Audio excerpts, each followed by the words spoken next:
Good evening, ladies and gentlemen, and welcome to the special meeting for the Town of Los Gatos Town Council for August 11th, 2016. Let me begin by asking you, if you have not already done so, to silence your devices and ask the clerk to call the roll. Thank you and good evening. Councilmember Marcia Jensen. Here. Councilmember Rob Rennie. Here. Councilmember Steve Leonardis. Here. Vice Mayor Mariko Sayak. Here. Mayor and Chair Barbara Spector. Here. If you'll please stand and join me in the Pledge of Allegiance. I pledge allegiance to the flag of the United States of America and to the republic for which it stands, one nation, under God, indivisible, with liberty and justice for all.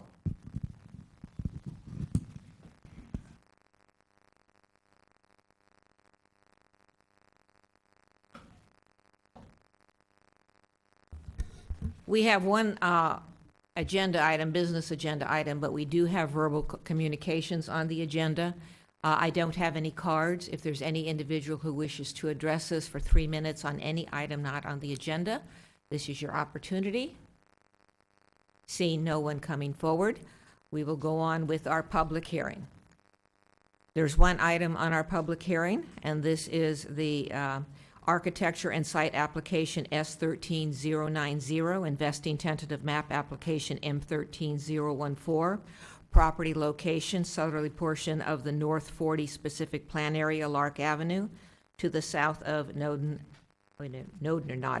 Avenue. Applicant Grosvenor USA Limited. Property owners Yuki Farms ETPH LP, Grosvenor USA Limited, Summerhill North 40 LLC, Elizabeth K. Dotson, and William Hirschman. I was going to have the council ask questions of staff after we finished with the applicant. Ms. Prevetti, are you okay with that? Yes. All right. All right, we finished the public testimony on Tuesday. However, the applicant has 5 minutes left for rebuttal. So at this time, would the applicant team like to come forward and give us their 5 minutes of rebuttal? Thank you.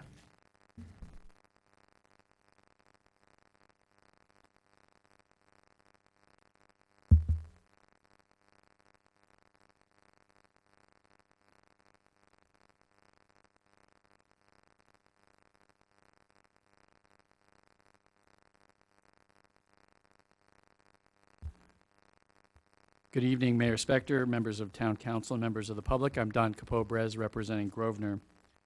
We commend town residents and others who are concerned about various issues that impact the town and the region for participating in the public hearing.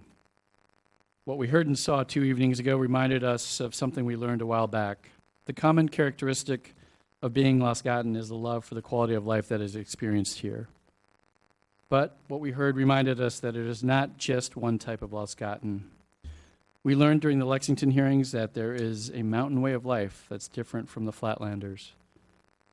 From time living downtown and spending time in the backyards of Highland Oaks and maybe an evening or two at Boulevard Tavern, we know the difference between downtowners and folks on the north end of town. What may be attractive housing for one person's parent may not be for another's. Some shop downtown, others never come downtown for dining and shopping. Some like tall trees to screen housing, some don't want them to be tall. The specific plan balances many competing development standards and policy goals as we outlined in our presentation 2 nights ago. These standards and policy goals were codified over a year ago.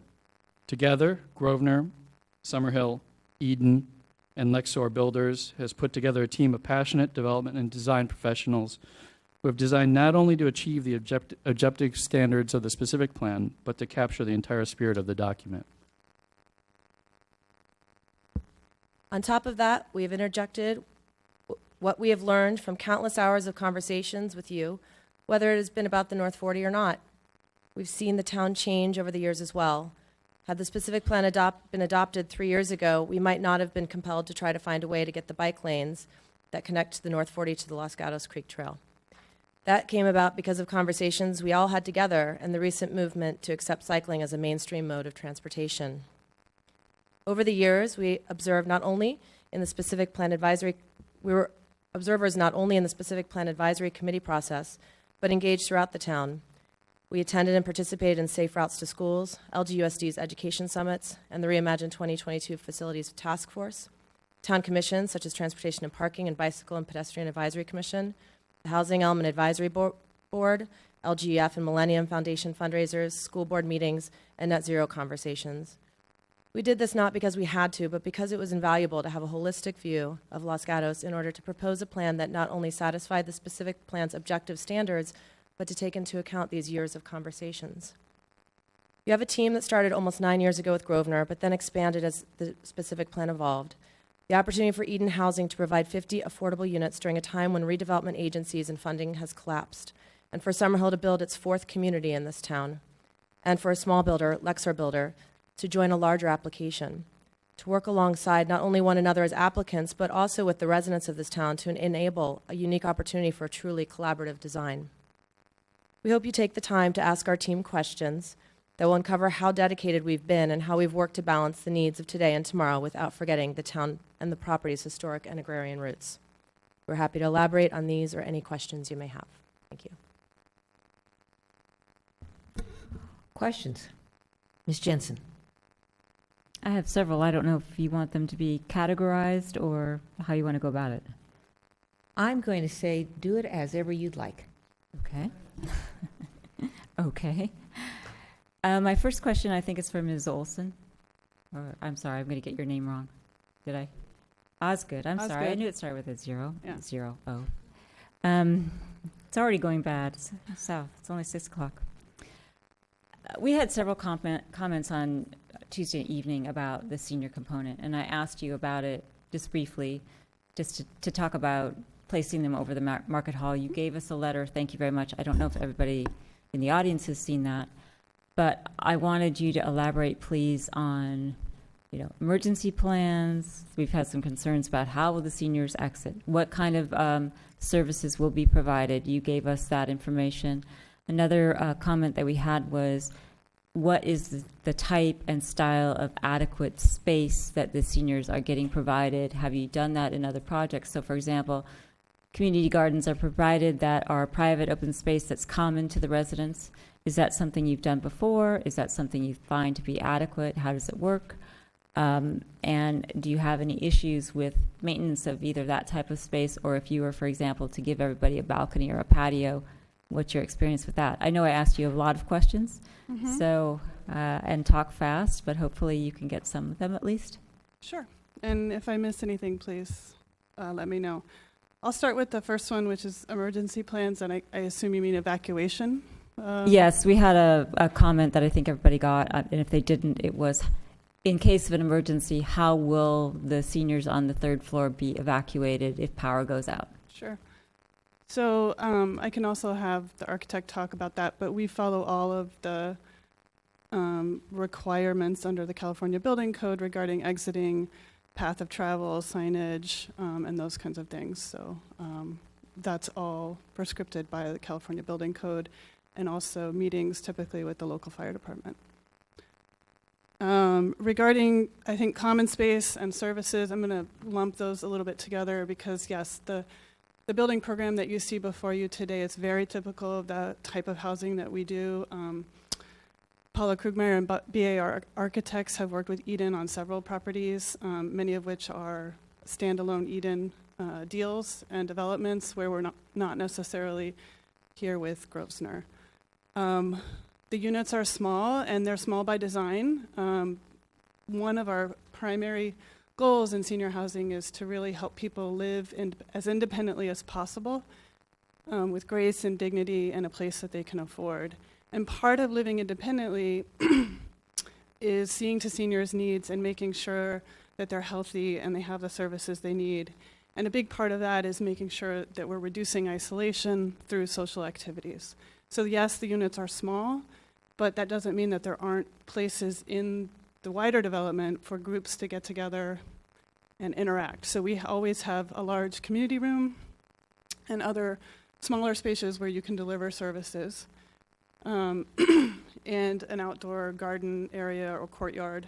And we use those spaces to have active, engaging activities that our on-site resident coordinators coordinate. So those might include more social in nature things, tea and talk, ESL classes, arts and crafts, but they can also have more educational and enrichment programming around personal finance, education, health and wellness, different clinics, and we'll often partner with nearby agencies to come in and offer these programs on site. I can go into more on that. No, I think you've answered it, and I will defer to if anyone else on the council has questions on this issue before I step into a different issue. Ms. Sayak? Thank you. Ms. Osgood, during testimony on Tuesday, Mr. Tom Picrow had mentioned, he's the chair of our Community Services and Senior Commission. He had mentioned that he gave context to the lack of services that we have identified for seniors. And he mentioned that there might be future opportunity for Eden to work with seniors that don't live in your in your center. And I want to make sure did I hear that correctly? And if so, could you clarify how that would work? I mean, I think Eden is always an active participant in our community. Most recently was National Night Out, and I don't know how much the town of Los Gatos celebrates that, but we had over 50 National Night Out events at our properties and developments all across the state. And that program is very much a celebration for our residents on site, but it's also a way to connect our developments and properties to the wider community, to local police, local elected officials, but also just people in the neighborhood to be a part of the community together. So, you know, that would be some way that we would outreach to the wider community. We do have a community room which could be available, which I think was mentioned for folks that want to maybe have an event and come on site. Ms. Sayak? And one of the other ideas thrown out about the reason why this was chosen above Market Hall was the idea of seniors wanting to be a part of life, part of just existing whatever's going on.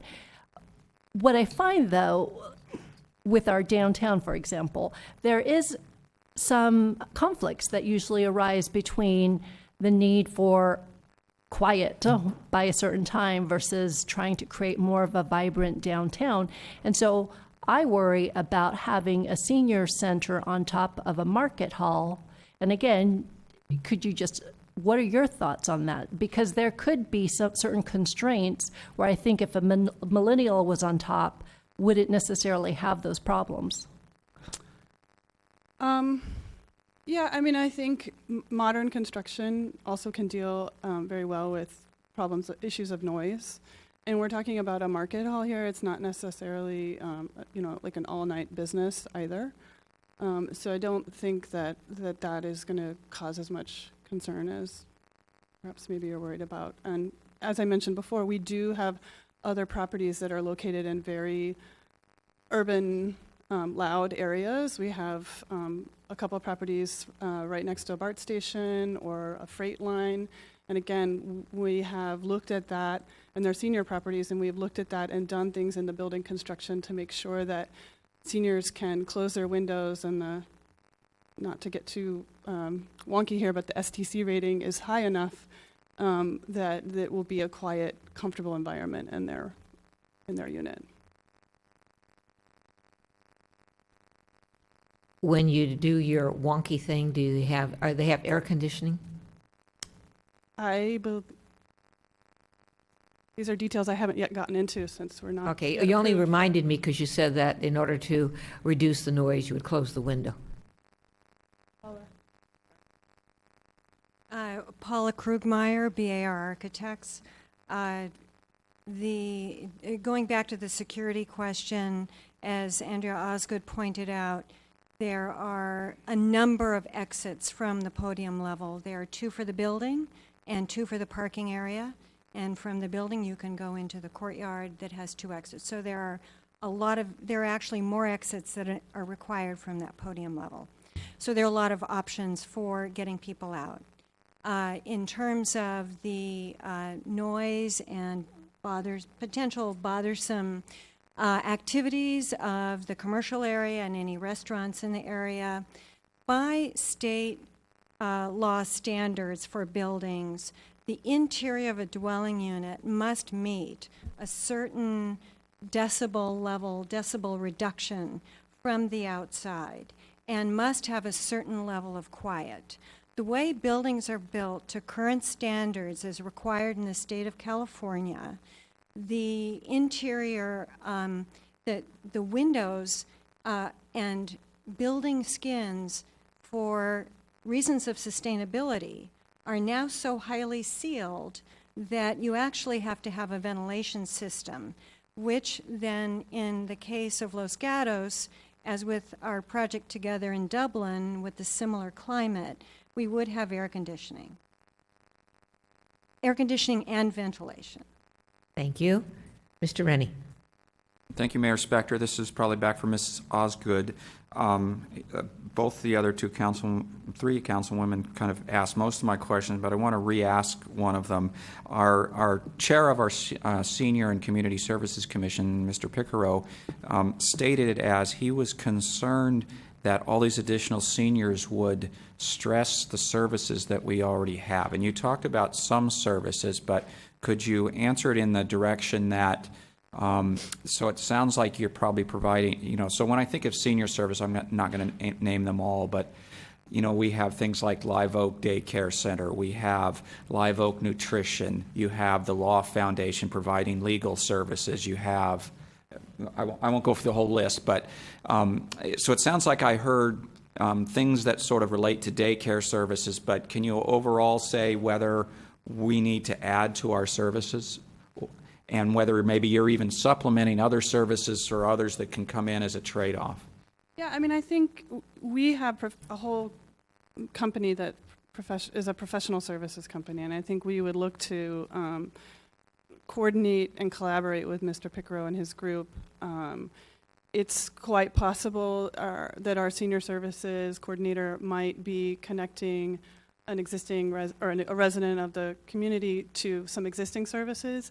But we also have properties all over the Silicon Valley, and we might have a network of other resources and groups that might be able to bring resources to the community that group is not yet aware of, Mr. Picaro's group. So it sounds like you'd be a net positive then, I think you're saying. I believe so, yes. Okay, thank you. So. Ms. Jensen. I'm not sure if this is for you or the architect, but another comment was, or comments, were concerned with the amount of parking that was provided for the senior units. And could you just address that in your experience with other facilities and why you think the parking here is adequate? Sure. We find we build senior housing all over the Bay Area and in various suburban communities, much more car-oriented communities, much like Los Gatos. And it is very typical in almost all of our recent projects, in fact, all of them for seniors, we build at 0.5 parking spaces per unit. Seniors tend to have fewer cars, and especially over time, somebody might have a car where they're living now, and they move in, and they choose to give up their car over time, and we've been able to make the 0.5 work very consistently at all of our properties. And lower income people own fewer cars. It's something that you can find also in census data, but not to get too wonky. Ms. Jensen, you're going to switch subjects now? Go ahead. Two quick things. You mentioned lower income seniors don't tend to have cars. So then I'm assuming there's transportation that Eden would be providing for the seniors that live there? We don't provide separate transportation that is already available in the community, but we do, like our resident services coordinator can help connect a resident to local paratransit if it's required, or, we might have local... Hold on, please. Yeah. I asked you last time, and I'm going to ask you again. You're going to hear things this evening from all speakers and from the council, some of which you will appreciate and some of which you will not like. I'm expecting you to listen to everybody with respect and quiet. And I'm hoping that we don't have to, have people exit this room and sit outside. So please respect everybody, the speaker, the council, everybody. Thank you. I'm sorry, go ahead. So the short answer is no, we don't operate our own shuttle buses or anything like that, but we do help seniors get around and help them coordinate through available resources if they don't have a car. And my final thing before we move away from the senior, there's a lot of discussion of placing them on top of Market Hall isn't a positive thing. Looking at your architect, could you show with your elevations in your plan, how does it look like? You're going to be shared parking. It's going to be adjacent to a parking lot. It's on top of a Market Hall. Where does one enter? How does one exit? I mean, these are all the things that I've been trying to think of. If I have my mother there, can I see what kind of environment she'd be living in? Sure, and we definitely think through all those things, and I think before I hand it over to Paula, I just want to sort of share something. I think I mentioned Tuesday and in my letter, we do have people already on our interest list. We haven't advertised this. We just started it up in January, frankly, and we have over 30 people who want to live here, and 15 of those people are from the town of Los Gatos. In fact, I had lunch with them not too long ago. The folks here in Los Gatos that want to live here, to talk to them about the property and answer any questions they have and see if they might come on Tuesday to speak with you. I met a woman who is 75 years old, has lived here ever since she was 5, lost her house because she had to sell it to pay for her husband's Alzheimer's care that he had for 15 years, and she now lives in a substandard apartment and doesn't know how much longer she can stay there. And some of those people came to speak to you on Tuesday, but because of the tenor of the community and some of the people in the crowd, they chose to leave. And I just feel like that's something you should know. There are people who are scared to talk about how important this is to them, and there are people that live here today. And they're excited about the potential of this development.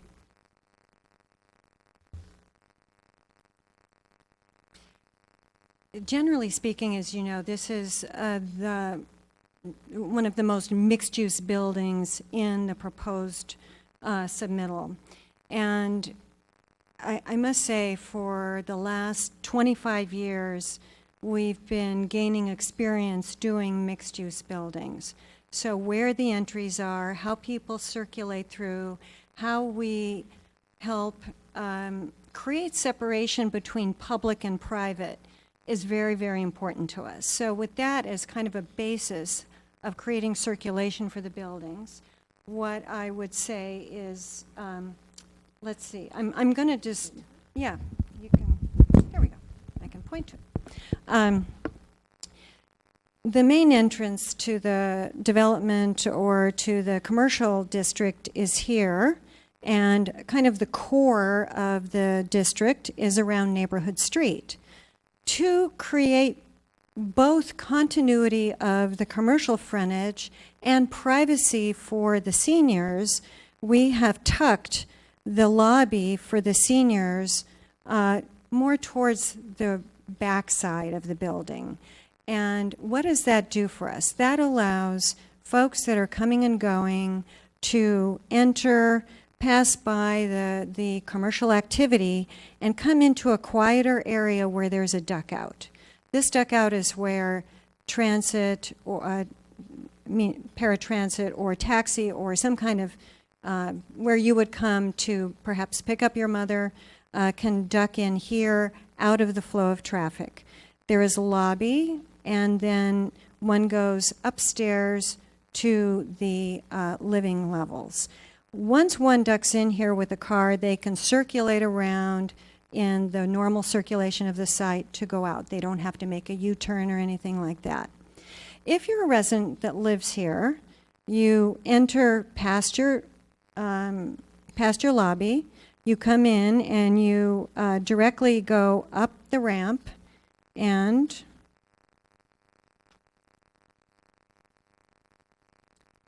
you arrive at the parking level, which is the podium level. So there there's only one level of market below the housing, but there are 2 levels of parking, so we've squeezed in those levels of parking.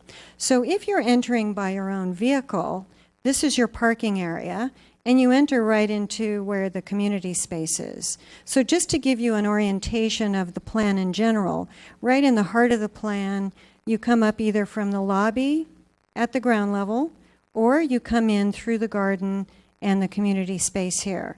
And about half the units are on one side, and about half the units are on the other side. Did that answer your question? Ms. Sayak? Go. And where are the elevators?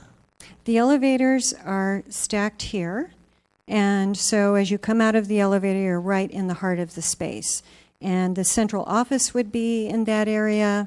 As Andrea pointed out, that's where there'd be a little computer room, library, there's a community room with a kitchen and restrooms and that sort of thing.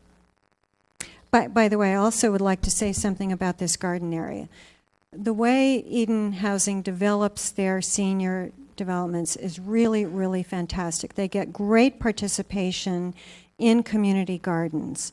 They have experimented with having private decks versus common areas. So the advantage of having a common area is that folks get out of their units and go and enjoy it. The other thing we've seen in hot climates when folks have a little private patio off their unit is that they're not that big and the air conditioning condenser ends up being on it. So it doesn't end up being as practical as having a larger shared area where people can actually get together and remove some of that isolation that sometimes happens with senior communities. Ms. Sayak? All right, now focusing on Eden. All right, Mr. Rennie? Thank you, Mayor Spector. So I didn't realize this before, but it looks like on the 4th floor on the side before, this community garden must be a well that goes up. So the people from the 4th floor that are by that, do they have windows that overlook the community garden? So on the podium level here, there is nothing well-like about it. The only thing that's well-like is the ramp going down. So only the cars would experience something that you have described. This is a large open area that is at least 80 feet wide here. So on the 4th floor on the side? So on the 4th floor, there are windows. The one thing you have with housing is a window approximately every 12 feet. That is kind of the nature of housing, because rooms are on the average 12 feet. So you have series of living and bedroom windows here. You have living and bedroom windows also on the outside. So yes, people have views down and can actively look at it and visually participate. Okay, thank you. So while they're there, any other questions for Eden or the senior housing?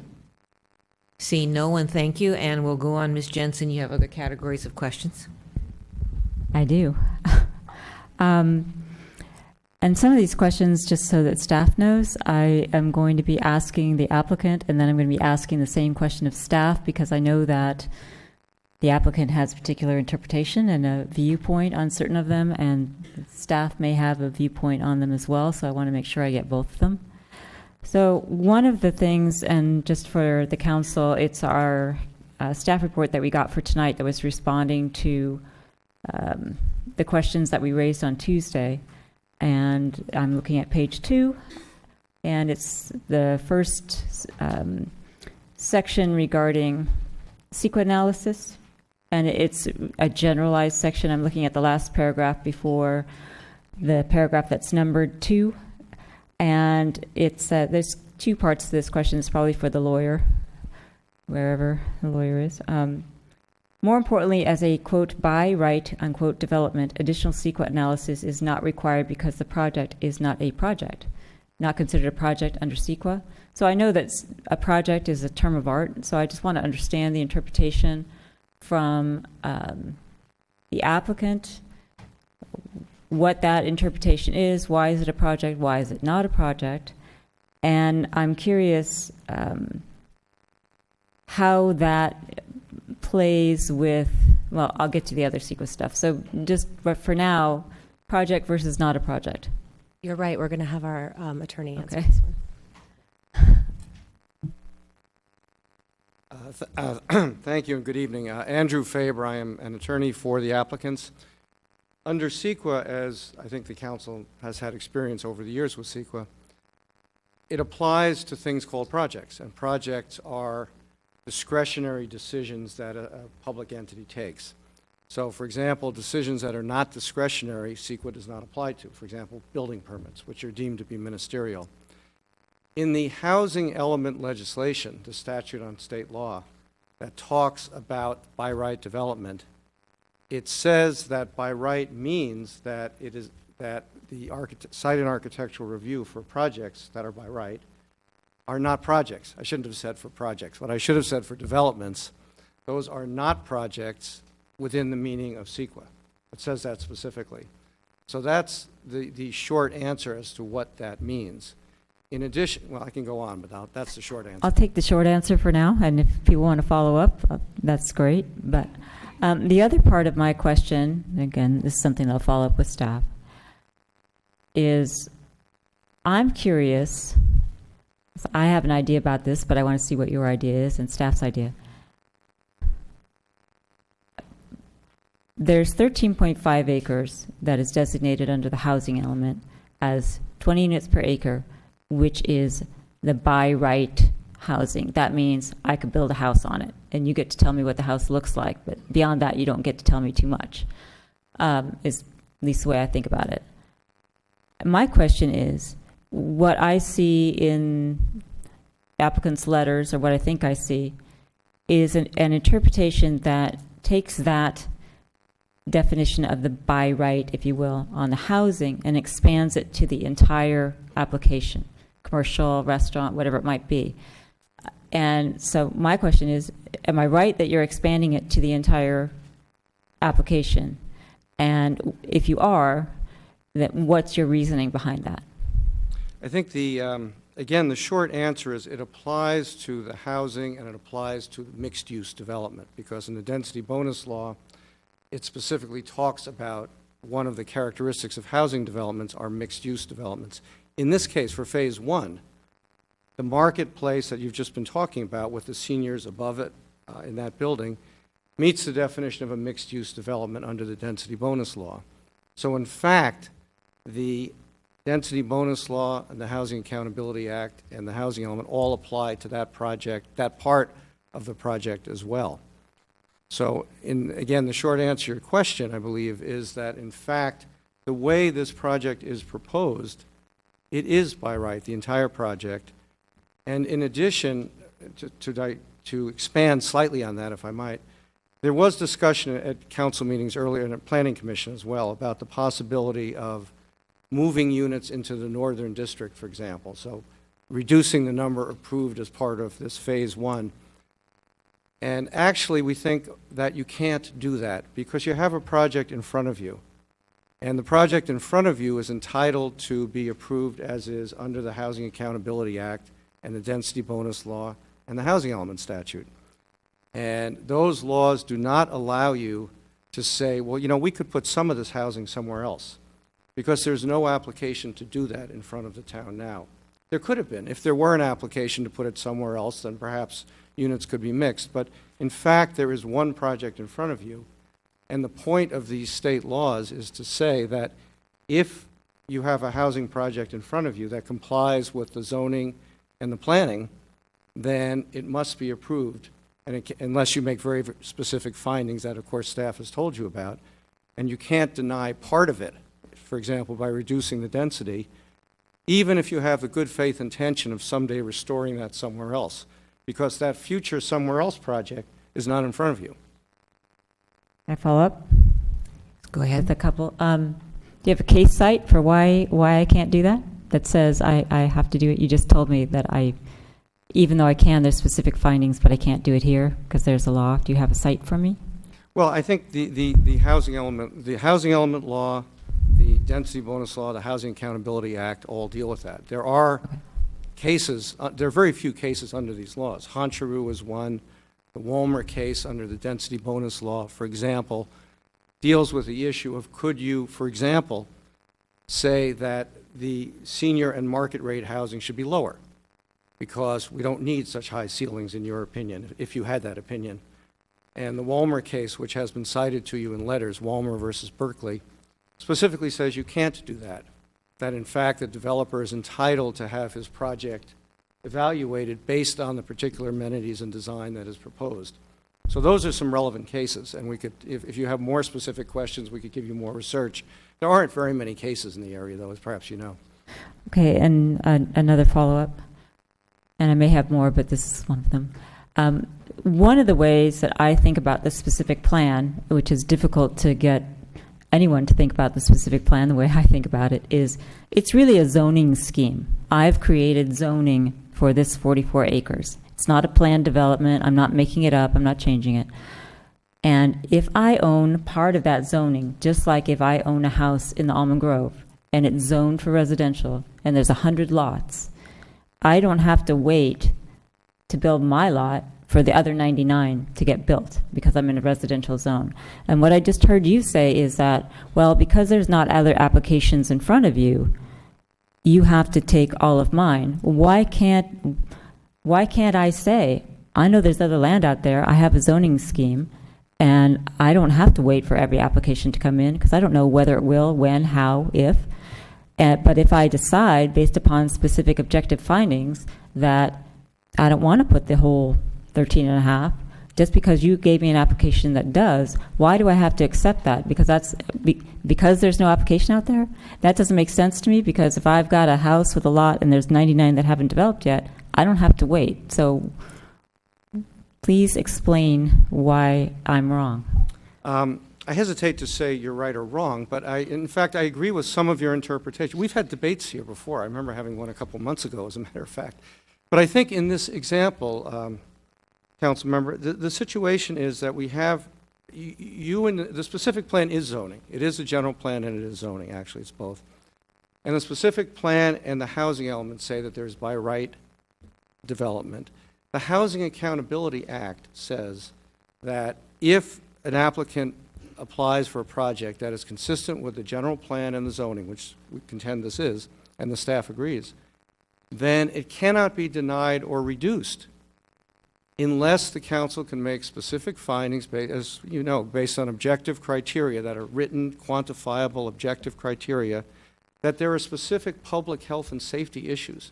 Not just the fact that the council might say, you know, in looking at this again, maybe we'd like some of the housing put somewhere else, which might be consistent with a specific plan or might not. It really doesn't matter. The fact is that this project is consistent.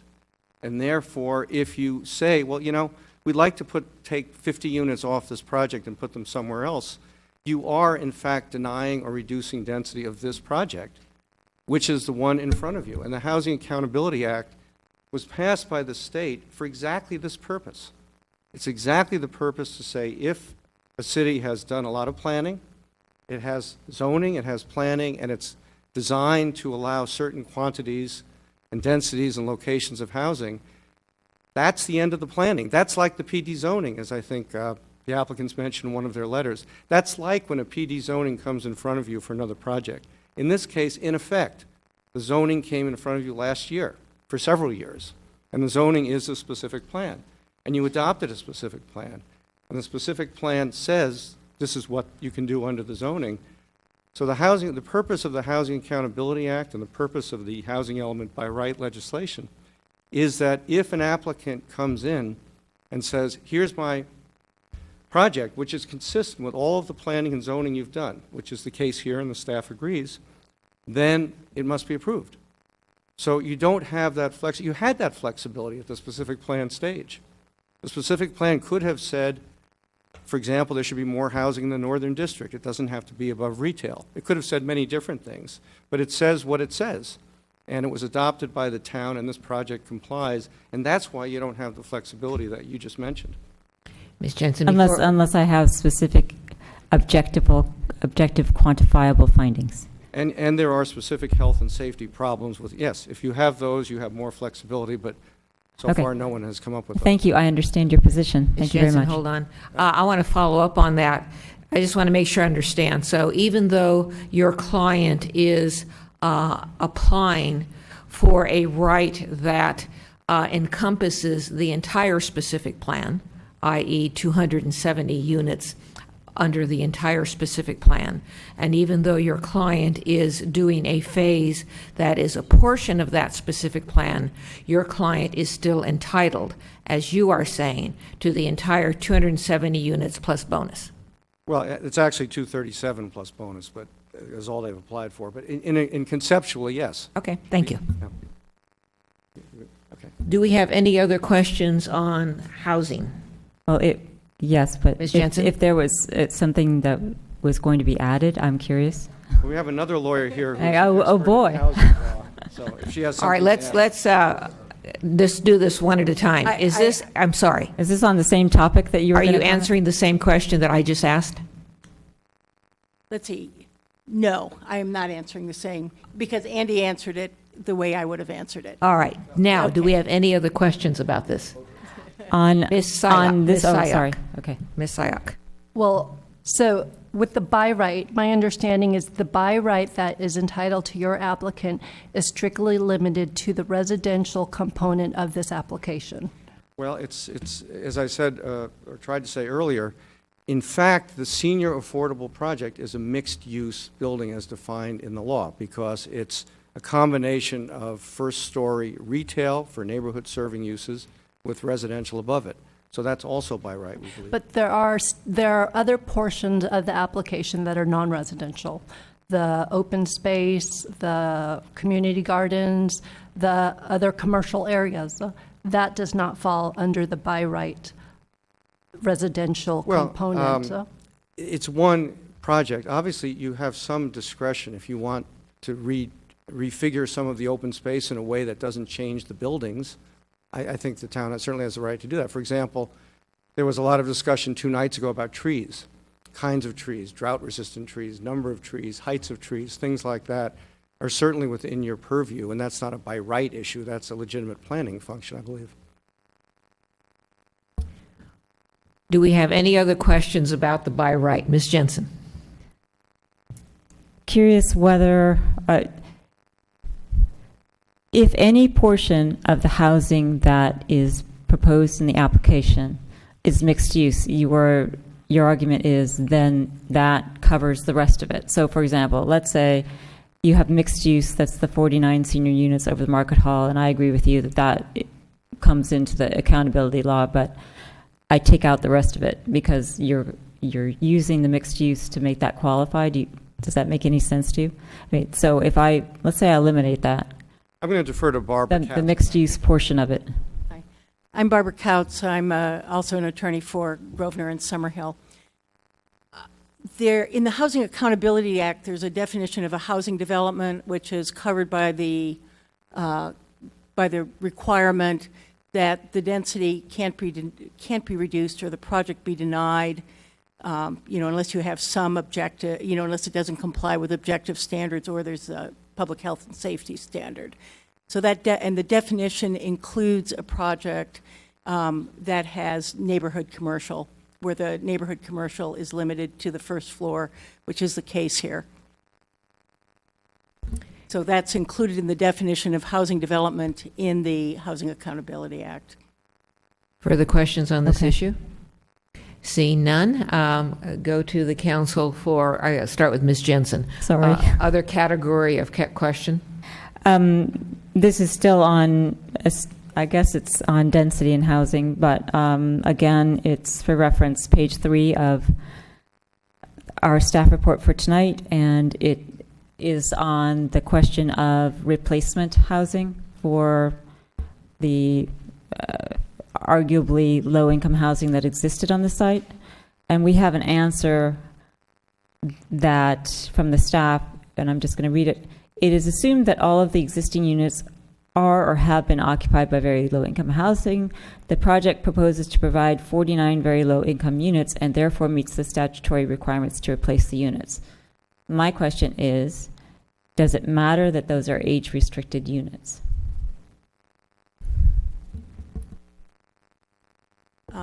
I would start by saying that that particular statute has a provision stating that for applications that were made before January 1st, 2015, the replacement housing requirement does not apply, and this application was made in November of 2013.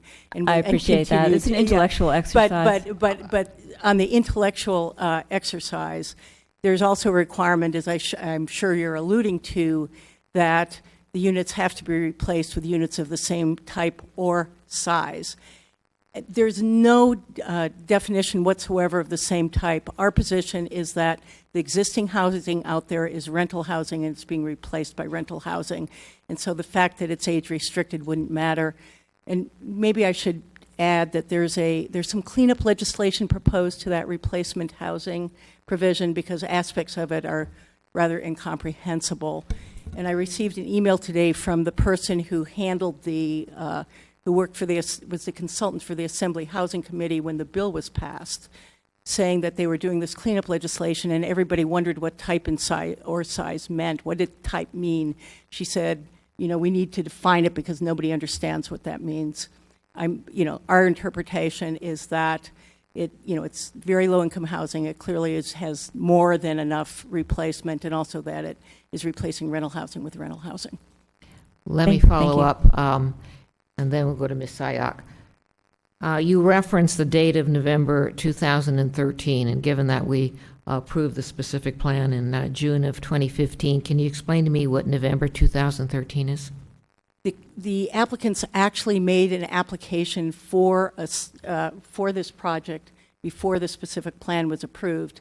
In looking through the staff, comments about why the application was incomplete, one of the comments was obviously that the specific plan had not been approved yet. That application was very similar to the one you have before you today. It had a few more units. I think it had 335 rather than 320, but that application was made. The staff looked at it for completeness. The same application number remains today, so that is the same application that they made. There's no requirement in the state law that the application had to be complete before January 1st of 2015. There was only a requirement that the application had to have been made. So you're saying that in November of 2013, your client made an application under a specific plan that was approved in June of 2015. Is that what you're saying? No, I'm saying that my client made an application to have a project approved on the site, which at that point the city could have approved or denied. The staff responded that the plan was, that there were a number of things that needed to be added to the plan, that the plan was incomplete, the application was incomplete back in 2013, and also that they believed that the specific plan should be approved before the project could be approved. But it's the same application, very similar to what you have in front of you today. When you say the same application, you say, well, it looked the same? What do you mean by the same application? Because we have the application. So why is it the same? So the application, typically with planning applications, somebody applies for a plan, right? They get comments back from the staff. They may get comments back from the council or at some kind of a study session. They make modifications in the plan. The plan is reviewed consistently. It has the same application number. The plans are very similar to what was approved before, to what was submitted before. I'm not exactly sure. According to some of the materials that we saw, the staff responded to that application within 30 days and gave a list of things that were required to make the application complete. I don't know if it's a policy, but it's stated that the applicant then needs to come back within 6 months with revised plans. The applicants continue to come back every 6 months with revised plans responding to additional comments, that they received from city staff until the application was deemed complete earlier this year. Ms. Sayak. First, a comment. I need to clarify that the application that I'm looking at, I consider it an application that came in 2015. And I've been hearing a lot of discussion about this, 2016, sorry, because the specific plan that we were reviewing and creating was not in any way a reflection of an application that came in 2013. I never looked at any application. So I just want to make sure we understand there is a separation between the plan the town created and then the application that was supposed to happen subsequent to the vision we created in 2015. And it's not the other way around. So I just want, we Well, didn't create a specific plan in response to an application. Yes, I have never, I didn't say that. Okay, I just want to clarify that. The clients wanted to get, should we say, a head start on dealing with some of the very complicated technical issues. And so they submitted a plan. I believe the only people who ever looked at it were the staff members who needed to review it to respond about whether or not it was a complete application or not. Okay, so that, having said that, I need, you spoke really quickly about the response on page 3 to the existing homes that are there. And assuming that they were there up until... Well, they're still there. They're still there, okay? Regardless of the January 1, 2015 changes that the law requires, what is your interpretation of how your application conforms with the existing units and how those units will be replaced with the 49 that are above Market Hall? You know, as I just need to reiterate that we don't believe that that particular requirement applies to this application. Okay. Okay.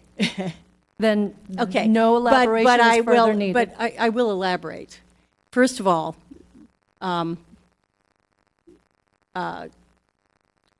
let's see.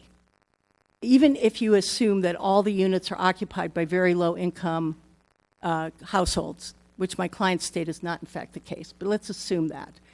The first requirement in the replacement housing is that it be replaced with housing at the same or lower income level. So I don't believe that there's any argument that if in fact these are 16 to 19, we're actually not even quite sure how many units are out there. If these are 16 to 19 very low income units, they're being replaced by 49 very low income units.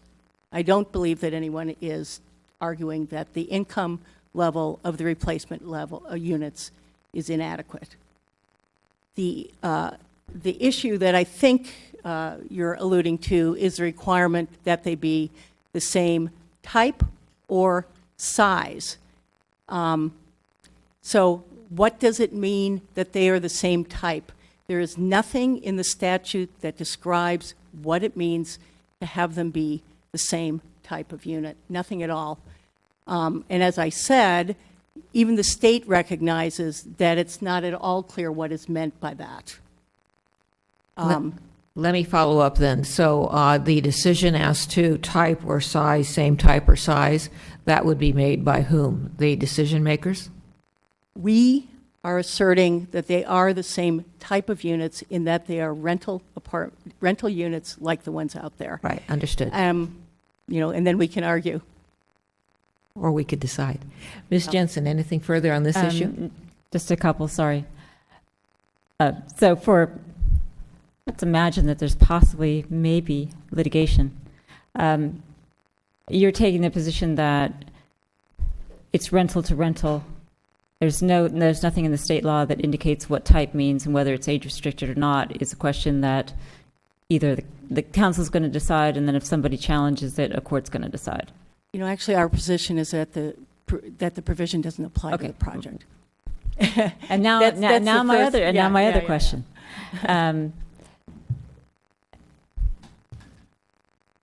Certainly, the applicants have been around the town long enough to understand how some of this stuff works. But for example, I have a restaurant and I want entertainment, and the planning commission says, "Yeah, when we make a policy, we'll let you know," and that could be 10 years from now. But so I've kind of said I want to do it. Is that an application? Or, there was always a provision in the general plan. We need to make a specific plan for the North 40. So I could say, yes, here's my application. It's got 500 houses and, 800,000 square feet of commercial, and the staff says, you got to wait for the specific plan. And so my question is, does that, for staff as well, does that count as an application? And if there are substantial changes to what you're saying is the application, the houses have been reduced, the square footage has been reduced, there's something that's significantly different, and you're looking at me like you're confused, so either I'm going to slow down or I'm going to say it in a different way. No, I understand what Okay. you're saying. I'm sorry. So, what do you say counts as an application? And I'm almost hearing you say that because it has the same number now as it did in November 2013, that's your application, no matter what happened to it, because it's got the same number. I am saying that under the town's own policies that have been established for when a new application needs to be submitted, this is the same application. All right, now, do we have any other questions on housing? We have the answer on this, Mr. Any other questions? Client wants to add something. Are you answering the same question, Mr. Capobrace? I would be, yes, Madam Mayor. So in different projects that we've worked on in the past, applications such as ours are processed concurrently with a specific plan that's going through, and more often than not, that is the case. And without a doubt, fees were paid in terms of application process since we submitted the application and got the application number. And so it's not uncommon for the application, the specific plan, to go concurrently. And which I know all too well, we're not sure when the specific plan was going to be approved. No one told me in 2008 that the specific plan was going to be approved in 2015. And so we moved forward with an application kind of relying upon the fact that the process was going to move forward, and at some point in time a specific plan was going to be approved. And so again, it's not uncommon that they move concurrently. We've paid the fees, and the timing of the approval of the specific plan was uncertain. Thank you. Now, do we have any other questions, given the way Ms. Jensen started? Any other questions on housing? Ms. Jensen? Mayor, Spector, I'm going to could I- wait. I'm going to wait for Ms. Jensen's Actually, I question. just wanted to clarify one answer. That's all right. Ms. Jensen? Okay. I just have a process question for the mayor. There's a number of issues that we have in our staff report that we asked for answers to Tuesday that pertain to housing in some fashion. And I'm wondering whether you want those asked now, or can we go through the numbering in the staff report? What's your preference? Thank you. I did not assume that the questions and answers to which we received input from staff this afternoon would be necessarily repeated here as part of our public hearing. Having said that, so I don't, in my mind, it doesn't have to be done.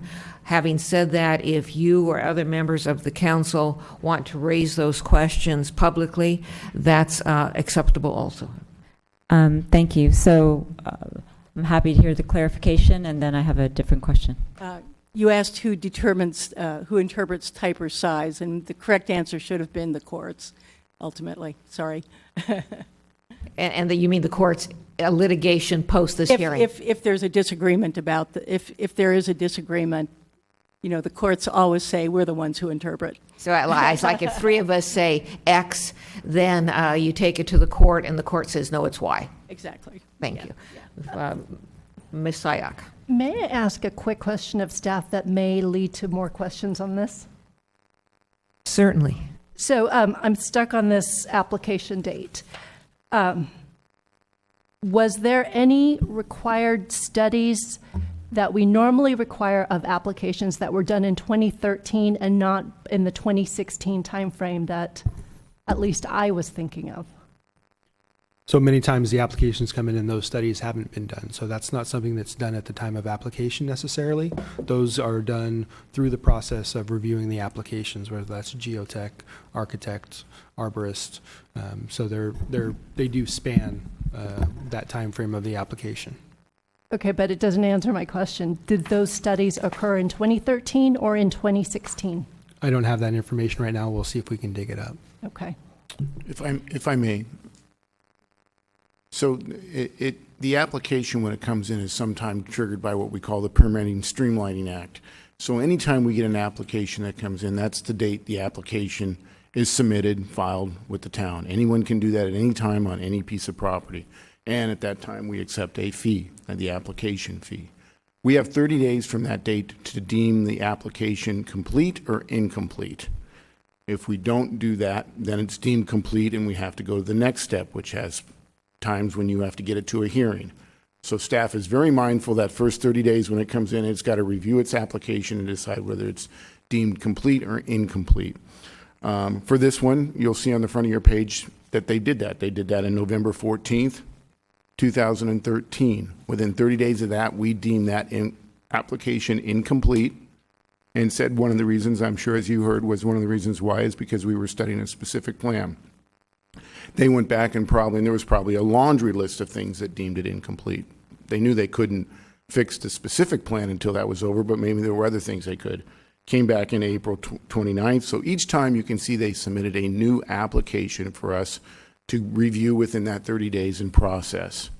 The law, in my mind, is clear, and I can read that to you, that it says, it does not apply to an applicant seeking a density bonus for a proposed housing development if the application was submitted to or processed by a city, county, or city or county before January 1st, 2015. It doesn't say that the application had to be deemed complete. If that was the case, we could make an argument that this section applies. But all it says is the application has to be submitted or processed by the town or the city. And I have a difficult time saying that this application wasn't submitted to the town before 2015. You could make the argument that they meant it had to also be deemed complete, but that's not in the legislation. Thank you. Further questions now, Ms. Sayak? While you think about it. Anybody else? We're going to stick to housing. Anybody else have any housing questions? Ms. Jensen. I had a house, I'm not sure whether this is going to qualify as housing, but it has to do with the density bonus and the waivers that are requested. And this was something that I brought up the other night. And to the mayor, yes, I understand that we have answers from the staff, but I wanted to get answers from the applicants with respect to this as well to figure out what people's positions are. And I may want to follow up with the staff. But the waivers that were requested, and this may not be for the, well, part of it's for the lawyer and part of it's maybe for your architect. The first part of the question is, which I asked on Tuesday, applicants submitted requests for waiver, which basically had to do with height. And one of them was, please measure the height from the completed grade, which was going to include a fill that was going to make it higher. Right. And then there was justification provided in the letter as to why that fill and grading was necessary in order to provide the housing that was contemplated. Yes. My legal question is what's your position with respect to whether or not the town must accept the justification for the waiver? I understand in the law that we shall grant you the waiver. My question is, must we accept the justification for your waiver? And if we don't accept the justification, can we deny it or make a finding that, no, it's not required to provide this level of density? And then you submit another request for a waiver, or you do something else, whatever the consequences of that are. So do we need to take your word for it, essentially? You would need to have substantial evidence before you that the waiver was not required to provide the density.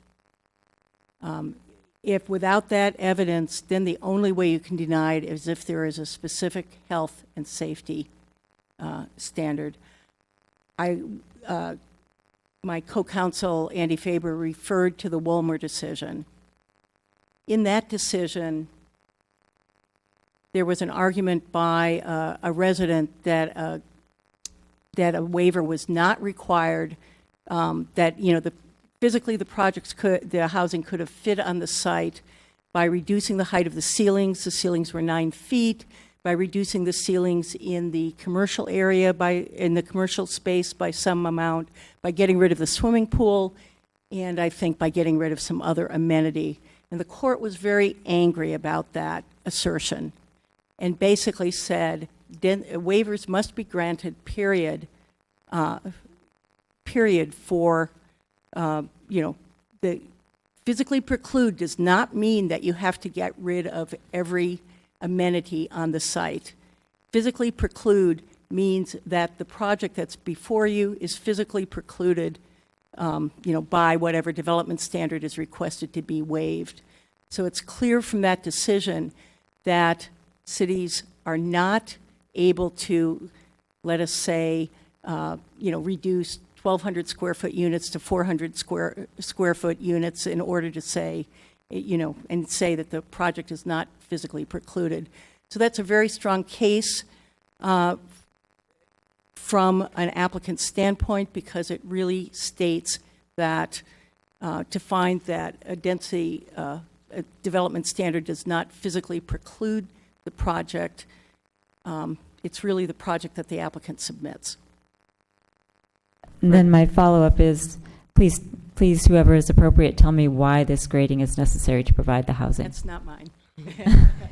I actually might need to get our civil engineer up here, but let me start by saying when you look at the specific plan, it's sort of a menu of options of where you can put housing or where you can put commercial heights. Some things are very defined and some things are not as defined. So when we were putting all of these things together, throughout the process, they evolved, obviously, as height evolved and public open space requirements, those sorts of things evolved.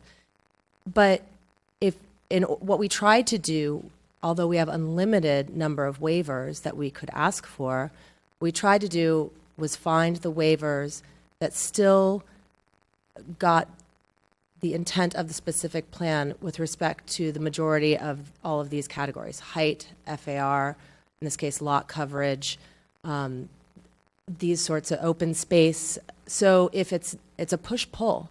And what we found was that not only did we have real grading constraints on this property, which again, my engineer can speak of, that made this one of the items that seemed like the most challenging to achieve. And if we weren't able to achieve it, then we would suddenly start having to ask for waivers in other areas, such as open space. So you could get that you would have less open space, but maybe spread things out more to make it lower.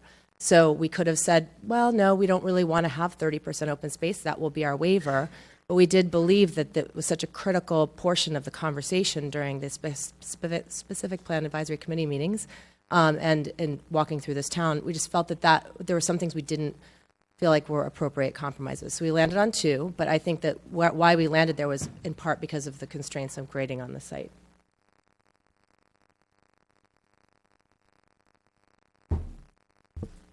Good evening, Chris Reagan with McCain Sump Civil Engineers. I think to answer this question, you need to look at all the policies in the specific plan, of which we tried to maximize and comply with as many as possible when looking at the grading. There's several scenarios, and we've evaluated several different ones. We believe the project in front of you, as proposed, does maximize compliance with those objectives. Related to grading, one example is that there's a policy for circulation and connectivity for pedestrians.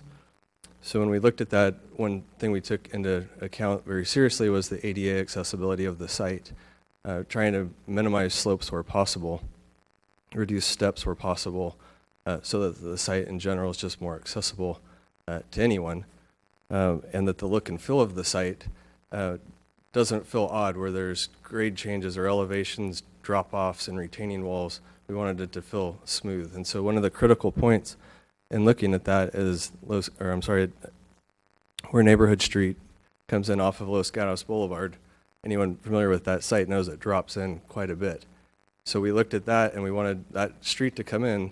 It's in the 7% range, and you could steepen that up and change the whole site. But we felt the 7% was a good criteria to work from.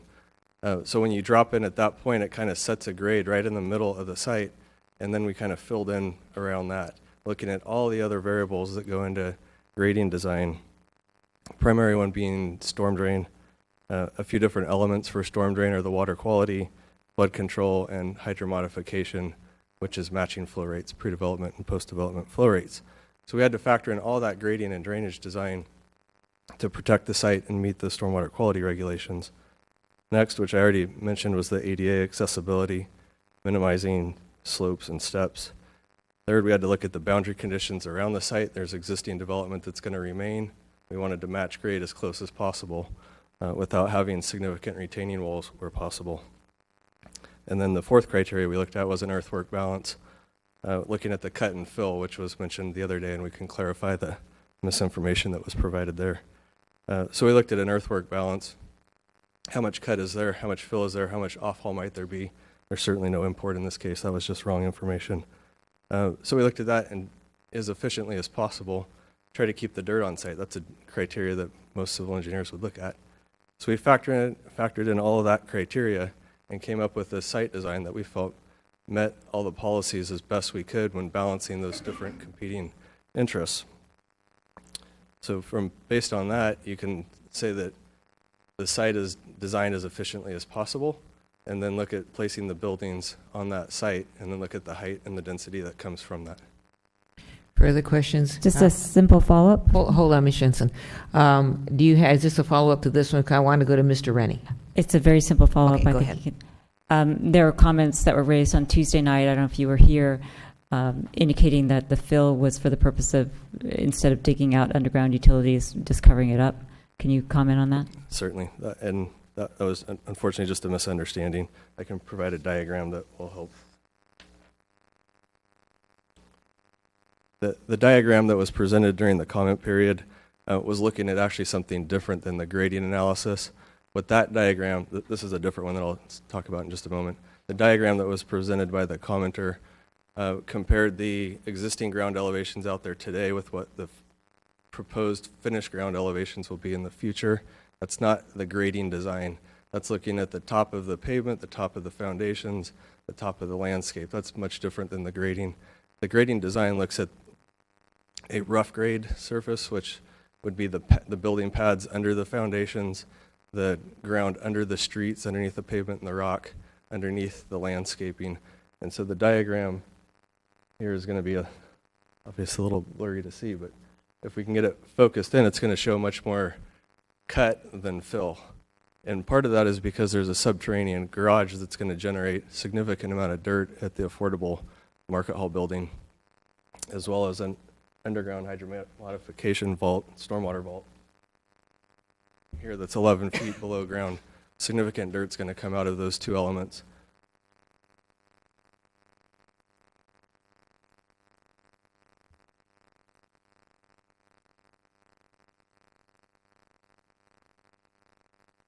So as you can see, as being highlighted here, all these areas are in cut. And you can't just look at it, there's a depth to that as well, right? So just because it's red or green doesn't mean it's the same. Some of those red numbers are much deeper cuts, it's going to generate much more dirt.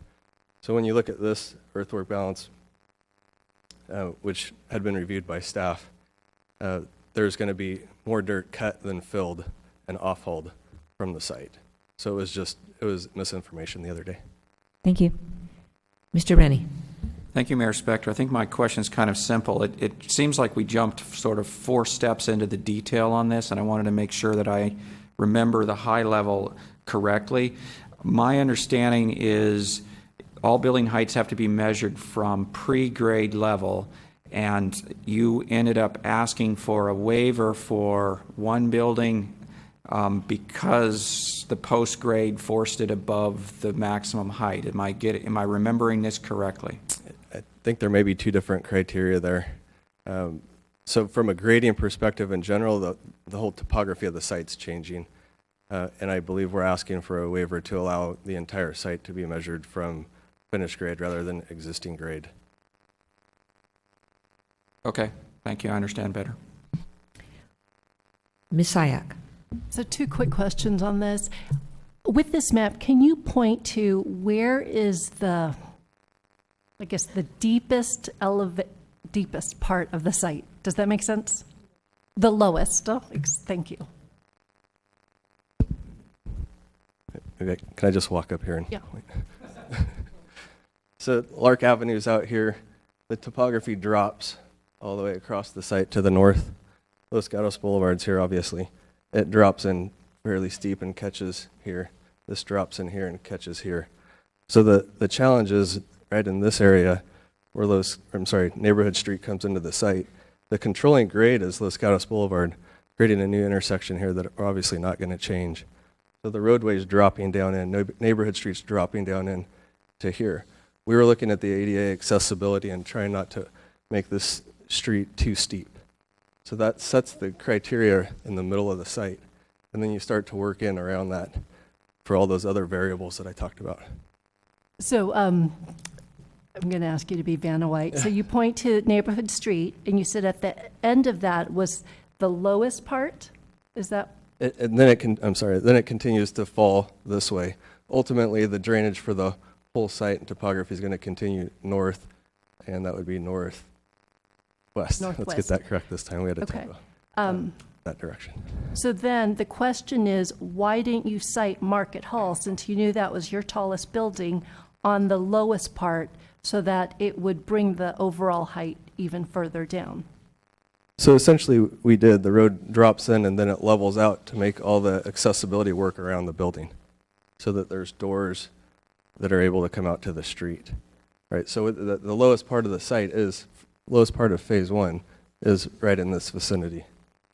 Okay, but, okay, so maybe I need an architect. Why can't you place the building on the lowest site? We attended many of the advisory committee public meetings, and one of the comments that kept coming up was to put the tallest buildings towards the center of the site so that they would be screened from the freeway side and they would be screened from the Los Gatos Boulevard side. So that is one of the principal reasons we did that, was following that continuous discussion in the advisory committee. Okay, and I see that's the center, but again, I was there too, and I remember we talked about utilizing existing site conditions, and I remember a lengthy discussion was putting the height where the lowest part was to help absorb that height impact. Yes, so just to clarify that even though the footprint of this building comes out to here, the tall part starts back here. So there is lower retail in front of it that screens it. Similarly, from the backside, there's lower retail or lower housing now that screens it. As Chris Reagan pointed out, the principal drop in the site is between here and here. And then, as he pointed out, and maybe you can give numbers, it more or less levels out, even though there is a slope to drain. I think to also help clarify, it's hard to see on this diagram, but this long straight line right here continues across the site. That's an contour elevation. It's essentially the lowest. It's all the way across here, so the building is on the lowest part of the site. It's just that it's a bigger footprint. So we're talking about a few inches, maybe a foot across this whole distance right here. From this contour to the next contour is way over here. So you're only talking about less than a foot of difference in existing ground elevation over this area. Ms. Sayak? Madam Mayor, I have two questions on stormwater, or should we? Why don't you just go for it? Okay. So there was can you clarify in which direction are you proposing your topography to carry your stormwater? Because one of your documents said northeast, you keep pointing northwest now. Correct. The diagrams and the maps and the specific plan and the application are all correct that the water goes under the freeway toward Los Gatos Creek. We had a typo in one written narrative that indicated otherwise. And that is the enlarged storm drain that we specified would have to be part of the specific plan to be enlarged? Correct. It was installed with the previous improvements of the freeway.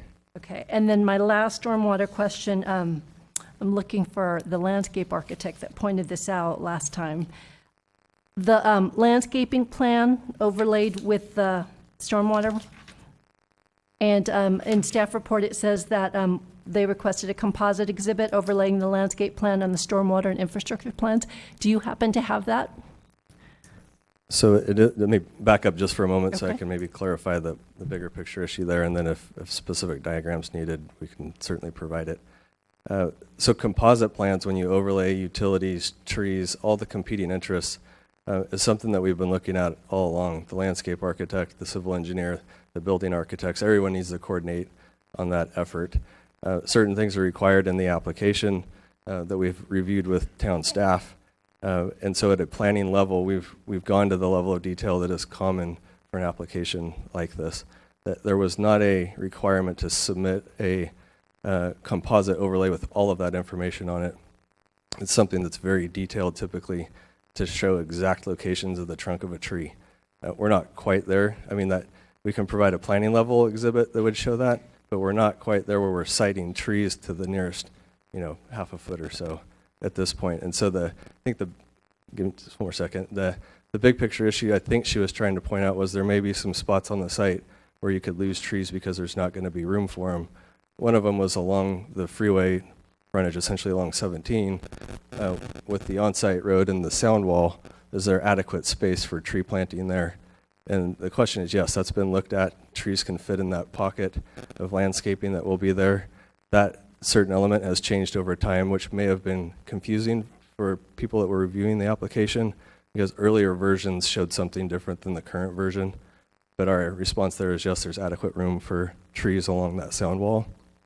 And then she specifically also commented that through some of the paseos, that where the buildings were, by the time you put the stormwater pipes and the stormwater bioretention cells, which are the stormwater treatment facilities in there, that you may not have room for the trees. Well, there's at least 20 feet of space between these buildings. The stormwater pipes are only around 12-inch pipes. So the stormwater pipes aren't going to cause a conflict between the buildings. And where the bioretention areas are, they're not huge, oversized facilities. They're relatively small facilities that get tucked in certain locations, and you can still plant trees within the treatment area. So I don't think there's any conflict. Okay, so real quick, do you happen to have that map? Do you? It's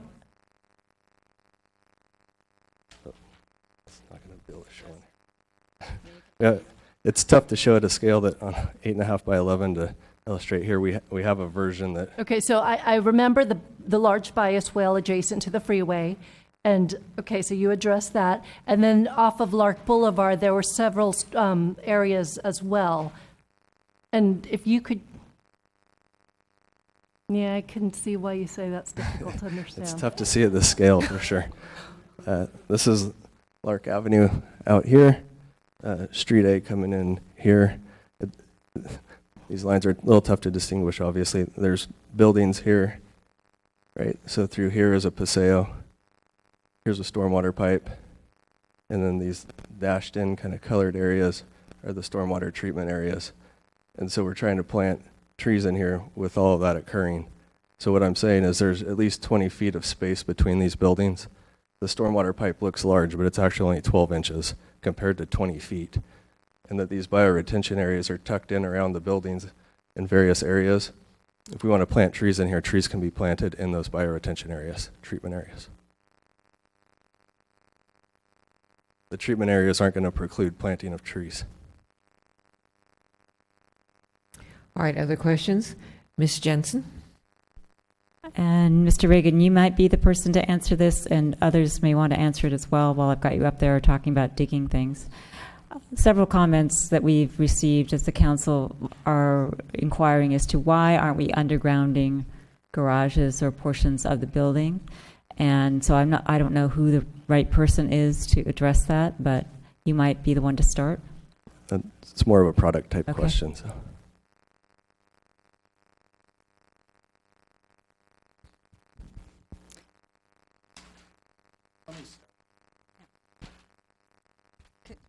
Could you, excuse me, could you please repeat the question? It's basically why aren't things undergrounded to make the buildings lower? Well, as a matter of fact, there is Town of Los Gatos, and I think the specific plan and common conversation throughout the years has been about kind of avoiding a sea of parking lots on the boulevard and kind of hiding the parking. And so, as a matter of fact, on the Market Hall Eden building, there is a parking structure. And That change came about during a pretty lengthy process of going back and forth with your consulting architect, Mr. Cannon, and it was not a cheap addition to make to provide additional underground parking. And so I can go through the parking structure. I'm a big karaoke fan, by the way. I'm going to fall into that. So this is the parking structure here, council member.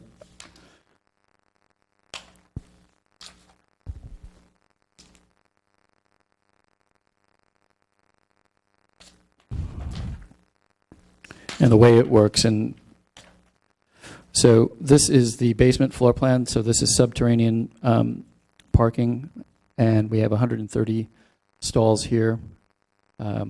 At the grade level, we have another 64 parking stalls in the parking structure, and then on the level P2, 69 parking stalls.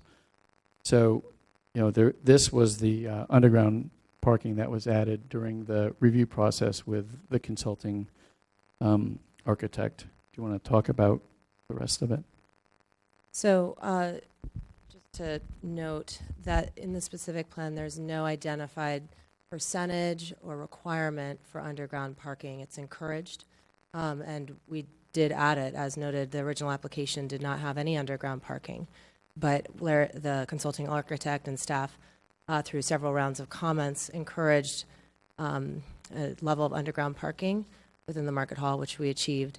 The other products, the other housing types that are proposed are not typically an underground parking type of housing. That's a different building type, and because there's no standard or requirement or objective criteria identifying the requirement for that, we have at-grade parking for the remainder of the residential units. Thank you. Mr. Rennie, I think you had your hand up. Thank you. Actually, I have a question I don't think anybody brought up, but I'm sorry, I wanted to comment on the parking undergrounded. If I All could, right. as in general, what that does to a project. Are you responding? Your question was, The why undergrounding- would you hold on just a minute? The question was, why don't you have more underground parking so that you can have lower buildings? It wasn't limited to parking. I think that some people had actually suggested living area as well underground. So if there's a comment that's an architectural comment about why you're not doing that, I'd be very interested to hear it. All right, if you're responding to that, that's fine. Thank you, Mayor.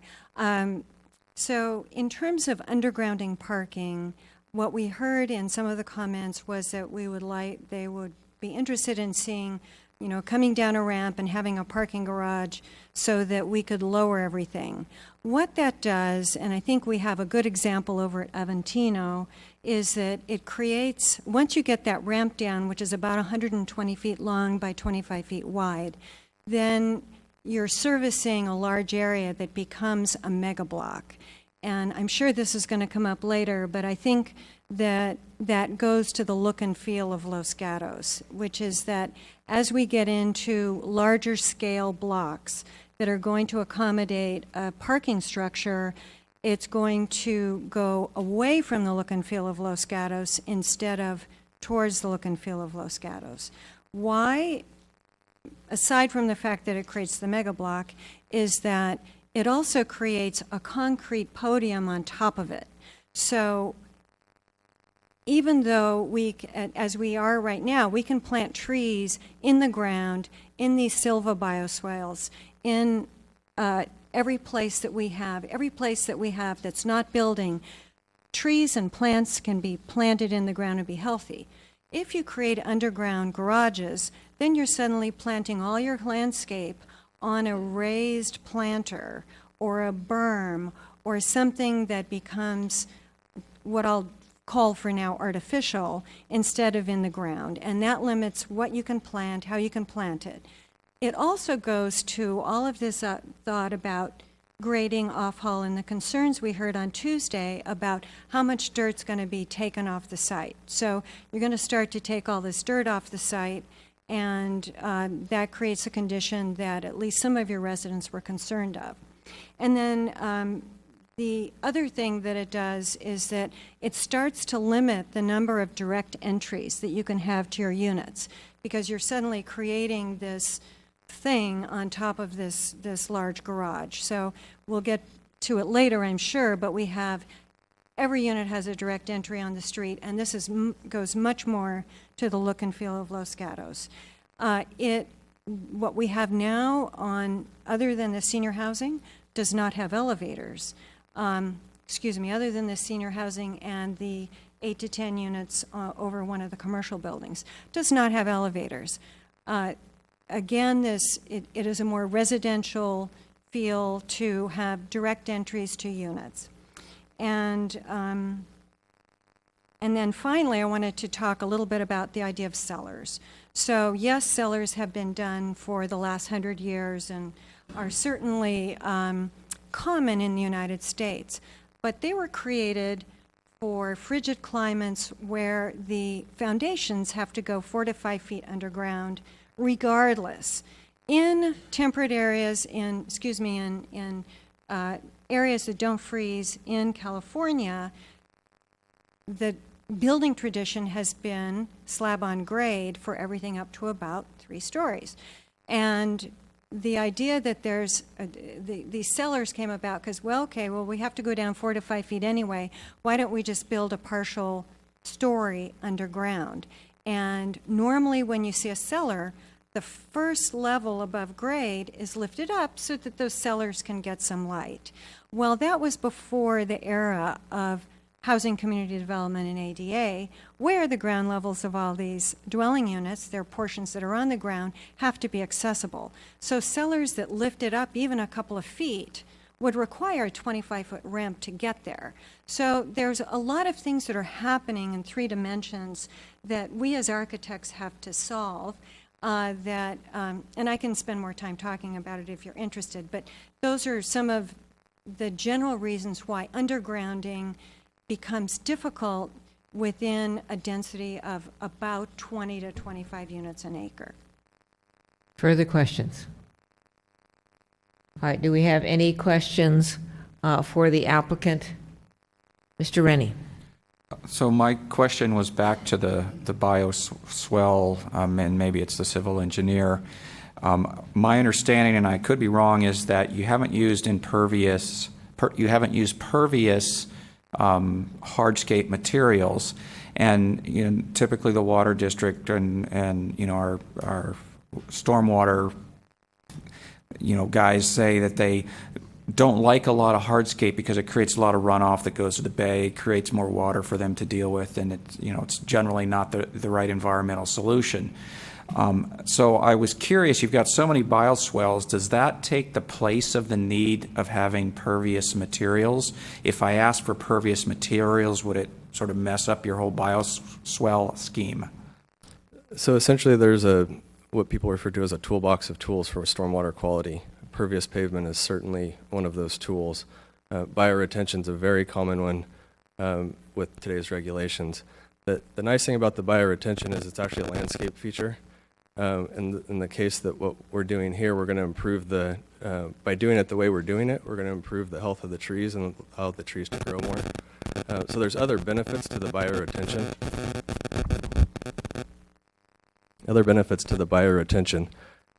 Design aside from stormwater quality, because it's more of a landscape-based feature. Pervious pavement, the water's just going to go through it, sit somewhere in the rock below it, and then be filtered off or kind of metered off-site. What we've done, well, it doesn't show the neck.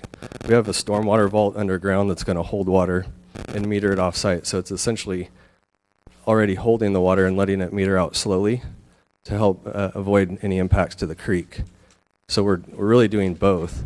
And if we did pervious pavement, it just wouldn't help with the treatment the way that the bioretention does.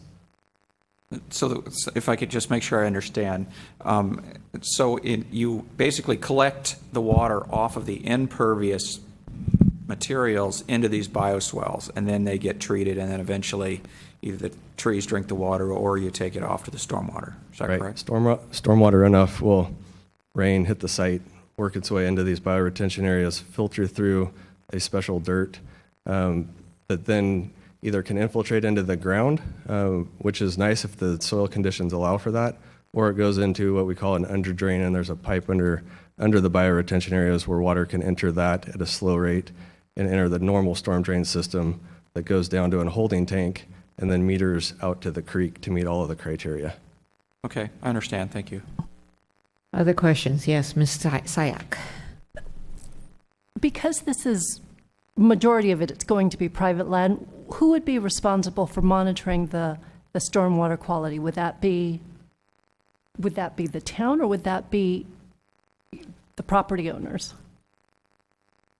Stormwater would be managed by the homeowners association. Okay. So all of these bioswales, the bioretention pond, all of that would be absorbed by the homeowners association? Correct. This would not be the town's burden. This is really common in developments that have occurred after these stormwater regulations came into effect, because ultimately jurisdictions don't necessarily want to bear that burden. So because we already have a homeowners association that would be created for this project, it makes a lot of sense to bundle that into that cost. Okay. And that would be in perpetuity. So if Correct. requirements change, okay. Correct. Further questions? Ms. Jensen? Changing direction to open space, and I think this is a legal question. One of the things that we asked the town, and we got the town's response, and I was curious about your response or your position, is something that I haven't been familiar with before this project, which is the Quimby Act, which, as I understand it, is requiring that in order for the town to ask for additional open space, that we need to make some kind of findings or determine that the project is going to create some conditions so that there's a nexus between the needed open space and what the project is doing. And I could be getting that totally wrong, so I'd like to know if I am. And what your position is on with respect to whether or not the town can require any additional open space here. So, for example, if we heard from members of the public that we would like this to be less dense, we'd like it to be more spread out, the assumption being that that's going to create open space, and I want to know what the applicant's position is on whether that open space whether that actually will create open space and whether that's required, or that it will just get filled up with something else. So it's kind of two questions. It's the Quimby Act question, and do we really create open space, or do we just create a blank lot that's going to be filled with something else? Okay, Andy Faber, I think Don Capobres wants to respond to the second part of your question. The first part, the Quimby Act is a state law, and it some towns, the state law allows cities to pass an ordinance, and if the city passes what's called a Quimby Act ordinance, then for new subdivisions, the city can require that for a subdivision of a certain size, so many acres of land as open space must be provided by the subdivider. So some cities have Quimby Act ordinances and some don't. For example, a Quimby Act ordinance might have a standard in it that says if there are going to be 1,000 residents, then 3 acres of open space need to be supplied in some form, either by the subdivider or often by payment of in lieu fees, which the city then uses for its own park purposes. In this case, Los Gatos doesn't have such an ordinance. It doesn't have impact fees for park development. The EIR for this project concluded that there were no open space impacts caused by the project, and thus there was no need to provide open space over and above what the specific plan itself is providing, which is a required 30%. And of course, as you know, the project is providing quite a bit more than 30%. I think Don may want to answer. May I ask a follow-up question of Mr. Faber before Mr. Capobres? Yes. You just said that this project, quote, creates no open space impacts, unquote. So I'm curious what you mean by that. Do you mean like we're going to build X number of houses and that means Y number of people are going to come to a park and the park is going to be overcrowded? Or do you mean there's no open space impact whether you guys want more open space or not? I just want to know what you mean by that. Well, I think what the EIR said is that there is no impact on the city's other open space resources, and there is open space available nearby for new residents of this project. And in addition, the project is providing its own open space as has been mentioned, I think Wendy mentioned it 2 nights ago, at a level considerably higher than other new developments in Los Gatos. So overall, there was no adverse impact on the city's other open space, A, and B, the project itself is providing its own internal open space, which in an adequate amount. And of course, as applied or as requested here, the actual project, Phase 1, provides considerably more open space than the objective requirement in the specific plan. Does that answer your question? Yeah. Other questions? Okay. Mr. Rennie? Thank you, Mayor Spector. I'd like you to go through the open space a little more. On Monday, I requested a walking tour of the site to specifically look at open spaces and what the views were.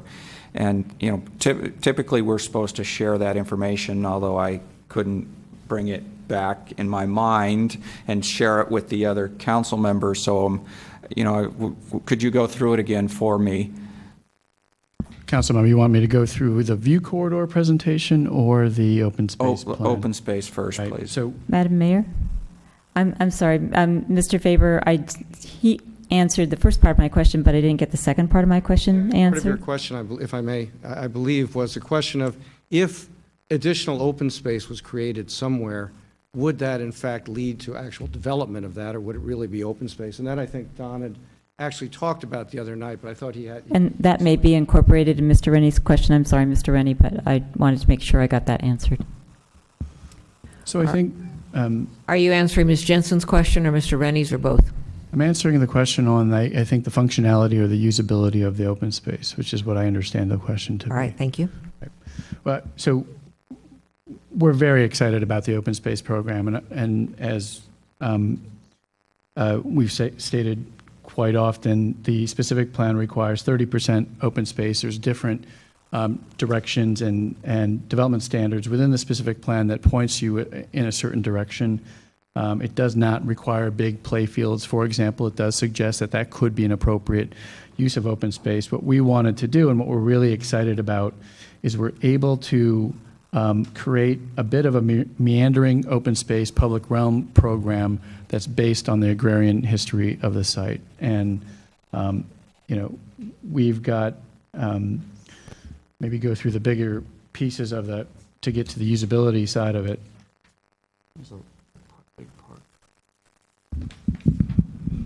So, for example, just from a scale perspective, and I do have kind of some problems with the names that we've attributed to parks, and we'll do a better job at that. But our main Central Park here that's located at the central of the site, from a scale perspective for folks who are looking at the screen or watching online, that is the size of downtown Plaza.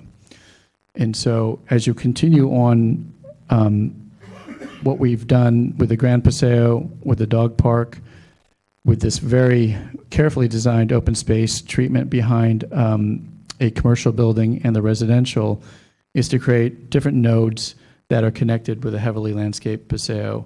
You know, kind of picture yourself meandering through an agrarian neighborhood with landscape that we can talk about the drought issues as well, but with landscape that provides a softness that I think is not being picked up by the story poles, and landing yourself in these very well-sized and ample-sized park areas to gather. They create an intimate feel. They create a feeling that that you want to enjoy it. Some of these are quite interesting that they're hidden, kind of entices you to find out what's kind of behind or through a paseo. And so, you know, it's been carefully designed. I can look at Paula or maybe the landscape architects to help me out here, but throughout that, what ties it together are the paseos as well as the community gardens, and we've talked about that quite a bit. And so it's not just decorative community gardens, but they are intended so that people who live in the North 40, and we've gotten quite a bit of interest from folks, kind of gardeners throughout the community, to kind of walk around, try to find out what your neighbors are doing and folks in the North 40 are doing. We tie the open space together with commercial community gardens as well. We have one big, large demonstration community garden, one on a rooftop deck. And so, again, we keep saying it's the number. We're working with Garden to Table in terms of making this really production-oriented and not just ornamental. We plan to, the estimate is about 14.5 tons of fruits and vegetables can be created through this open space plan. The other thing that I think is really important from an objective standard perspective is the amount of this open space that's accessible to the public is well in excess of what's required. Conservatively, 85% of the open space program in this portion of the North 40 will be accessible to the public. And I'm not sure what the minimum requirement was. I think it's in the 20% range. And so other than some of the private open spaces that are associated with the residential program, the vast majority of this open space will be accessible to the public through public access easement. Paul, if you want to add. Coming to any piece of land in any community with my planner's hat on, the first thing that I think about and we think about as a team is the public realm. And I wanted to circle back to one of the comments that someone said on Tuesday, which is the developers put the buildings on first and then they did everything else. Something I'm paraphrasing. However, it was really just the opposite. We really look very carefully at the public realm. What is that? That is the places where people can go, how you circulate, what you experience, what entries you see. How is that layered with a richness of landscape, street furniture, and all of the various things that happen at the human scale, as well as at the vehicular scale. We try to put all that together in a layered approach that gives you a layering from public to private, from small to large, that people can really relate to. So I'm not going to reiterate all the things that Don said, but a lot of the thought that's gone into this public realm plan is a diversity, like the diversity you find around Los Gatos, with the mews you can find downtown, or other paths that are heavily landscaped, streets that have parallel parking, layering of planting strips, street trees, shrub planting, and entry porches, entrances to shops, those kinds of things. So a lot of thought has been going into the public realm plan that continues into the paseos, that some of which are 25 feet tight, and then you travel and open into a larger space that's the size of a space you can all relate to here downtown.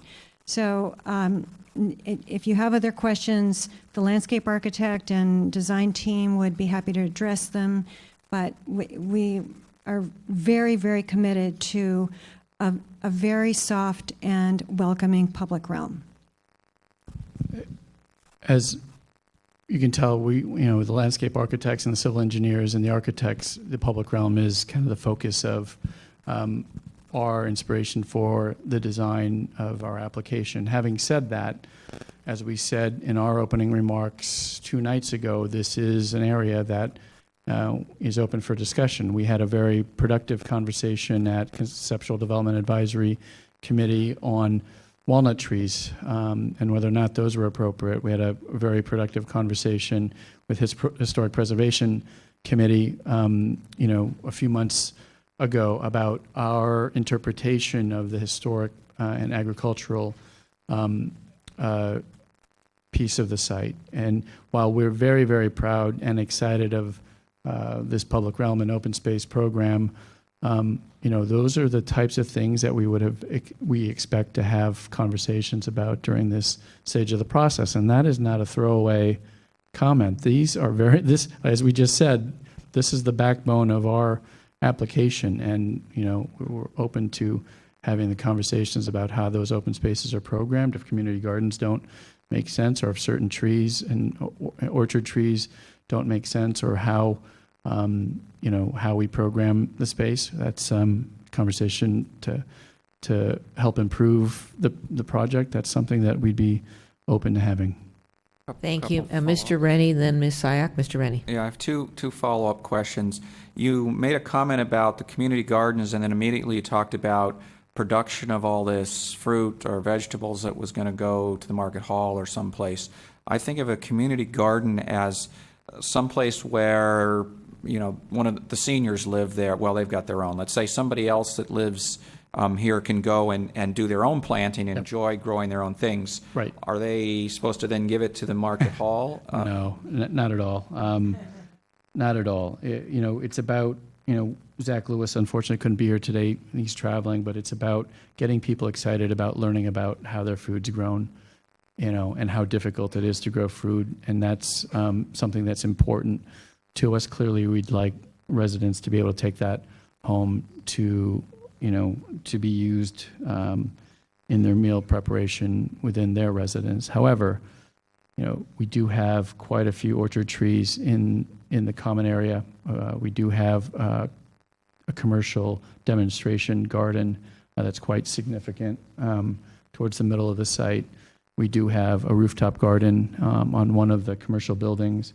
And so our intention was, again, wherever we can, and then obviously in concert with other policies that we have to deal with, including drought and things like that, wherever we can, to not just make it ornamental. We wanted to make it functioning. That's why a conversation about walnut trees, I know it sounds trivial, but it's not. It's about how do you harvest the trees, and we have a couple council members that have experience on walnut orchards. And so, but that does impact, at the end of the day, what the North 40 looks like for a long time to come. So what that orchard treatment looks like on Lark is not a trivial thing, but those are things we're hoping to have conversations about, and we're very passionate about this topic. So my second follow-up question, when I got the site tour from Ms. Baker or somewhere in there, she mentioned to me that there's an HOA for all of this to make sure all of these things occur, that the fruit gets harvested and so forth. She also mentioned to me there, in one of the open spaces, there was a wall where movies could be shown. And then I later thought of the question, well, is this only for residents of this neighborhood, or can people come from, say, the other side of Lark or the other side of Los Gatos Boulevard to these movies? And what about community gardens? Is it just for these people here? Is there maybe going to be the wait list is priority here, but others can be on it? How's this going to work? So we've designed it so that they're always in demand. The most dangerous thing about the community gardens is probably when they're not utilized, or they get they're not maintained. And so we did, working with at the beginning of the process, we worked with Les Kishner, local Los Gatos, who's worked with the high school and some of the schools here on the community gardens front. And I kind of met with Les recently, and Les kind of programmed out for us the appropriate number of community gardens that would be available for the general public. That would include, for example, existing residents in the North 40, but it would not be exclusive to that. We are working with, so we transitioned from kind of a high-level planning program with Les to a very detailed and operational-oriented consultancy with Zach Lewis at Garden to Table, and he is working very hard to kind of put the operations manual and all the policies in place. It ultimately will reside with the residential HOA, but the way that it works with the commercial program is there will be reciprocal easements where the commercial program will also have to participate in some of those costs. And so, we're not quite there yet in terms of how many plots would be allotted to members of the HOA versus members of the general community, but we just want to make sure that they're heavily in demand and they're in great use. Interestingly enough, maybe because some of the comments we made recently, there has been a lot of interest in the community garden program, and I've had several meetings just talking about that. And there's different organizations that can really participate, who are community-wide organizations, and I'm excited about trying to tie those organizations in with the North 40. I'm going to try to keep my answers more succinct, Madam Mayor, so I do apologize. But The point is, it's not a gated community. It's not exclusive to, there's no fence around, there's no moat around, there's no wall around the North 40. The reason for some of these, the grid pattern, is to allow quite a bit of penetration into this new neighborhood with the multimodal path, with, with the paseos. And we hope that folks from Highland Oaks comes over. We hope that folks from the side of Los Gatos Boulevard come over. That's the plan. As Andrew Burnham mentioned the other day, Market Hall is intended to be for folks who can get there 4 or 5 days a week and buy things that might have been grown on the North 40, or produce that's been grown on the North 40. So we are trying to open up and tie to the existing fabric. I will yield the mic. Thank you, Mr. Rennie. Ms. Sayak. Thank you. So I want to follow on this theme with, I don't know if you have smaller pictures, smaller quadrants. I'd like to get a better sense of what the open space looks like. And so let's start with what you're calling your central park. Huh? So my concern is you have this in the middle of your development. Realistically, how many people will feel welcome to walk into a park that's surrounded by residential development? How many people will know it's open to the public? And I'll give a specific example. On the corner of Blossom Hill and, gosh, what am I, where Old Swanson Ford was, there is a park there. And when that plan development went in, that was supposed to be for public use, and now it's fenced off, and I rarely see anyone in there. So how do you anticipate moving beyond so that the public at large understands they're welcome and it's an inviting place for them? It starts with our philosophy, and I'll just leave it at that. The philosophy that we have is this is open. This is an open neighborhood, not gated, as I stated. And that's just permeates the entire design team and development team's psyche, is we're trying to create openness. I don't know, Melissa, if you want to take on some of the programming or the size of, I will take a little bit of a stab on how I would feel comfortable walking into a park that is surrounded by residential. It happens all the time. And it's some of, frankly, the best public open spaces I've ever experienced, in my travels. And some people might not like some of the examples that I give. They tend to be very urban, but public parks are surrounded by residential, and some of the best places that we've traveled. I know a lot of people have traveled in Los Gatos. We share stories all the time as we're talking about this great public realm and this big public, great public open space. And that is the beauty of kind of the philosophy of having kind of eyes, and that's why we go through great lengths with this design team to make sure the fronts of these doors and these fronts of these residential units are on the streets and on these public spaces to create, a sense that, these aren't going to be neglected. These are going to be areas that feel secure. But I think it really has to do with dimensions, Melissa, or we get into that? I'm Melissa Willman with Van Dorn Abed Landscape Architects. Part of the thing that will make this space feel inviting is that it's directly on the main street that goes through this project. In addition, when you look down through the park, it'll be very visible as you look in, and it will invite you in. You'll be able to see the community gardens, you'll be able to see beyond the orchard trees, and you'll be able to see some of the amenities that will bring you into the park. Also, lighting will be a big part in this for the evenings, and I think low lighting and bollard lighting help a lot for these spaces. And in addition, towards the center of the space, we have so many different seating opportunities and big and small spaces. It's designed that way to have clusters of people throughout the space. Similarly, when you go into like a retail store, if it's empty, you kind of walk by, but when there's people in there and it's activated, it draws more people in. So there's a lot of opportunities here for people to do different things. Sit in the sun, sit in the shade. We're going to have hammocks in the groves of trees. We're going to have a communal dining table. We're going to have some movable furniture and lots of variety. So I think that really helps to activate the space. Ms. Sayak? Okay, so I'm going to give you a scenario. A lot of discussion at the Planning Commission was on units 24, 25 on Lark Boulevard. Right. what was the thinking behind not putting the park there so that as you're going down, I'm totally spacing out on my streets. Los Gatos Boulevard, it's right It's a small there. street. There's no even question that this is open to the public.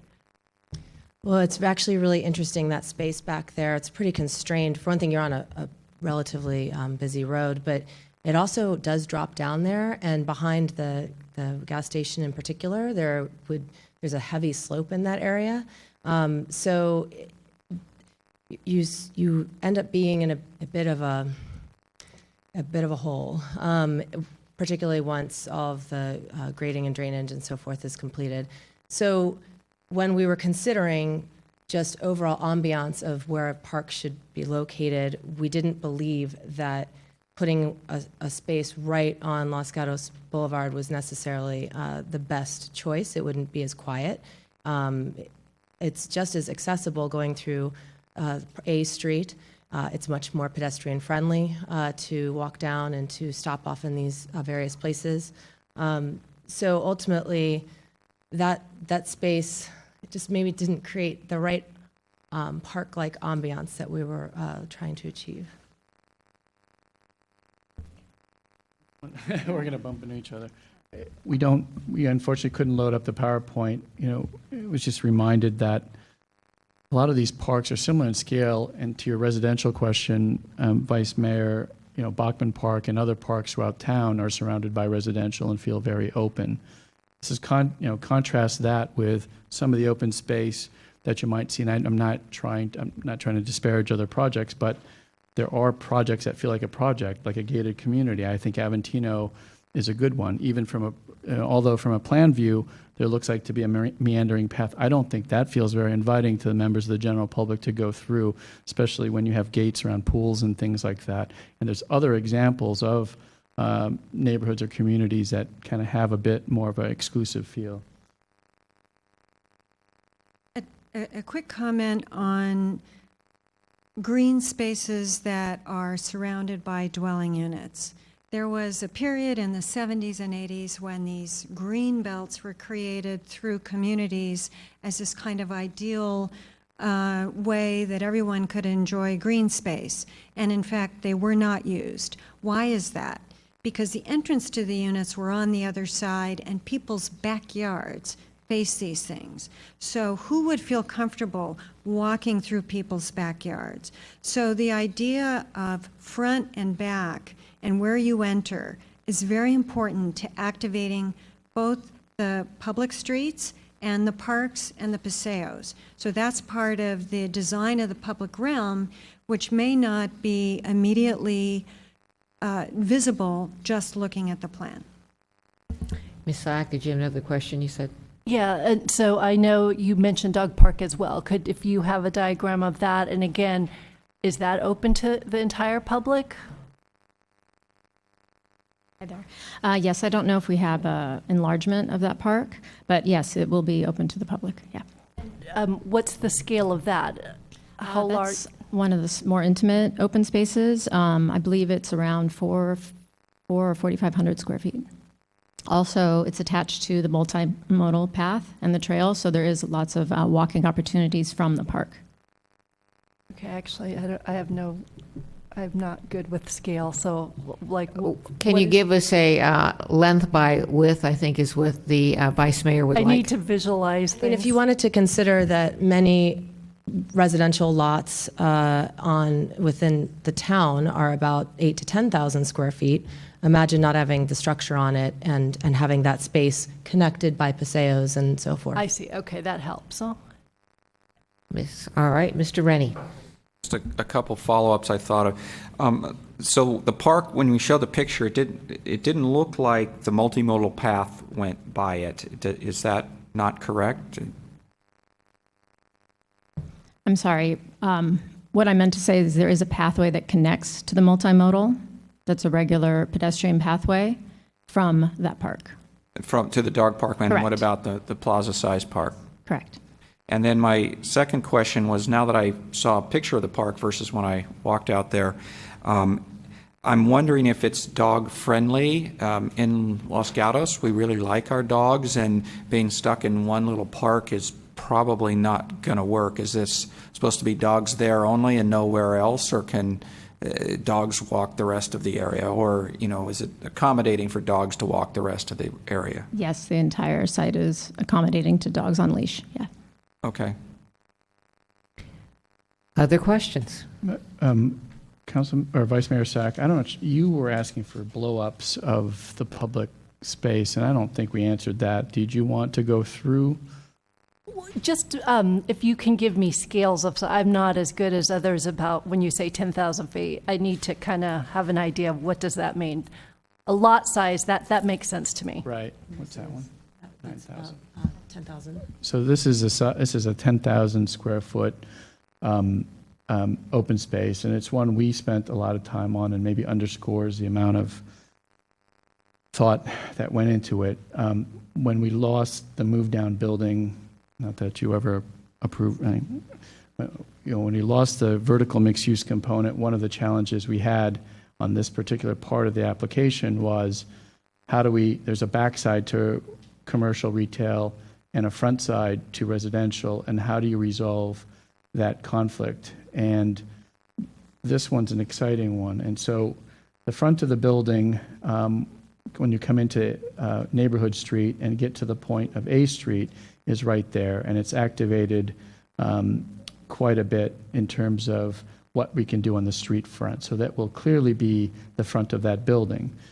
When you move to the north along North A Street, however, because the other side of the building, you have to find a place for trash, you have to find a place for kitchens, you have to find a place for servicing a restaurant. And so we are challenged because that would typically go on the back side, which is the front of the residential. We essentially twist the building right at the point.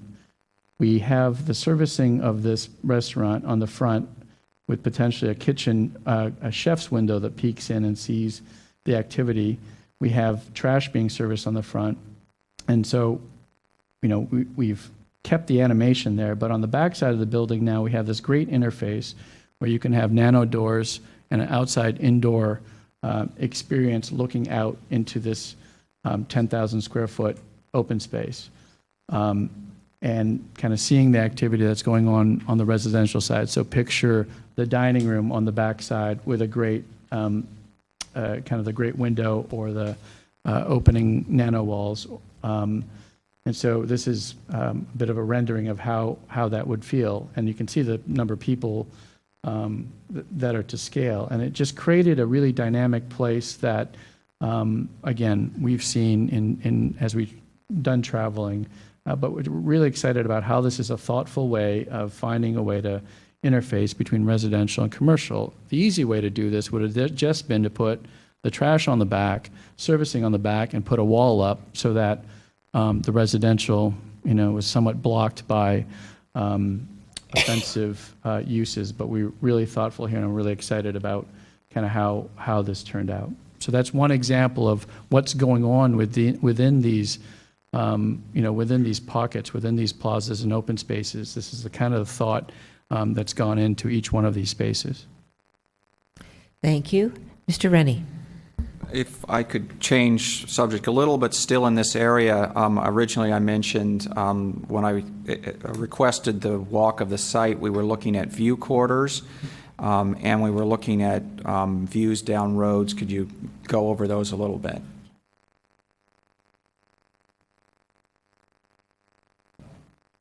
So we do have a PowerPoint that was ready to go for view corridors. It was such a critical component of the discussion at Planning Commission that we prepared something to walk through, if you'd like to see that.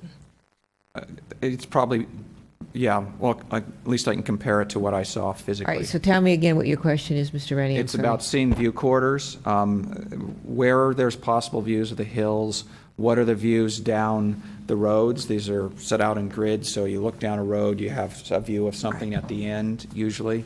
Okay, so we're looking at view quarters. Thank you. We looked at view corridors from two perspectives. One perspective is from the freeways, which has been an issue throughout the advisory committee, and then from within the site. First, looking at the freeway views, these were done by an independent group that was dealing with the EIR. So there are 4 views that are taken here. The image on the upper left is the plan is submitted in 2014, I believe it was, or 2015, with the move down building, which is no longer there, which was our kind of intermediate building between the row houses and cluster homes and the senior housing. The lower image is with the 35-foot height limit, what that looks like now, and there's a key plan on each of these that shows you where the view is taken.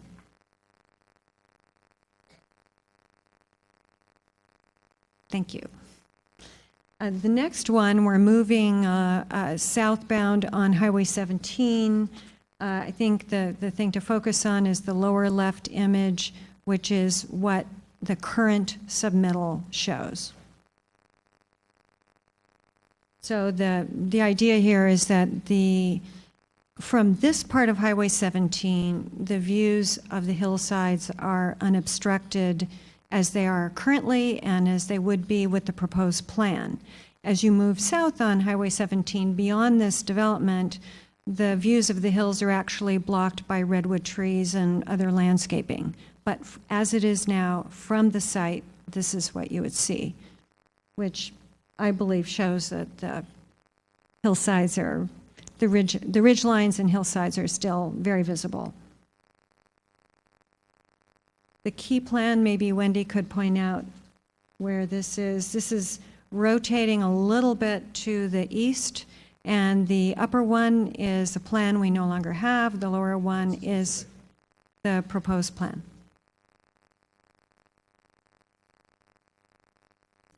Thank you. Yeah, okay. I'm being corrected. The upper one is what's allowed, and the lower one is what we're proposing. This one is rotating the view directly to the east, and what we have here is that the hills actually start on the right-hand side of the view. So looking directly east, there are no hills, because those are the flatlands of northern Los Gatos. And the proposed view is the one in the lower left, excuse me. Then we looked very carefully at what does it mean to have embracing the views in Los Gatos, view corridors, whatever you'd like to call it. So regardless of what it's called, we looked at 2 options. One was, or 2 locations as representative of what we see in other parts of Los Gatos. One is D for downtown and the other is N for neighborhood. In the downtown area, what we found is that as you look around from North Santa Cruz Avenue, the many 1-story buildings and 2-story buildings block the views of the ridgelines. And the way that the ridgelines and hillsides are embraced within the town of Los Gatos is typically down the street axes. So, for example, this is a cross street to North Santa Cruz Avenue, and you see very well that the ridgelines are well framed by the street views. And this is lower intensity development than is permitted on the North 40. And so as we move southward on North Santa Cruz Avenue, the hillsides start to become more visible. Sometimes they're hidden by landscape, sometimes they're hidden by buildings, and sometimes they're completely visible straight down the street. Embracing the hillsides is a dynamic thing. As you move through space, sometimes they're visible and sometimes they're not due to landscape or buildings or other elements that may be there. Moving to the neighborhood option, It has been suggested from time to time that what would happen if we actually rotated the grid in the North 40 diagonally. I presume that's diagonally with respect to Los Gatos Boulevard. So we went and found Benedict Lane and some of its parallel streets and found that as you look down Benedict Lane, that you had similar, even though your homes, they're single-family detached homes. This is not 20 units an acre. This is probably 4 units to the acre when you factor in the streets and whatnot. Where you had normal street landscaping, that again, these views were embraced as you look down the street. And as you're traveling through this, you get these wonderful axes straight down the street. Well, there is a crescent of hills around this part of the city. By the way, I just wanted to mention, there are other places you can go on Benedict Lane where you get quite full views of the hillsides, but there are places where there are no street trees. So really what we were trying to look at are places that were equivalent to the North 40. So we plan to have street trees. I think the desire is to have street trees, so those are the kinds of places we are looking at. And then perpendicular to Benedict Lane, you can see hills in the opposite direction. This is towards the southwest. They're filtered by a lot of the mature foliage that's there. So again, embracing views is a dynamic thing. What does that mean for the North 40?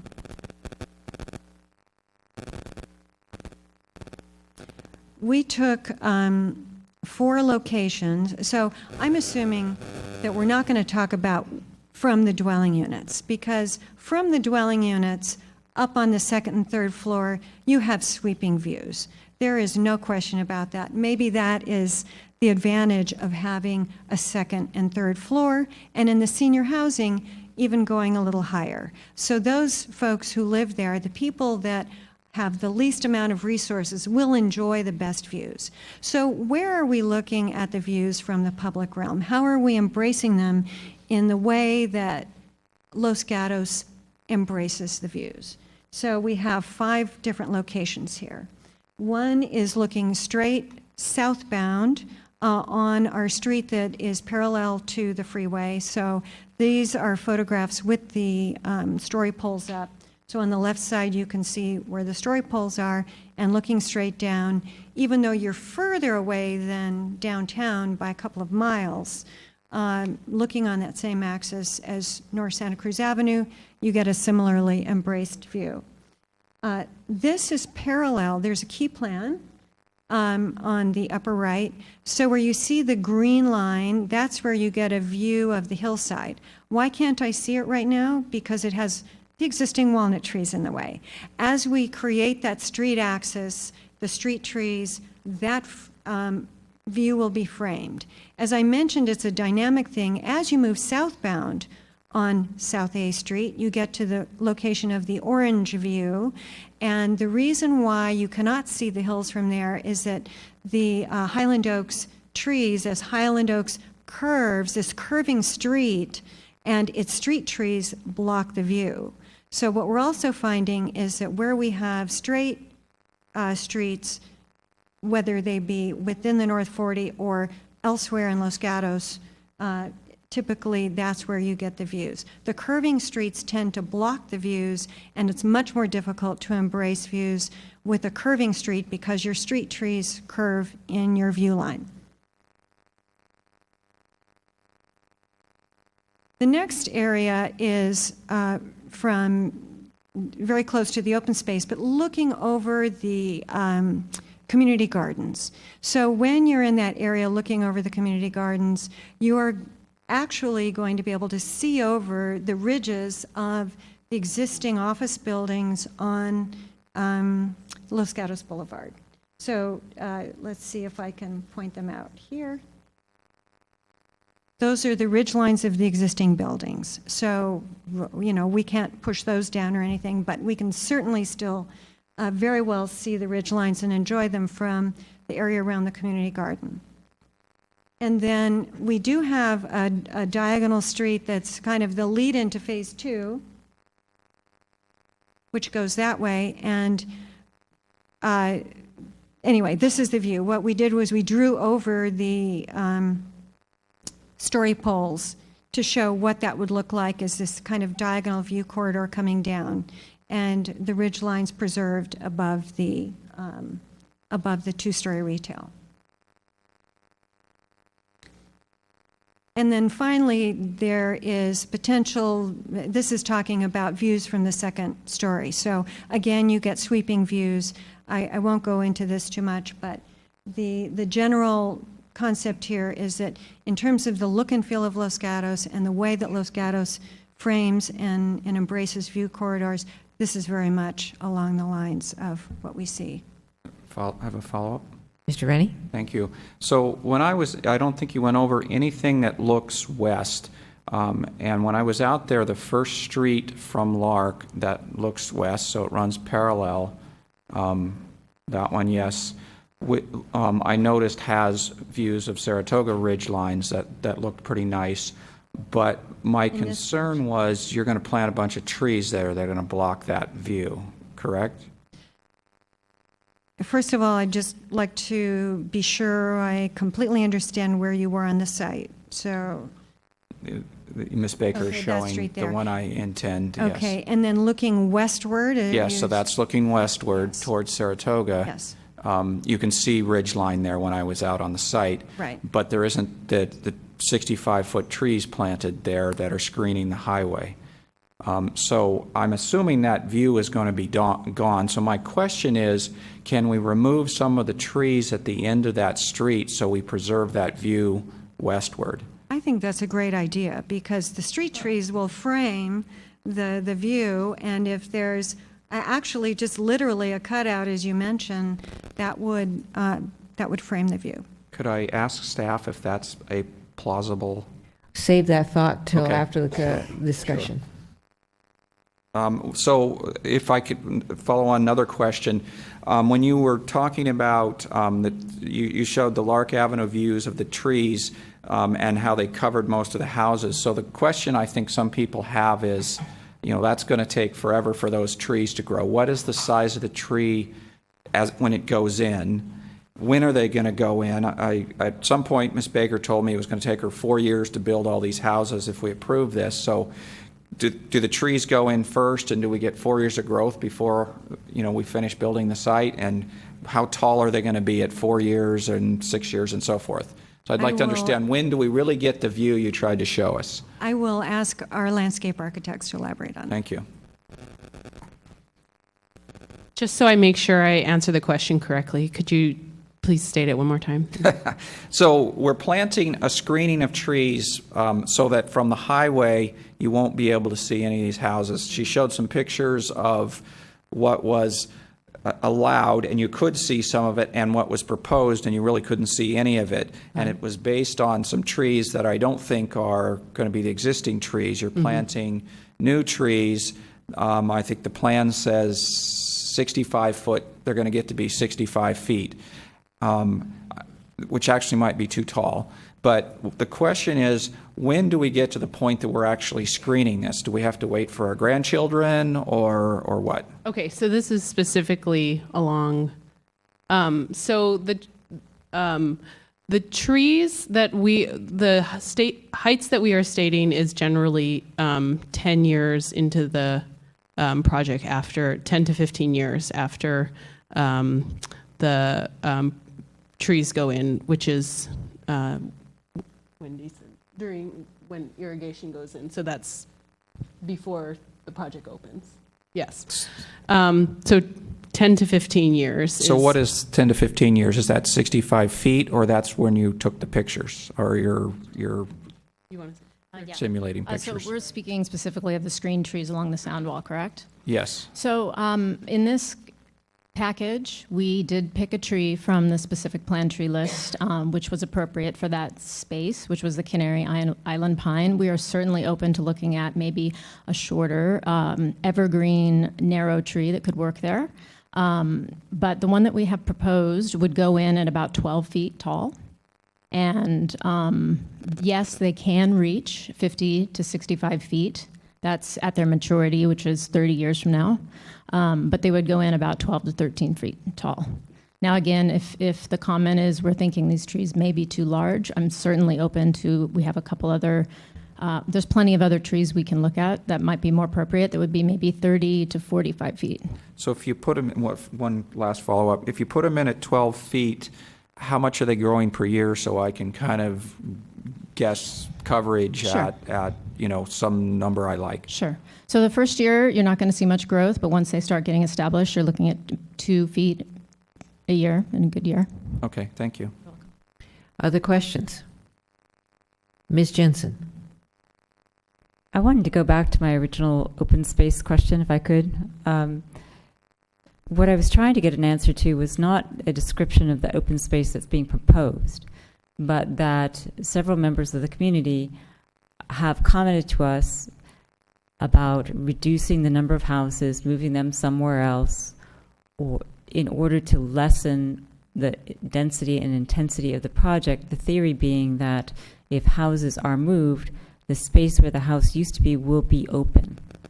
And so I want to understand if that would actually be a result of moving housing, or whether there would be some different result. That gets back to the Quimby Act. So we believe, well, we don't believe, we know we've met the objective criteria of the specific plan and exceeded it. The requirement's 30%, we're providing 39%. And so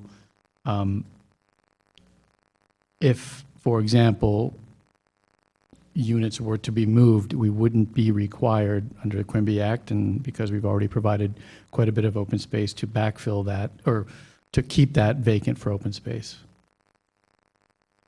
Thank you. Further questions? Ms. Sayak?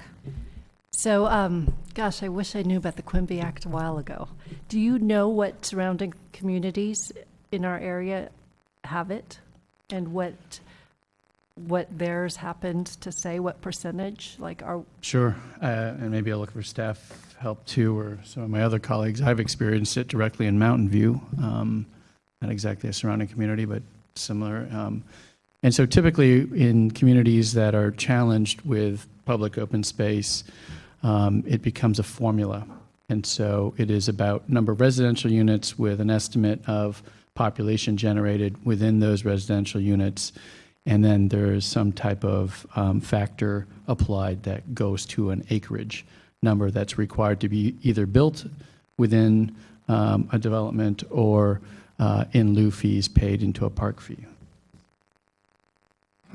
If I might elaborate just for a minute, that's correct. Some communities have Quimby Act fees, some don't. Some have park dedication fees that are not Quimby Act that might apply to non-subdivisions. And they're typically assessed the way Don mentioned. The city does a study. The study has to show a need for park space that is created by new development. It's kind of like traffic impact fees or other sorts of impact fees. And the state law, the Quimby Act particularly applies to subdivisions. There are also park fees that can apply. San Jose has both, for example. They have two ordinances that when you look at the code, it's very confusing.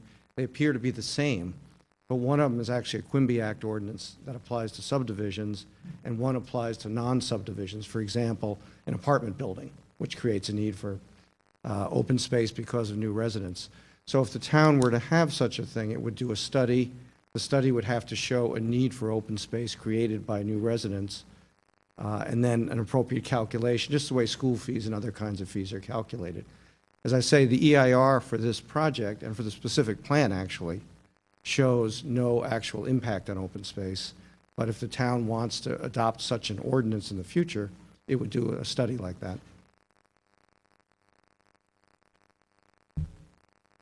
From my perspective, and so it also sometimes gets accompanied by design criteria specifically that you have to build a certain dimension, whether that be a minimum 1 acre contiguous or something like that. Just for future reference, it's helpful for a developer to know what the rules of the game are. And when you know what the open space requirement is for a proposed project, it just makes it easier, and you can specify what that has to look like, whether that be active use or and things like that. The 9% that we're over, again, some of these numbers get lost as to being kind of just small numbers, but just under 2 acres of open space above and beyond what's required by the specific plan. Mr. Rennie? Thank you, Mayor Spector. If I could, this sort of leads into another question I had. One of the concerns I've heard from residents several times is sort of the intensity of this. It's built pretty much at the density that we have. If you built it at a lower density, we'd have to reject it because it wouldn't meet our housing element. But there's so much of it, it seems overwhelming. And some people have suggested, well, can we put some more open space in the middle of it? Which led me to wonder, what is the intensity of this? And I saw in the staff report, in the other, we also have this policy that the Lark District is supposed to be less intense. So I think the idea is, from Lark Avenue, it's less intense than if you get into the middle of it. There was another piece of the question I'm forgetting. Maybe I'll let you go ahead and start with that. What's the question? So the question is, what's the intensity of this? People have said, well, let's fix this by putting a hole in the middle. But, and I was going to say, one of the things that led me to asking this question was, in the staff report, it says there's supposed to be 15% of the Lark District at 2-story high, which I consider less intense. But the staff report says we get 29%. Well, we called in the plan for 2-story around the edge. How are we getting 29% now if just the edges are at 2-story? You understand the question? Yes. Okay. Sorry, it's somehow long and I rambling. think so.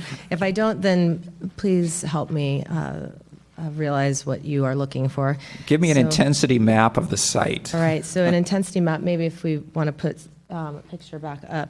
So the Lark District, the idea of intensity, when we watched the proceedings of both the advisory committee, planning commission, and then ultimately the town council who approved the specific plan, was that it's not only an intensity as far as density, it was an intensity of uses and vibrancy and activeness level. So as you move towards a transition, it goes from primarily residential to a mix of residential, and then to primarily commercial/retail. And so when we're looking at intensity in a different way, as far as open space, for example, the Lark District has 4.79 acres of open space, and the Transition District has 3.43. So that's a 42.5% amount of open space for the Lark District versus 36.4%. So that's, let me do math really quick, but it's about an acre plus more in the Lark District versus the Transition District. There's one example. We have opened up green space more. The lot area coverage is also far lower. The lot coverage area is allowed to be 50%. In the Lark District, it's 29.4%. And in the Transition Districts, it's 33.9%. So it's about 4% higher lot coverage in the Transition District.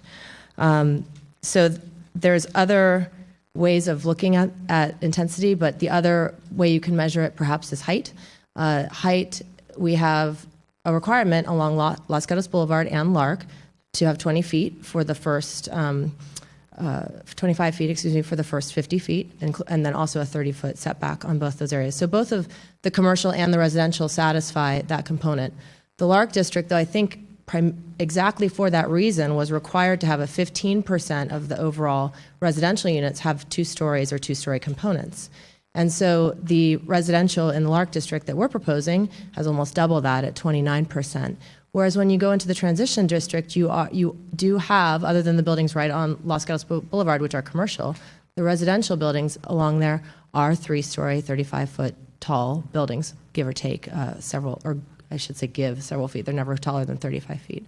So you don't have those same 2-story elements within the Transition District on the residential side. Instead, you have the 3 stories and then the residential above Market Hall.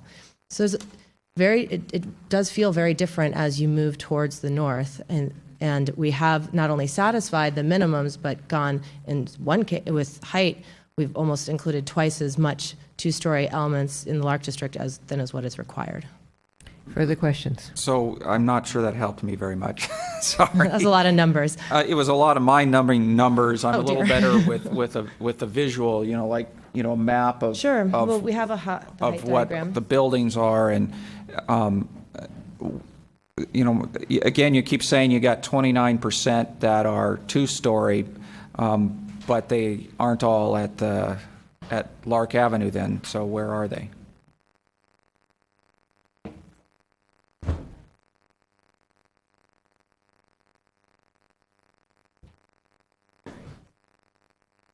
Let me ask you, Mr. Rennie, is this what you're looking for? Something like Yeah, this. so I'd like to understand from this. So we're saying at Lark, I'd say lowest intensity on the left side of the map, and it looks like it's getting more intense as we move across. Is it a constant gradient? Correct. The colors are a little bit strange on here, but you can see along the perimeter, they should be light yellow, but they're light green on here.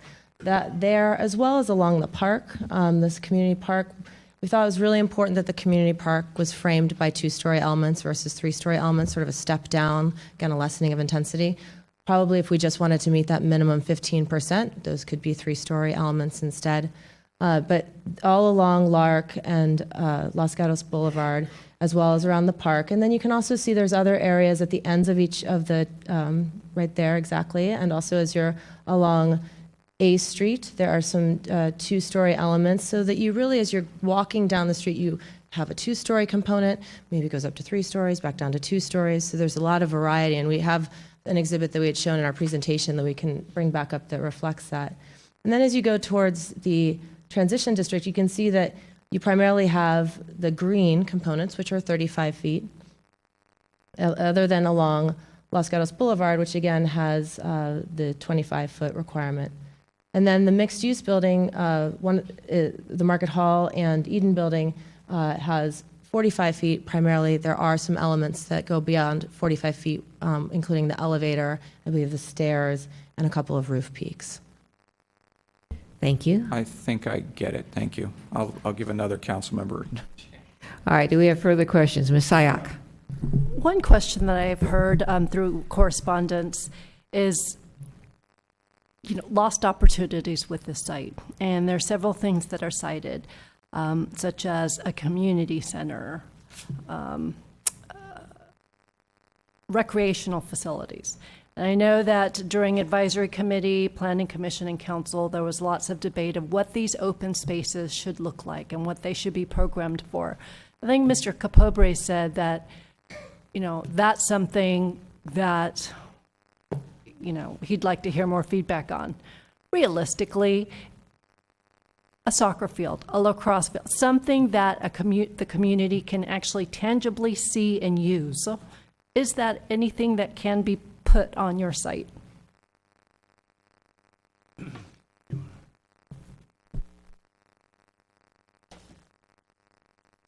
So we're trying to identify the area in the specific plan that refers to open space, because it's actually really important.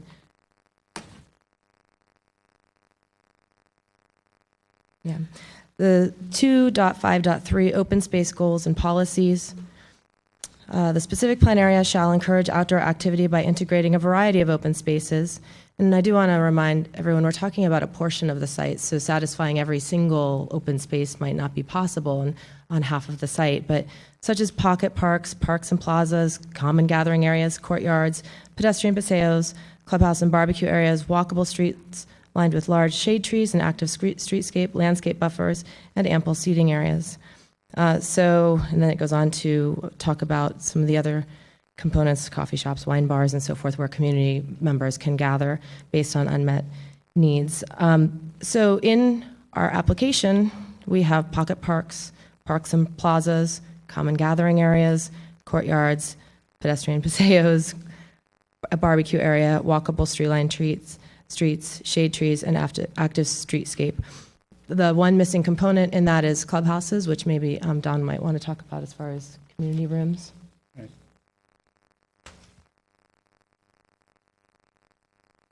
You can also find on 2.5.5 the many suggestions on types of open spaces, plazas, paseos, pathways, perimeter buffer, orchard planting, and common recreation areas.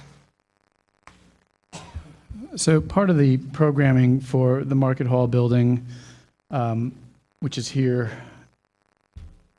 is, doing quite a bit of research in terms of what market halls have turned in to be over the last decade plus as they've evolved.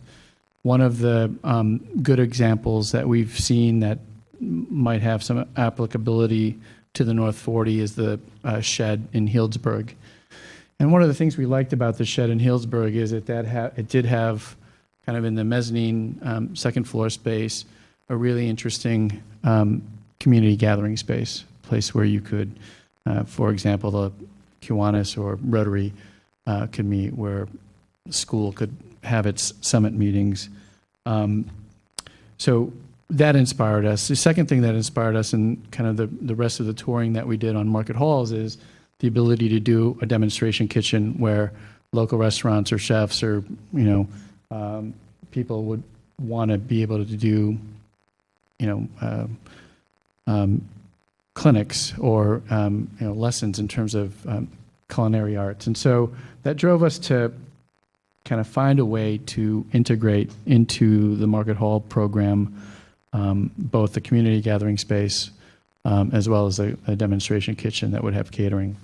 And so that's what is proposed here. Further questions? Mr. Rennie?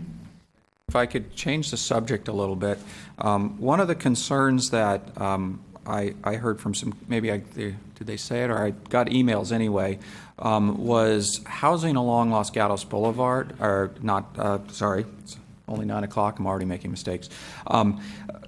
Housing along Highway 17, and I looked in the EIR, and it talks about mitigation measures, and there's even sort of these high pollutant zone map on that they show in here, and I'm trying to I'd like to understand, have we achieved these mitigation measures? It says things like the ground level outdoor residential yards that are not oriented to Los Gatos Boulevard side of the plan area shall be located no closer than 100 feet from the State Route 17 right-of-way. So have we complied with all these mitigation measures? Staff could confirm that to have an unbiased party, but yes, we have. Part of how we achieve this is, it's again a little rough to see, but there are, in the green zone, in this green zone right here, this is where you have to satisfy this condition and this mitigation measure by interior ventilation systems. This is not something that's uncommon in the Bay Area, the way that the winds blow. I'm not an air quality consultant, but learning a bit about it, the way that the winds blow across freeways, depending on which side of the freeway you're on, you can have air quality impacts. And the way that they measure these is effectively if somebody were to sit out on the site 24 hours a day outside breathing the air. That's not necessarily how you live in your home, but you could. So outdoor and indoor are a little bit different. But for the interior spaces, you can use ventilation systems. We use them frequently when we're nearby freeways. Sometimes impacts are greater, again, depending on the way the winds blow. They could go deeper into a property. All this was studied as a part of the specific plan EIR. The mitigation measures were discussed and implemented and ultimately approved. And all these units along here will all have those air filtration systems. It also means if you have those, you have to have the ability to close your windows and have air conditioning, but air conditioning is always in our units. So that's one component. The open space areas, I believe it refers to private open space areas in that particular mitigation measure. It talks about backyards. Correct. So in this area, there's one area of Backyards, yeah. of potential private open space. In that area, we could not put fences up and keep that space open so that it's more common open space. Or the other option is that there actually things have, maybe staff wants to address it as far as whether or not that we need to take down fences or if the current standards apply to those. But the only area that's impacted is right here on the site, and it's one private yard area. So you could remove the fence, have that grow into the common open space, and that would be satisfied. Okay, thank Mr. you. Rennie, questions? I have different subject questions. Okay, well, we're not on subjects right now, just looking for questions. Mr. Rennie? Okay, so let me switch gears here. I did that one. Another complaint that I heard was quality of materials. I've heard that these were kind of poor quality tilt-up buildings. Can you address the quality of the construction, and is it going to last, and so forth? I'll start off by saying that this is not our first community in Los Gatos, and so you could probably get a very good idea on the quality of craftsmanship that Summerhill constructs by driving by one of our other communities. But here to speak, I think is better my architect to speak at least on the for sale condominiums, and then maybe Paula could speak to the commercial components. Well, good evening. I'm John Thatch from Dolan Group. As far as the materials, I think we're looking at a wide variety of materials and quality materials. We're looking at horizontal siding, vertical siding, things that go appropriately with the architecture. We're doing like 40-year comp roofs, so they're quality. We're looking at corrugated metal, but things that are going to last over time.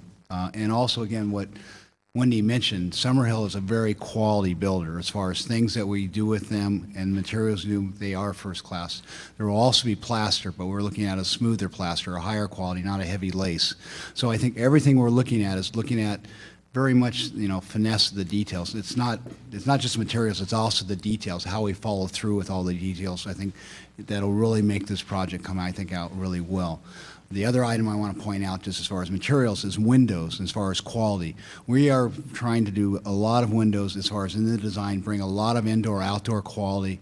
And again, I think like people mentioned, to me, Los Gatos is landscape, it's trees. How do we bring that inside the architecture, everything that we're creating outside? So, Ms. Jensen? This question for you, sir. Yes. Just to follow up on that a little, before we get to the look and feel, I've had comments or heard comments about how does your architecture or the materials you're using reflect the agrarian history of the site. Could you just give me an explanation of what you've chosen and how you believe that reflects the agrarian history? well, part of it's just not the materials. Part of it's the forms. I think we look back, and sorry, and I think I mentioned the other, is talking about barn forms and different things that we could do, maybe doing a contemporary interpretation of that. How we're using metal corrugated accents in places, where we're using, sometimes it's horizontal or board and bat siding that's sort of appropriate to barn or farmhouse architecture as far as what we're looking at. Looking at details as far as the corbels and wood details and different things that we're doing, but taking maybe a little fresher contemporary look at those type of items that you would see, I think, in barn, farmhouse, agrarian architecture. Mr. Rennie. If I might also answer under 3.3.6, building form and articulation, specifically in the residential section of the specific plan, you can read items A through, let's see, how far does it go? There we go, A through S. And agrarian architecture is not noted in this portion. So while we absolutely believe that it's something that's very important, there is not a requirement in the residential portion of the plan. All right, other questions? Mr. Rennie. So, I actually have a few on the look and feel. That was one of the biggest complaints I've heard, that this doesn't look and feel like Los Gatos. It was, I think, #1 from the Planning Commission on reasons for denial was it doesn't look and feel like Los Gatos. And one of the complaints that I've heard is it's cookie cutter. And Los Gatos is not cookie cutter. We're eclectic. We're a variety of things. Really what I think has happened is we've grown neighborhoods, maybe we're cookie cutter and grown organically different. Can you explain it, prove to me it's not cookie cutter? Right. Why? And I think that means, what are your variations of styles and heights and you know, it's not the same building plunked down many Right, times. I don't think we're going to get to look and feel yet on that answer to answer your question specifically on the different types of elevations that are available. Since Wendy plugged Summerhill, I will plug Grosvenor as well. Grosvenor is a long-term hold company. In terms of your question on materials, we tend to hold longer than our counterparts. I'm not saying a build it and flip strategy is a bad one. It's just not one that Grosvenor implements. We tend to build it. Not to say we never sell it. Obviously, we just sold Los Gatos Village Square. Not that we designed that either, but we do build to hold for a long time, which typically means building to a higher quality standard. Proud to stand by some of the projects that were identified during the public testimony, and very proud of kind of the legacy that Grosvenor has from a design perspective as well.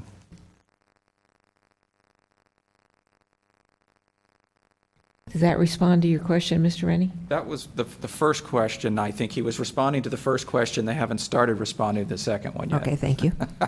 I think what we wanted to talk a little bit, like you were asking about, you know, getting a little bit look and feel and describe some things. I think the first thing we wanted to talk about is again, of course, we do not think it's cookie cutter. We think there's a lot of variation as far as, you know, one-story elements, two-story, you know, masses, three-story masses, and a lot of variation within that. And we put together sort of some exhibits showing some different areas, like on A Street, that show, you know, two-story, three-story. There's some one-story masses that are sort of pointed out by the arrows that you see here. So we think we do have a lot of movement in the architecture as far as what happens, also in the details as far as roof overhangs, different pitched roofs, and different things that happen in the architecture that really creates, I think, something very dynamic that will work really well with the landscape. And then again, this is along Bennett Way, again, just looking at the different massings, the different forms, the different heights, you know, going flat roof, pitched roofs, a lot of different things as far as creating movement in the architecture and just having, again, a lot of dynamics in what happens in the architecture. And this one, again, this is looking actually down an alley, you know, but again, there's a lot of different variations as far as different things that happen in the roof, different things that happen in the massing. And one of the things I want to really point out that I think we talked briefly about is the garages in this community are hidden. They're in alleys. The main streets, the paseos, the garages are placed away from the public, away from the green areas. And again, this is looking down South A at the community park. But again, there's a lot of up and downs as far as variation that I don't think some of the renderings that we've given you show justice, but there's a lot of different things that happen in the architecture as far as materials and roofs and different massings. And again, along the park, you know, different things that happen with one-story elements, two-story elements, the gables, roof accents, masses, and wall planes that I think we have a lot of variation. And again, want to point out the glass that we're doing, that we're really creating some really neat glass areas that are going to work well inside and out.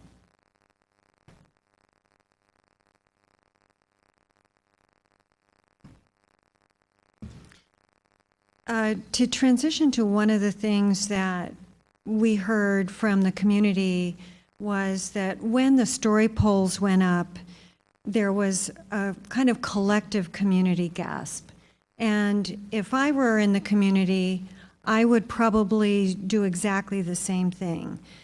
Orange netting is not attractive. It doesn't show anything of what John Thatch was showing in terms of the layering of roofs, porches, flat roofs, sloped roofs, that sort of thing. So the orange netting is just not attractive. If we went down the street and tore down the Beckwith block and put up some orange netting in its place, one could easily imagine that having lost that texture and detail of the Beckwith block and replacing it with orange netting, no one would like it and people would be really up in arms. So I think getting beyond that orange netting and into the layering on the elevations and the detail and the human scale that we put into it, I think is really critical to going beyond what people are zooming out and looking at as a cookie cutter. So I just want to zoom into what street level is going to be like, what the experience is going to be in the public realm, not from a satellite view. Thank you, If Mr. I Rennie. could follow up. And Do you have more yeah, here? so anyway, just a few slides. I want to make that general comment because I can totally understand why people are up in arms about the story poles. So same points here. The transition district has the variety and eclectic look that you see in Los Gatos. The materials are variety from, let's see, from the agrarian kind of natural wood. There's going to be new wood. There would be painted wood. We would have stucco finishes. We would have exposed rafters here. And in terms of the agrarian look, the buildings that are closest to Los Gatos Boulevard, which I don't think are in this particular series, are the most agrarian looking. So they're the ones that would be within your immediate view as you're on Los Gatos Boulevard. So these are just some similar responses to the idea of varied massing that you're not going to see in the story poles. Further questions? Yeah. Mr. Rennie? I'm curious if you could put up this diagram 5ST.2, which probably have to pull out of the book there. I'll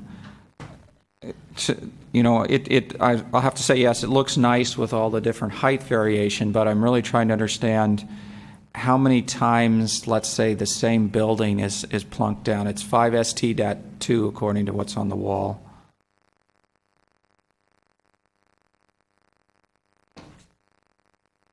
It's easier than looking over my shoulder. So, this is a color map, and I can see color makes some variation, but I'm trying to understand how many times is the same building plunked down here. Like along the top, it looks like I have 5 cookies, for example. You just made them different colors, and maybe those are big chocolate chip cookies, but the kind you put in the whole pan size. But the other buildings here, it's a maze of colors, but if I eliminate colors, how many times I can't see the numbers, but how many times are some of those buildings repeated?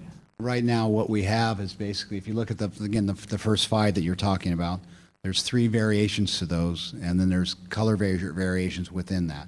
So as far as we have more contemporary, we have more, again, the agrarian sort of barn influence, more of a farmhouse as far as the character, as far as what we're doing, as far as 3 different characters for that building form.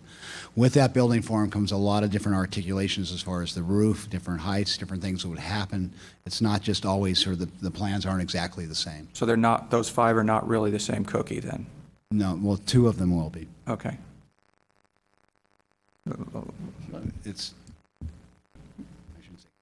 Well, so one of the challenges we have is we have to design, your zoning requires in your housing element that we design to a minimum of 20 units per acre, right? And how do we get there? And we're barely at 20 units per acre, barely. And so you have to look at the examples of your other communities within Los Gatos that are 20 units per acre and compare them to what we tried to achieve, which was smaller block sizes, which is less intense.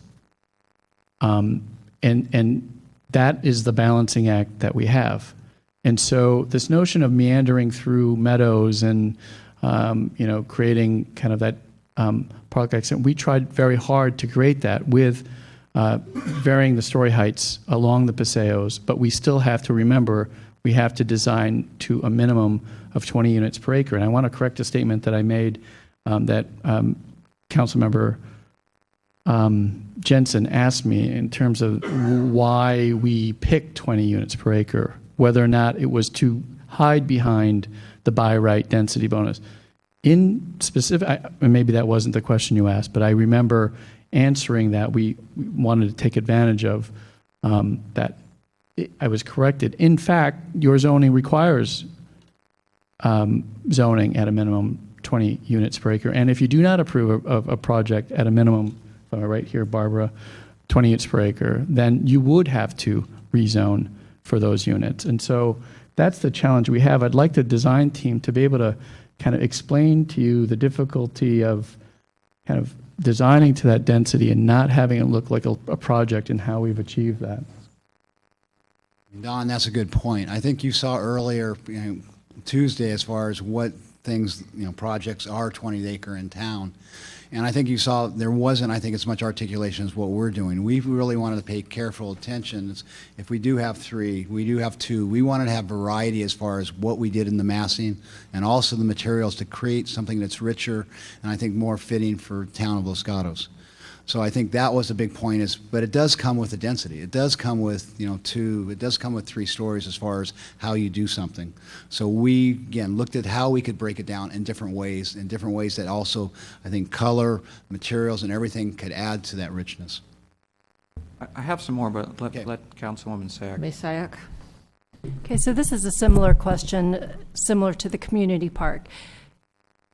The application, through our community hearings now, people have said what they want. So, and community park that looks nice, lounging, versus an active place with recreation facilities. I've heard that loud and clear. Another one is people want traditional architecture, and we can have a debate about what traditional is, whether it's the Mediterranean, whether it's craftsman. But given the first two-part question, first, with the layout you have, is it possible to change the form of architecture so it's not all cookies? Maybe I want a cupcake there instead. So that's one. And then the second is you keep talking about the density. And without getting into the other legalities, you can create, I'm assuming, as an architect, something more what the community is wanting if you weren't constricted by that 20 unit per acre, correct? You have more flexibility, yes. Okay. But we are doing 20 to the acre. Right, but there's an implication that, and we're going to get into this at a later time, but on your 20 acres, you don't have to utilize that 20 units per acre completely. Well, I think what happens as far as the density is, I think somebody talked about, if we do something that's lower, then suddenly we have to pop up higher. And I don't know if I'm answering that question right.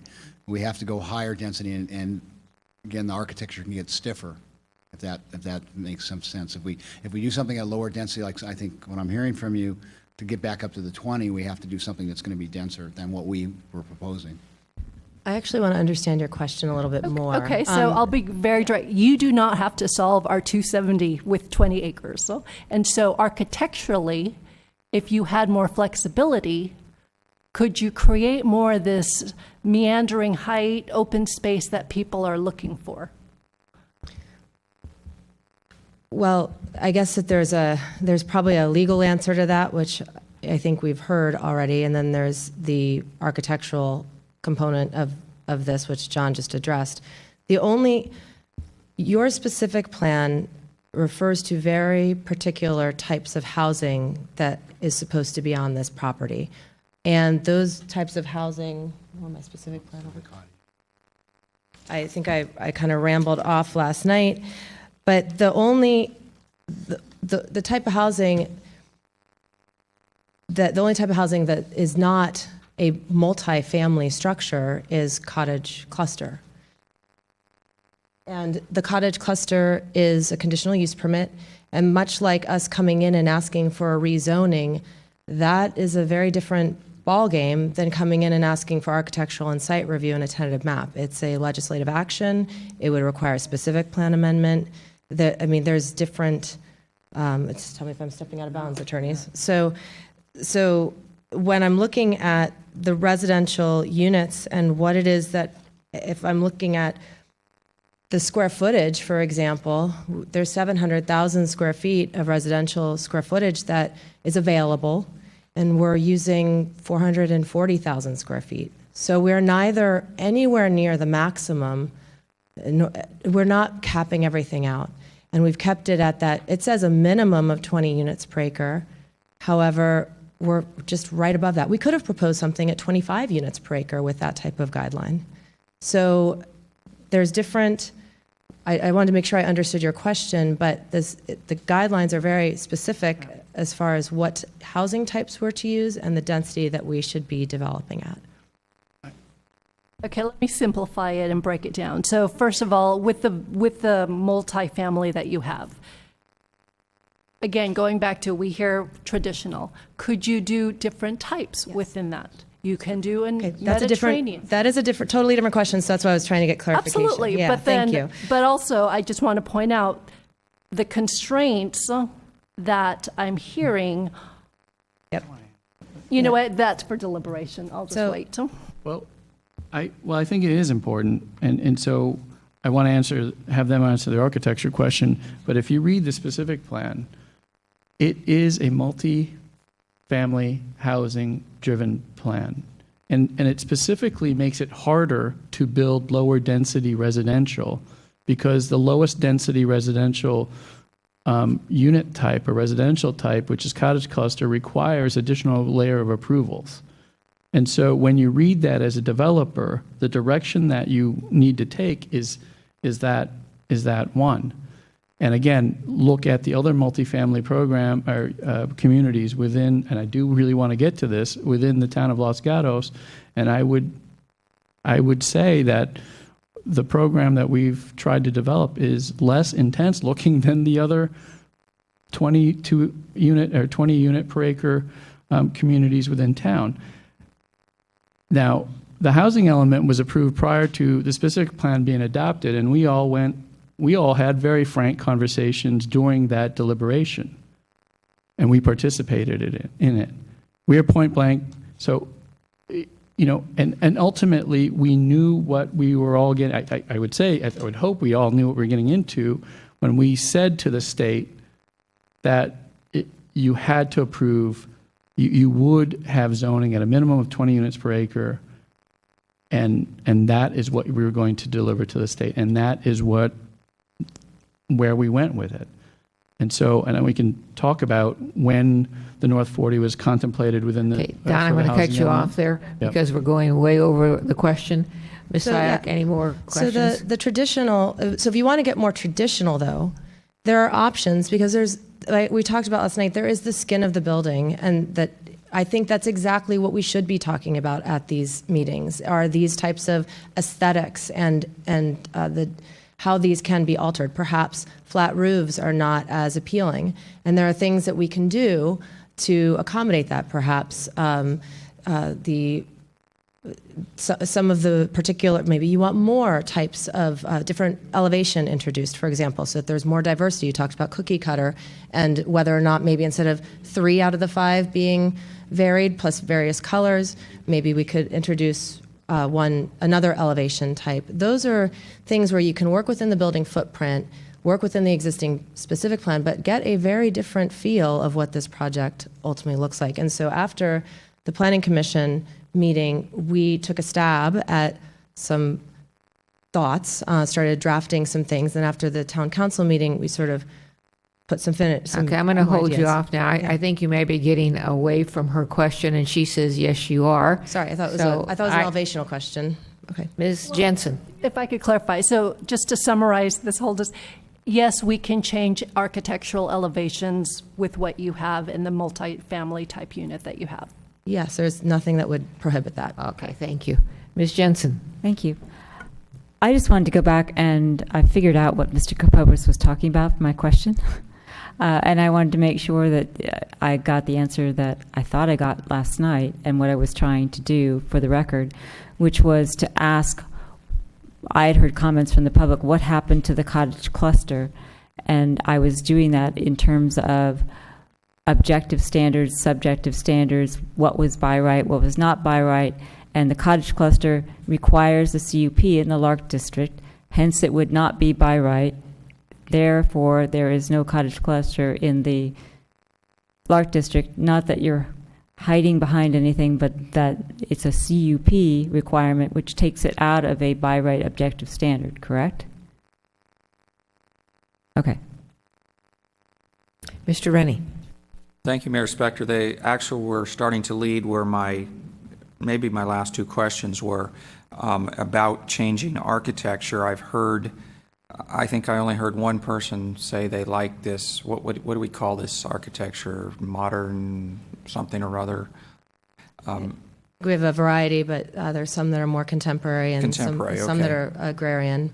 So the first place that I would be curious to change architecture is as this as this neighborhood integrates into the rest of Los Gatos, it's really what do you see on the outside. So I would start with Lark Avenue. Again, looks like this contemporary that doesn't match things across the street. So can I have what could I have instead on that? And then assuming it's we keep a lot of the inside the same, and what can I have that still integrates? I want to be careful about requesting things because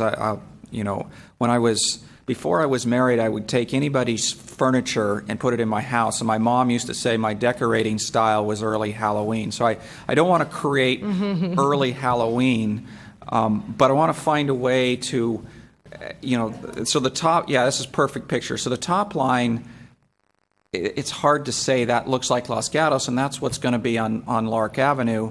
And so the bottom line looks, what is that, Spanish and something? So obviously, we to see this better, we took out all the orchard trees that are going to be in front of these units. So this is pretty stripped down. So what you're really going to see along Lark is a lot of orchard trees. But to get specific to the architecture, I think John can tackle that. No, I think we looked at the two-story forms. I think really work well with Spanish. Look at Spanish eclectic, look at shingle style, look at craftsman, I think different things, and that's what we've tried to illustrate here. These are the possibilities as far as things that we could look at. If I could follow up, so that looks much better, I think, these different options. On the inside looks, particularly the flat roof row house, I don't like, and I've heard a lot of people say they don't like. Could I swap that out with a Mediterranean or Spanish style or something like that, and it's still not become early Halloween in there? Well, I'll show you.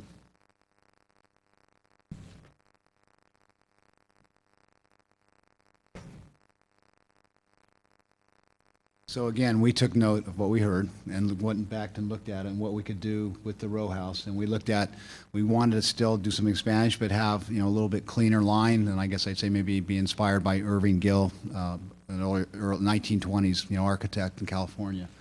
But it's more of a Spanish but clean line, still being able to do the glass and things that we want. So these are things that we looked at as far as variation from a contemporary.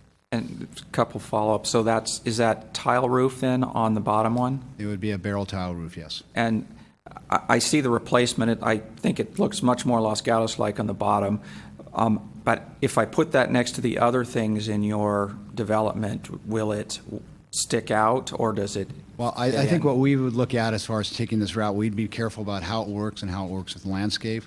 I think, again, we would look at how we plot it. I want to make sure it doesn't stick out. I think we could plan it so it doesn't, and how we work it into the design. But that would be honest, would be our next task. Okay, if I have one more on a different area. So that's what the other one looks like next to it, and we can't see the top. So I think, again, part of it, they come from they're inspired, say, from the same sort of 1920s period. So I think they come from the same time age as far as, I think they could go really well together. So one more interface question. I know the Planning Commission, and I don't think we talked about it much, had trouble with the two houses on Los Gatos Boulevard. So again, this is, integrating into what's already there. We've got the gas station, and then you've added two houses, and then you've got some building, and then the Hirschman Medical Building, and it looks, and then you have a restaurant, I think, and it looks kind of funny to have two houses there. And I know we made this rule you had to be 25 foot on Los Gatos Boulevard, although everything that's already there is at 35 feet. It feels like it doesn't fit. It's residential mixed with commercial. What can you do to fix that? So I think it's kind of a two-part question. Honestly, the residential is a permitted use in the specific plan there, but I understand as far as from the aesthetics and going down the boulevard, if you were to keep residential there, as we propose, then you could have taller windows, make it look a little more storefront along there. It is 2 stories, so it's not going to have a large commercial presence feel, but there are things that you can do with the windows and the articulation that would make it feel much more commercial, like what's next door. But we've been working with Mr. Hirschman. He's now a co-applicant of ours for some time, and there were some real challenges in that area. And one of the first things we looked at after the Planning Commission was, well, could this transition to something more like live-work, where you actually get sort of that combination? But live-work is a prohibited land use in the Lark District. So with the commercial constraints and with the constraint of live-work, and then we went through the open space constraints, you are guided towards certain places, but there is a way to achieve a more storefront feel in a residential product. We've done it in other locations, which are transition locations. So there's opportunities there. I think I have one last Mr. question Rennie. on my long list here. And I forgot to ask it. Back when we were talking about the low-income senior, and we have talked about losing the move-down units because we lowered the height and they don't make sense for you to build them anymore. Is there any other way to get units that are market rate, anybody can buy, that would be more appealing to seniors, something that's on a ground floor kind of thing, or maybe doesn't have stairs or something? Yeah, this Or one what- actually, this is something the Planning Commission talked about a lot, seeing where I have it in my stack of goodies here. So here we go. We asked Dahlin the next day, we sort of felt a little bit uncomfortable with the fact that we had designed units and there weren't single-story units within our offering, and it's something that's always desirable. We do have flats, so we have 22nd level flats, 23rd level flats, and then Grosvenor has 8 units above the retail in the transition district that are elevator served. But we're trying to work within existing footprints, and so we asked Dawn, what can we do? And in each one of those buildings, the 5 buildings that run next to Highway 17, that's one of our more complicated puzzles as far as the floor plans. But there's an opportunity on those end units, on the interior end units, to actually create flats there. You can do it within the existing footprint. You can make it so that it's all one level and with 1 bedroom, nice, gracious, open great room, and they're also along the Paseo, so you have great access right along into the Paseo. And that could, if those architectural changes are desired, if flats are desired, then we could add about another 10 flats. Does not impact our overall unit count, which is important because we are at just 20 units per acre. So we're trying to come up with creative solutions where we could get some more single-level living on the ground floor, where mostly is actually garage space currently in these units. I didn't completely understand where you're putting them. Are you talking about the 5 big cookies on the top? Around the corners of those buildings. Along 7.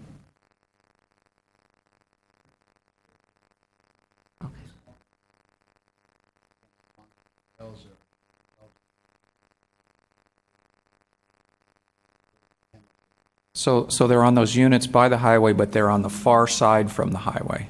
That's correct.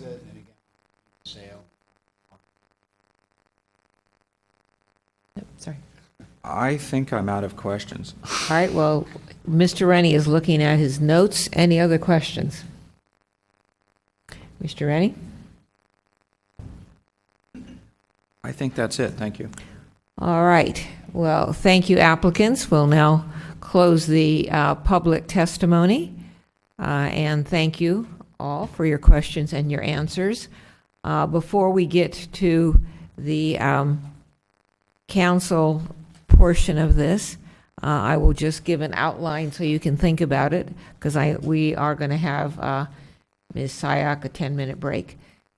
So when we get back, we're going to begin with disclosures, and then we will go to questions of staff, and then we will go to council discussion. Mr. Schultz, before we take a short break, what will you be looking for as far as disclosures? So, as you know, this is a quasi-judicial hearing, so Your decision must only be based on what's in the record, all the letters you've received, all the testimony that you've heard. Our town code of conduct does allow you to have ex parte communications, but you have to disclose those ex parte communications. And you know that can be difficult because this application has been pending for a very long time. And so our code of conduct specifically talks about that you're supposed to disclose any information that you received that's not in the record.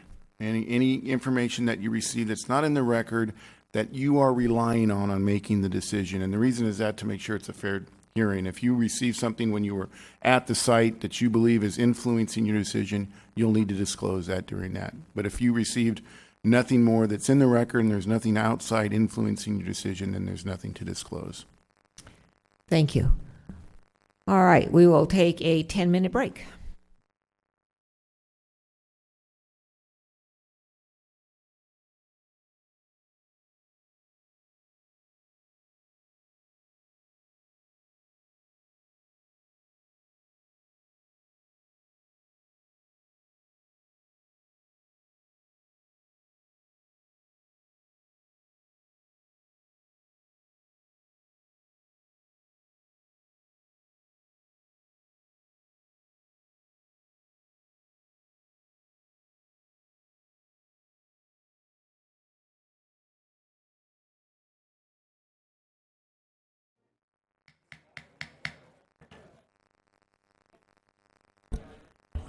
Calling the meeting back to order. Thank you.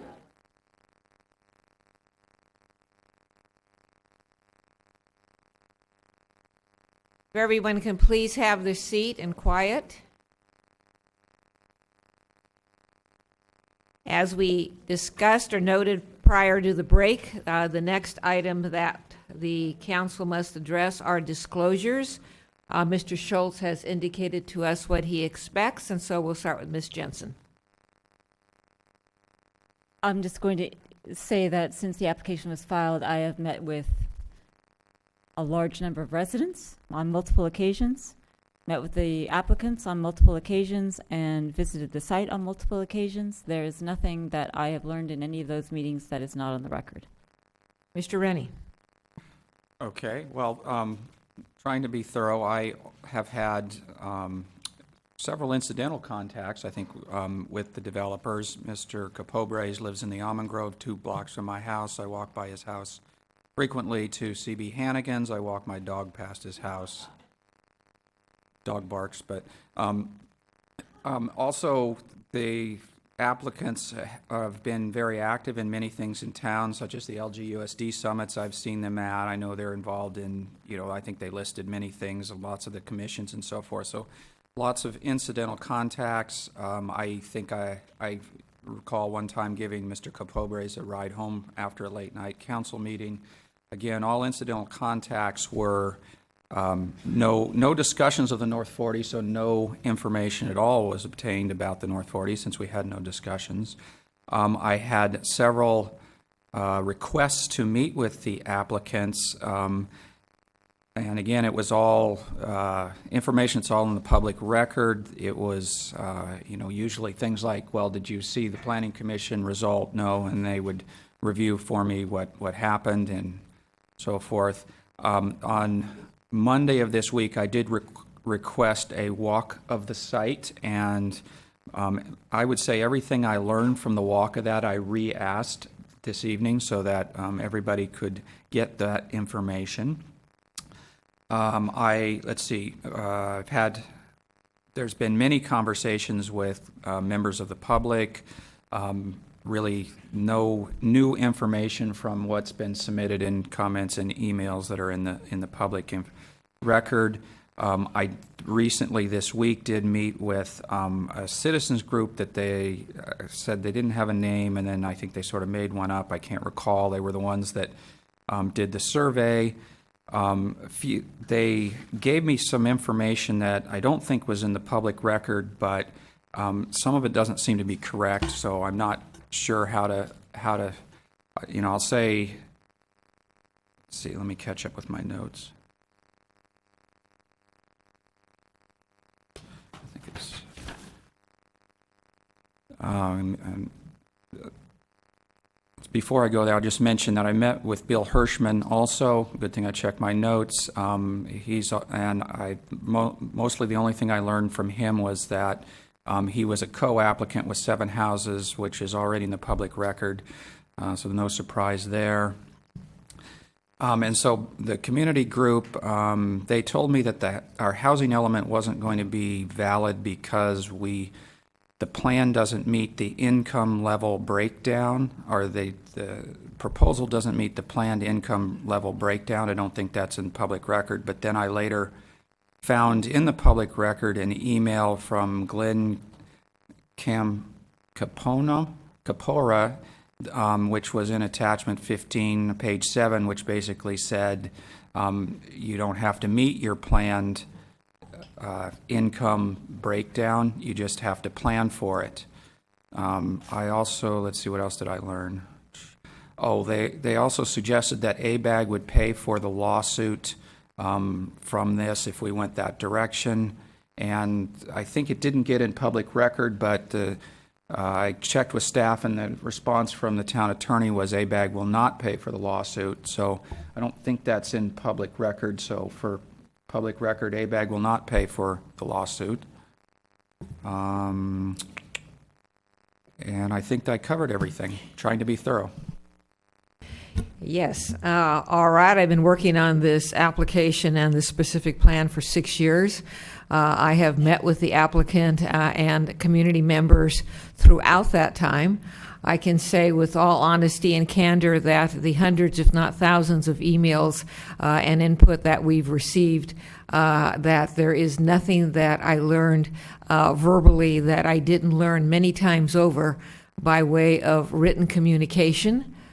The meetings with the people with whom I met the most over the past 6 years would be the applicant, either Mr. Capobres, later in that time frame, Ms. Baker, and also representatives of the Yuki family and many representatives of the community. But again, as I say, there is nothing that I learned that was even close to the amount of information I received in written communications and in testimony yesterday and Tuesday and today.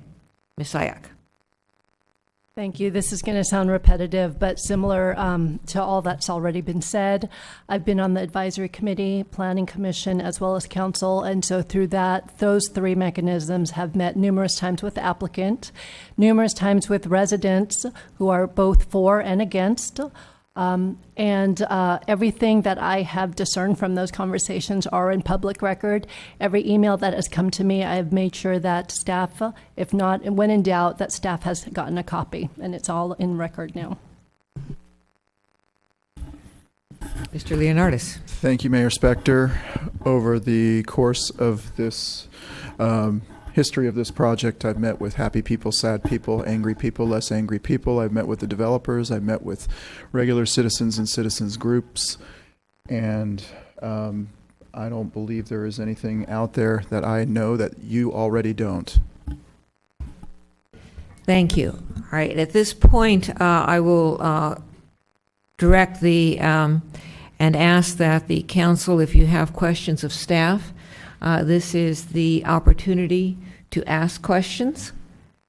Ms. Jensen. Okay, as I said earlier, I wanted to get staff's position on some of the questions that I was asking of the applicant. And the first one was with respect to whether any further CEQA analysis was required because the current application was not deemed to be a project, which I understand to be a term of art under CEQA law. And I understood the applicant to essentially say that a project equates to a discretionary decision, and that their position was that this was not a discretionary decision. So I wanted to get staff's position on that.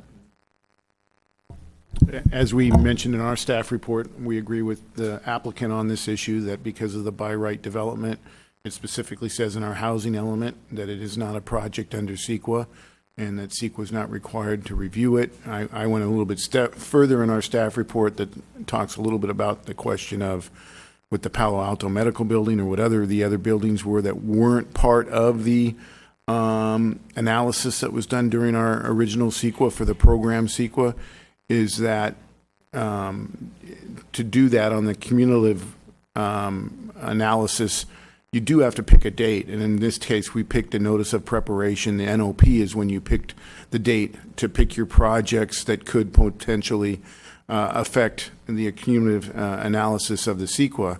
And so we picked that date, and so there's case law that I cited in the staff memo that says even if you could do further CEQA for this project, we already picked our date of the NOP and wouldn't be able to do any more supplemental. The project hasn't changed whatsoever. So, I mean, even if wasn't considered the by right in the project, this isn't a scenario where you could require further CEQA, is my analysis. Ms. Jensen? One follow-up, which was the question of, is there a distinction between the concept of by right for the housing portion of the application versus any other portion of the application? Yes, and I think they do. This is where I probably would differ. I agree the residential part and the mixed use falls under the Housing Accountability Act, but I still believe there's a component of this project which is standalone, which doesn't fall within the by right. It's a very small component of it. But for example, as we move into the next phase, and there might be a by right component of it, there certainly will be a very large component that will be pure commercial that would not be entitled to the by right and the non-CEQA requirement. But there is a small component of this that you're correct that wouldn't be under the by right if there is not any multi-use. So my follow-up question is the last one on this topic. To you is then, what is that small component for this application, not the entire project specific plan area, but this application? What is that component that you think it does not fall within the by right?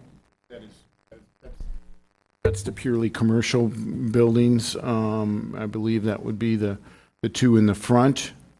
And I think there's the two that are on that Main Street A heading down before you get to multi-unit next to it. So I'd have to look at parcels, but there are certain parcels that would not. And like I said, it is a small component. Thank you. All right, Mr. Schultz, let me follow up on that because I want to make sure that everybody's on the same page.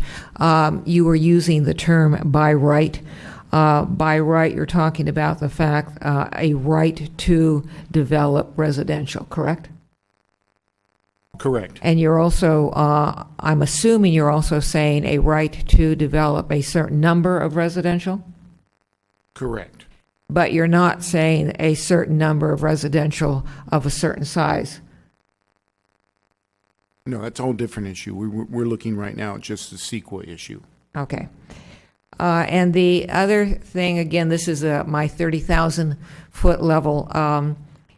Tonight, we council have to make our decision on this application by September 7th, correct?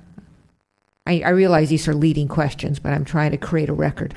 That's correct. And so we could, I think we have a choice of approving the project as is, rejecting the project, or approving the project with modifications, but those modifications after September 7th would have to be administered by staff. Is that correct?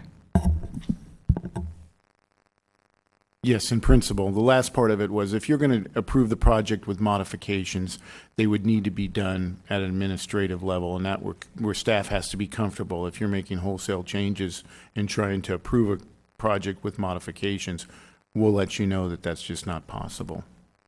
So if there were a motion that tonight that staff felt was more than with which staff felt comfortable, you would actually interject during our deliberations? Correct.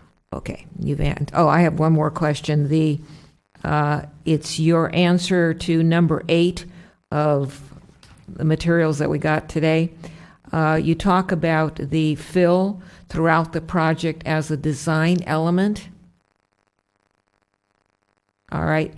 Does that mean that the fill is not necessary from a technical point of view, it's just necessary, or it's necessary to the applicant for their design? Good evening, Matt Morley, Director of Parks and Public Works. So, and I missed the last part of your question, so if I could ask you to reframe that one for me. Sure. This question and answer number 8 that we have, it talked about the fill being an element of the applicant's design element. So do I understand that if the design were different, that amount of fill might not be necessary? So there's multiple elements to the fill that the applicant has provided as justification for or reasoning why there's fill there. Three reasons specifically, I think that I recorded. Let's see, including the stormwater element, an ADA element, and a design element, all attributed to the reasoning for the fill. So whether or not we didn't try to disprove whether the fill was necessary or not. We simply outline the answer in that way. So if we were to, and the toughest one for us is the ADA element. In order to identify whether the project could work with a different design, we would have to actually go through a design to prove that an ADA element would be successful without the fill in place. Are you able to tell us whether or not that amount of fill is necessary if the design element increases the fill above and beyond the ADA and the, whatever you said, stormwater? I'm sorry, I don't think I followed that question. You said that there's a certain amount of fill that's necessary for ADA, correct? And you also said, I think, for stormwater, or I missed that? That's correct. Do you know whether or not the design element increases the requisite fill above and beyond the ADA and stormwater mandates? Yeah, we don't know that. All right. Other questions? Ms. Jensen? We can then ask all the questions that we want, not any, okay? Alrighty then. So my first question is a follow-up to the mayor's question with respect to our options. And the mayor phrased it as approved with modifications that can be administered by staff. And so by that, I just want to make sure that it's on the record that a modification that amounts to a change to the specific plan is not something that could be administered by staff. And if there was a change to the specific plan, that would require that this particular application be denied because we are supposed to evaluate this application per the specific plan now in place. That's Correct? absolutely correct. Okay. And then I'm just going to jump to a litigation question, and I'm going to have some litigation questions later. If there were a lawsuit, and the town, let's imagine the council makes a motion that, or decides it wants to change the specific plan, which results in a denial of this application, and then there are lawsuits filed. Mr. Schultz, do you know then what is there a mechanism, or under the law, are proceedings on an application stayed or suspended pending a change in the specific plan while the court proceedings are going on, or could another application be filed under the challenge specific, or the plan that the town has indicated that it wants to change during that time? If that makes any sense. I'm not sure, but I'll try to rephrase it and say, I think Does everything stop, or can? No, it doesn't. It doesn't stop. If the applicant in this case sued the town, if the project was denied or was approved with modifications that they believe you did not have the legal right to do, they would have the ability to file a writ. That doesn't stop any other application coming in under our specific plan, and that doesn't stop you from making amendments to the specific plan. That lawsuit moves forward, and if they're successful on that lawsuit, and then they would be able to come back, though, and it would be under the original specific plan. You wouldn't then come back if they're successful in their lawsuit, and us be able to say when they came back in and said, oops, we've changed our specific plan, you now have to follow that. They would still be under the old rules. And pending the resolution of the lawsuit, other applications could be filed under the existing plan. Correct. All right, shifting gears to the... Before you shift gears, let me follow up one of these, because I have discussed this with Mr. Schultz.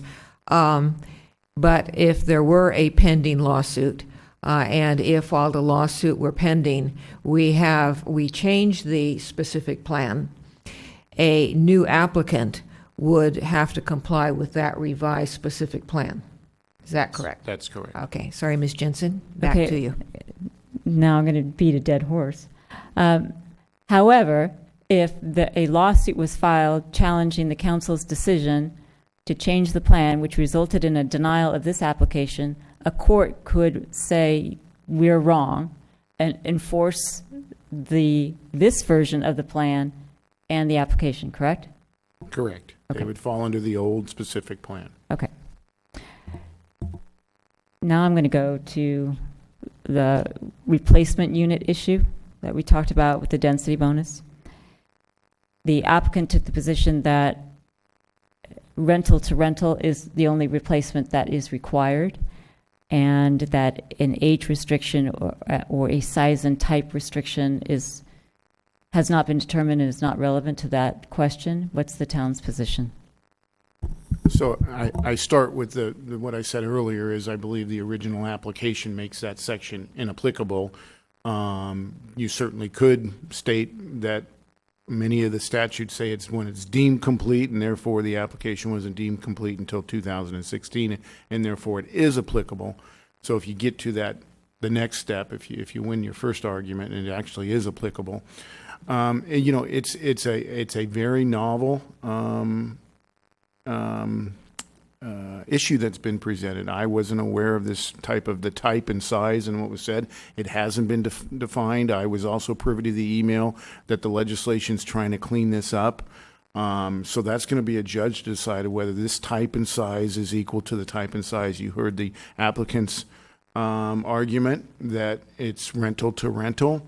In size-wise, it's actually, in some of the units are exactly close. I mean, that's a complete analysis of exactly what's out there, and we're not even at the issue of knowing who's out there and what their income levels are. So I took a more just top-of-the-line approach of it and just said, there's 49 being developed, there's 16 out there, so they certainly are meeting that replacement and way beyond that, and felt at that level they've met that code section. But again, there's no litigation on this.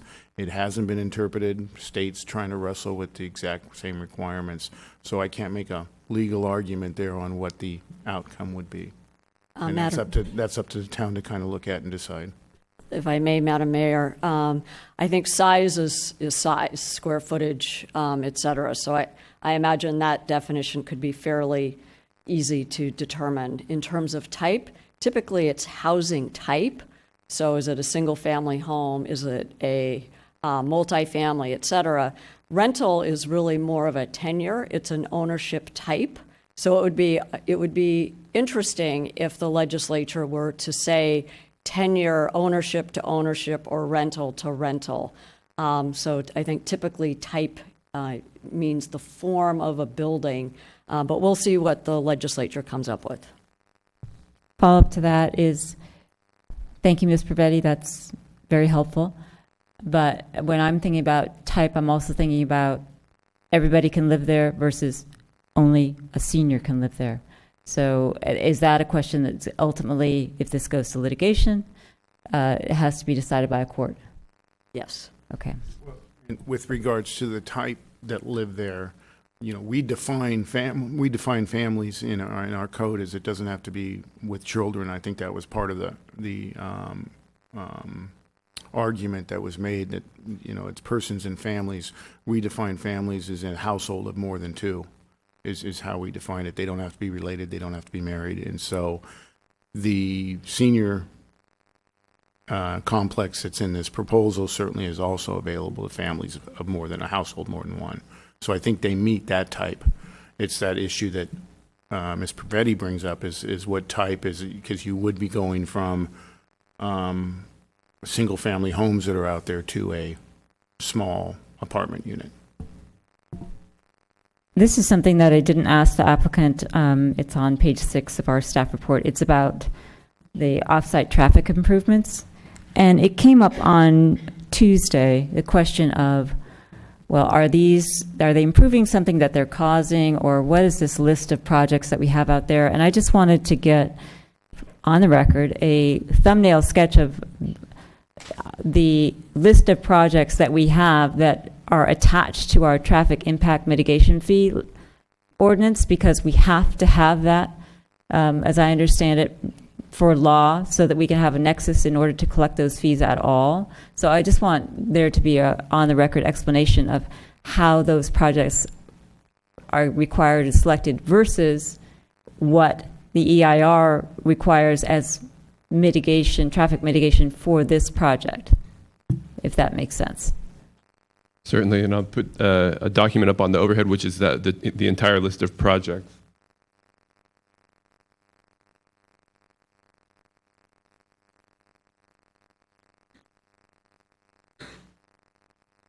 And as you can see in the left-hand column on this particular list, there's a source of where these projects are developed from. So this is what feeds into the list of projects. These are town-identified projects that were included within the study, the traffic impact study, and together sum up and identify what the total need is for the town in terms of capital projects, and an element of those projects that is associated with growth. And the growth element is the part that the impact fees can be collected for and can pay for. So with a project, we would typically collect the fees based on the number of trips that are generated and the amount of impact fee that is required according to our fee schedule. Further questions? Yeah, I do. Thank you, Mr. Morley. Not on this topic. I just wanted to, again, compare the staff's interpretation or position with respect to the Quimby Act and open space requirements versus what the applicant has told us.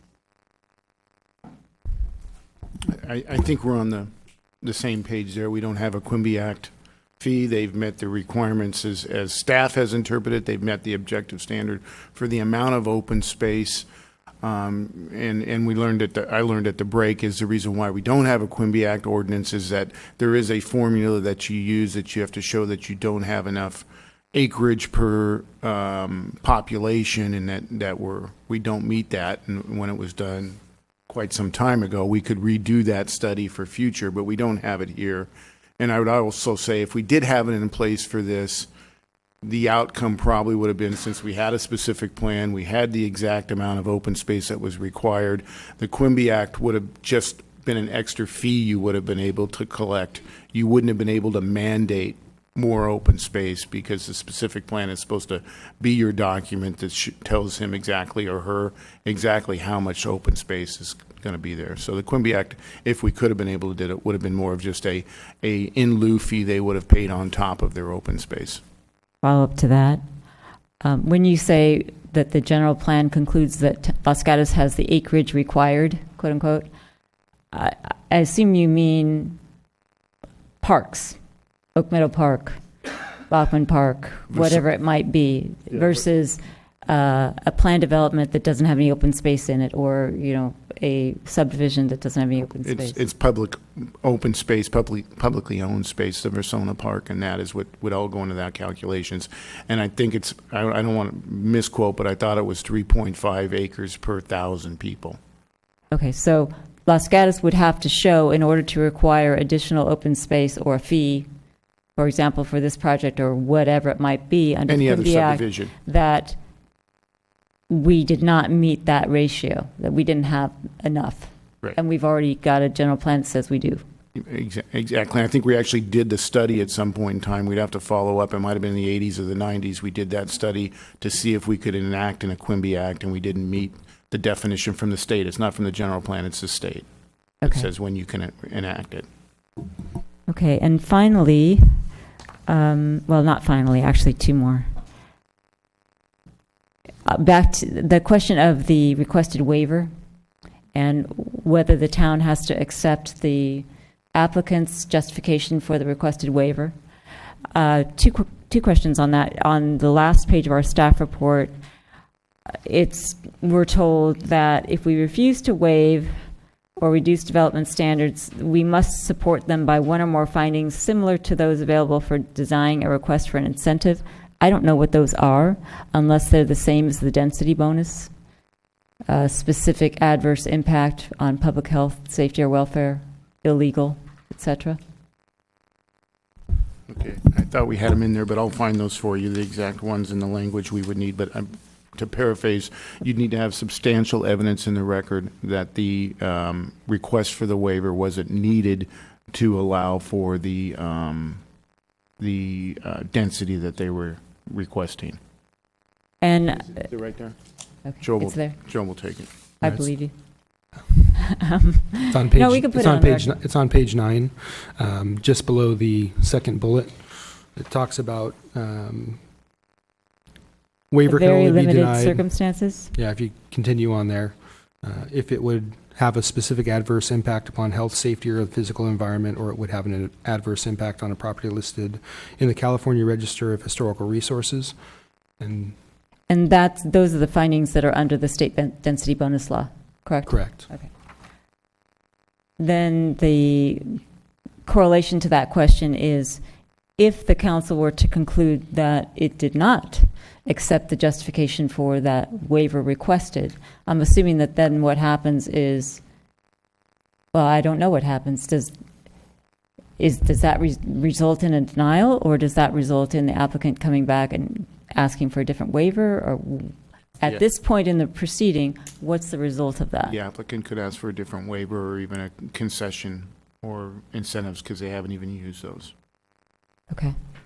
Ms. Jensen, let me follow up there. How would that work as a practical matter with the September 7th deadline that the applicant has, that is required under the applicant's position?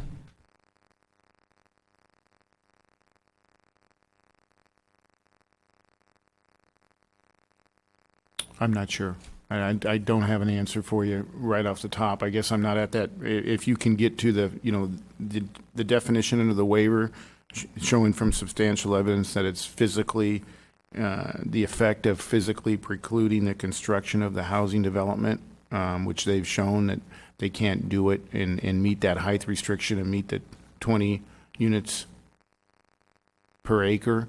If there's testimony to the contrary or deliberations, then maybe we can figure out how we would craft that denial of that waiver and determine what the next steps are. Thank you. Ms. Jensen? One more. And this has to do with potential litigation. This wasn't on the record. Mr. Rennie brought it up. Would ABAG pay for litigation? I asked Mr. Schultz earlier the cost to the town of defending a suit. And I realized the first step, theoretically, depending on, there could be multiple suits from multiple parties, and I don't know what form they would take. I know that the answer that you gave us assumed that there would be a writ taken. And maybe you can explain that for the record, what that is. But I would imagine that there could be all kinds of different forms of suits. So I was trying to figure out what the cost to the town would be under various scenarios, should there be litigation. Sure. And first, for those that don't know, ABAG is the Associated Bay Area Governments, which is our insurance carrier. It's a risk pool, and they only cover us for tort claims, someone who trips and falls, or if there's tree limbs that fall, or any other negligent claims. They don't cover decisions made by the council, such as this in land use decisions. So yes, we don't have any insurance. It would come out of the general fund, any defense of it. The first step would be a writ, what they call a writ, which is a administrative writ that's taken on the decision. There's not your typical lawsuit. It's not a jury trial. It's a judge that hears it, and he hears it with no witnesses or no depositions. It's all based on the administrative record. To give an example of the administrative record, we're involved in the Highway 85 litigation. That was, are we over a year now into that? And we still have not completed the administrative record on that project because of the Highway 85 and the amount of documents. So we would probably be a little bit quicker with our administrative record, but it takes quite a bit to put it together, the administrative record, and both sides to agree on that administrative record. And then there's a hearing called for. For costs for that, I would estimate that anywhere between $75,000 to $150,000 for a writ challenge plus, and then there could be appeals on top of that, so you could go all the way up to $300,000 to defend a writ action. On top of that writ action was the other litigation that I discussed, is it is possible that there could be a takings lawsuit that could be filed at some point in time if your decision was incorrect. That's the other lawsuit, which most people are familiar with, which would be the jury trial with experts and deposition testimony and determining whether there was a demolition in value of their property. And this is only if they were correct in their, and were to overturn you if you did a denial. And those can run anywhere between the $300,000 to $700,000. So there's quite a bit of dollars involved in litigation and attorneys. But I would say that really shouldn't go into your decision. You should be evaluating this based on what's in front of you. And again, going back to finding the objective standards in the specific plan, because that's the document you approved, and determining whether this project and the application meets the objective standards that are set forth in the specific plan. Thank you.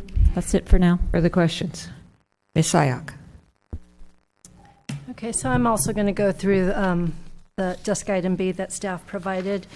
So let's start with page 2, number 2. Actual traffic counts are different than the calculations in the EIR. So first question is, do we know how different? Like, what are the orders of magnitude?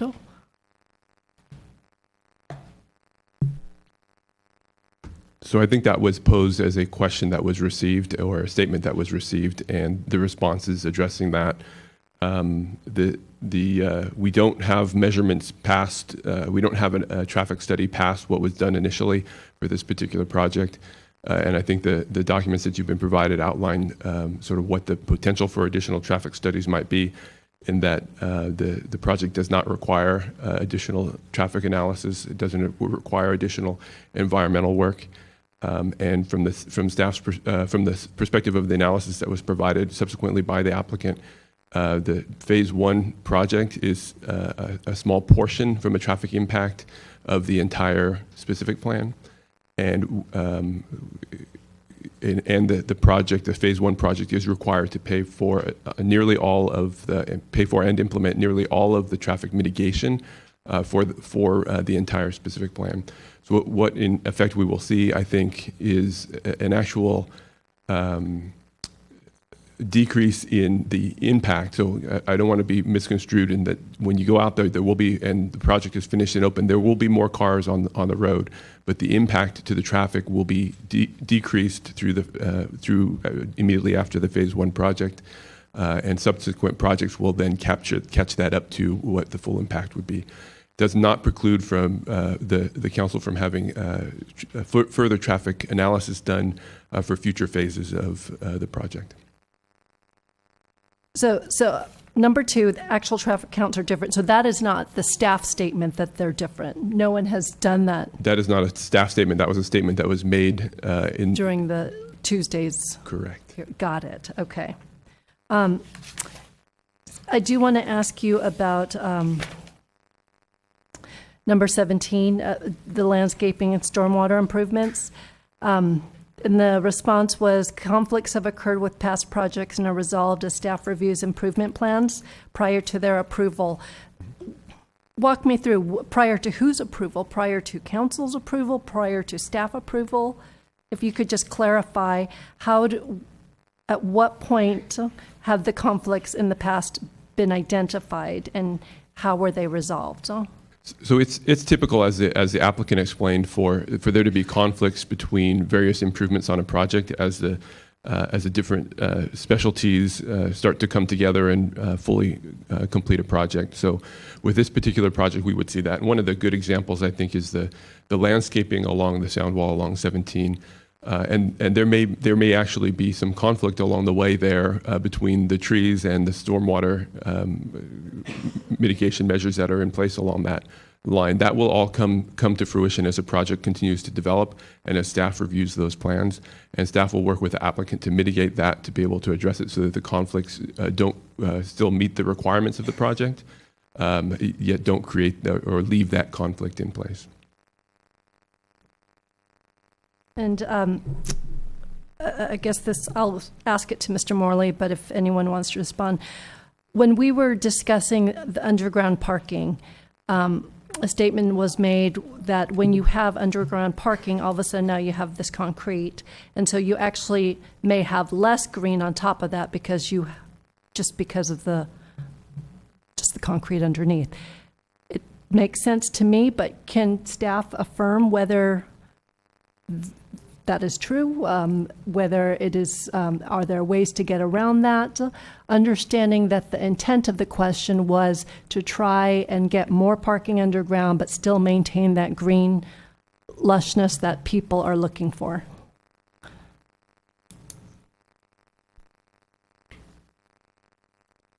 Mike Weiss, Associate Civil Engineer. You're basically limited with a podium structure of the size of vegetation that could fit in above ground planters. So you can't have larger vegetation to some degree, but you're not going to have the ability to grow roots to deeper levels. So you're limited by that thickness of vegetation or soil that can be placed above the concrete. So there's a number of different high density developments around in the county and have these podiums structures.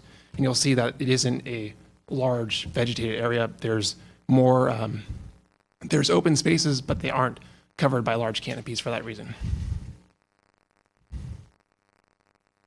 Ms. Sayak?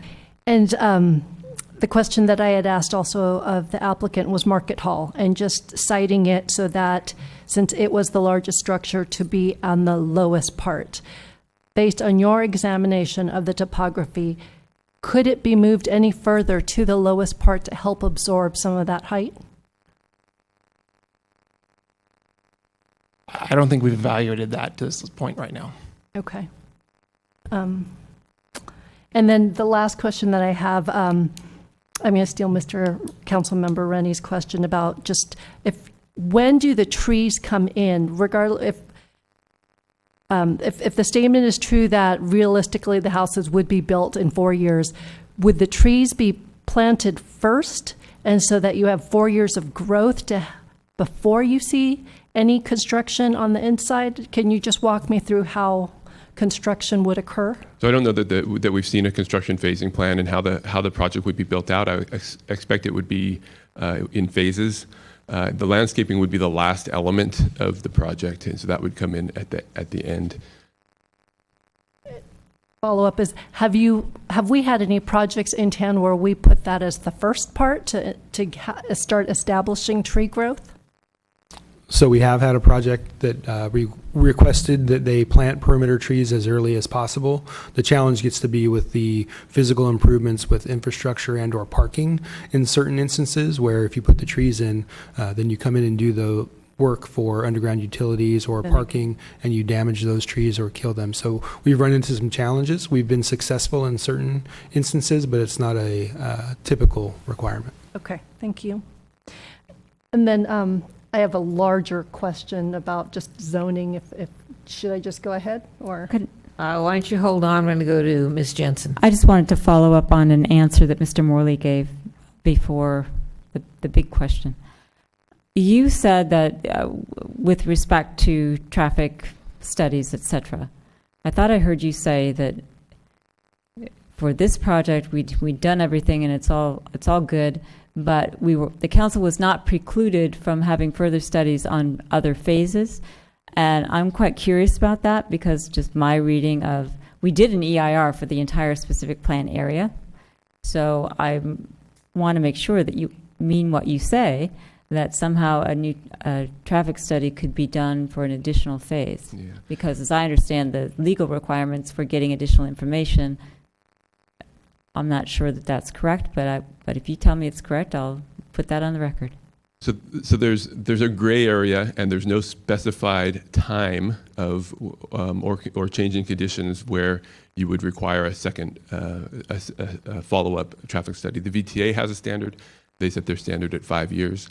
So that it is a potential that another project could come in within that time frame, and we'd have to wrestle with whether it was required or not.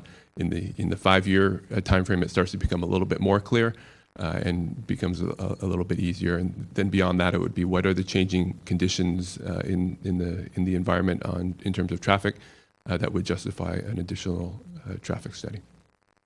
Thank you. Well, go back to Ms. Sayak. You didn't want to. A follow-up to that? Go ahead. Oh, no, I don't have a follow. I'm All right. sorry. Mr. Rennie. I would like to follow up. So on the traffic study, if the applicant comes in with something on phase 2 that exceeds what's in the original traffic study, I don't know, let's say, I think the original traffic study assumed a certain amount of office, certain amount of retail. If they came in with more office somehow and it still fit in the plan, then another traffic study could be required. Is that correct? That is correct. Okay, thank you. Further questions? Ms. Sayak. So a follow-up to that. So again, walk me through the traffic studies. We had the large traffic study as part of the EIR, and remind me what the date of that was? The data was collected in 2013. Okay, and that's the notice of preparation date that Mr. Schultz was talking about? Of when our cutoff is? So the notice of preparation is when we send out notice to the community and other agencies that we're going to be preparing an EIR. So the traffic study looks like February 13th, 2013. So it was in that time frame when the NOP was posted. So that is our baseline. When the actual traffic study was completed, we'll take a look and see if we can get you an exact date on that. Okay, well, years are good. So the notice of preparation, that was 2013. That did that was part of the EIR. And then was there a subsequent traffic analysis done between the specific plan and when this application was deemed complete? So there's quite a bit that was done with traffic along the way. So the EIR NOP was in February of 2013. Additional information was requested by the council as that initial TIA was being concluded, and that was the information for the work that the projects that were starting to come to light around Samaritan, for example. Those were incorporated in as additional information, not into the TIA, but as additional information for consideration of the council. That occurred in 2014, the early part of 2014. Subsequently, and to address it specifically, the Samaritan Court plan was withdrawn through the city of San Jose, and a replacement project was put in place. That's the Samaritan Medical Master Plan that is in the works now. And that NOP was in August of 2015, so last year, so somewhat after the TIA, the traffic analysis was completed.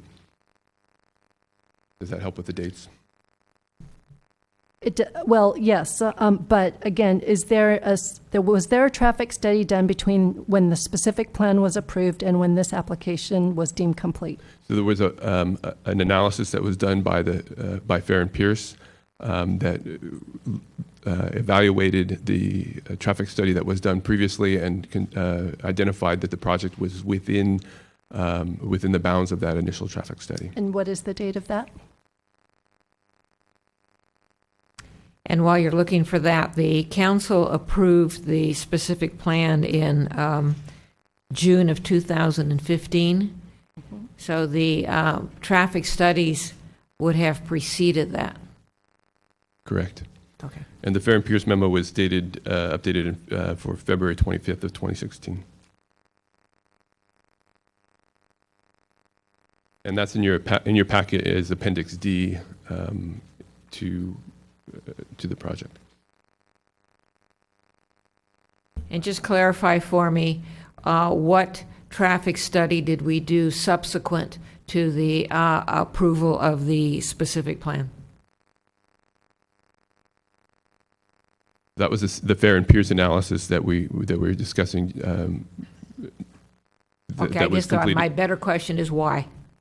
That was the check back to make sure that the project was within the EIR that was done for the specific plan. Okay, thank you. Mr. Rennie. If I could just do a little traffic and then allow Ms. Sayak back.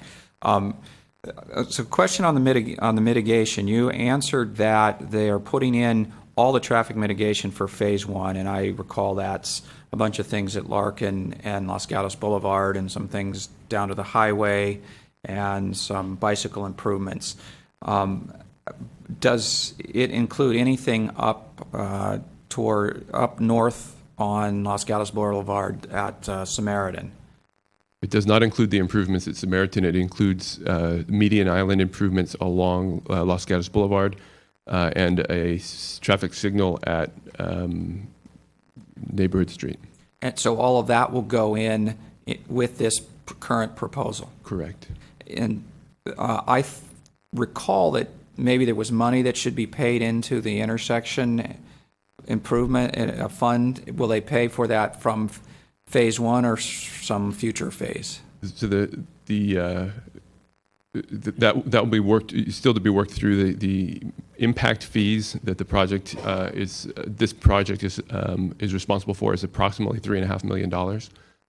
Some of that could be offset by the projects that they are actually doing the improvement for. If I could follow up, our standard traffic fee is $3.5 million, and they are doing some things that will offset that, but we may get some money into our own coffers to go do traffic improvements wherever we want, is what you're saying. I won't commit to getting some money in until we are able to see what the project costs actually line out to be. If I could continue. So somewhere it said, I think staff reports said that they're spending $11 million on traffic improvements.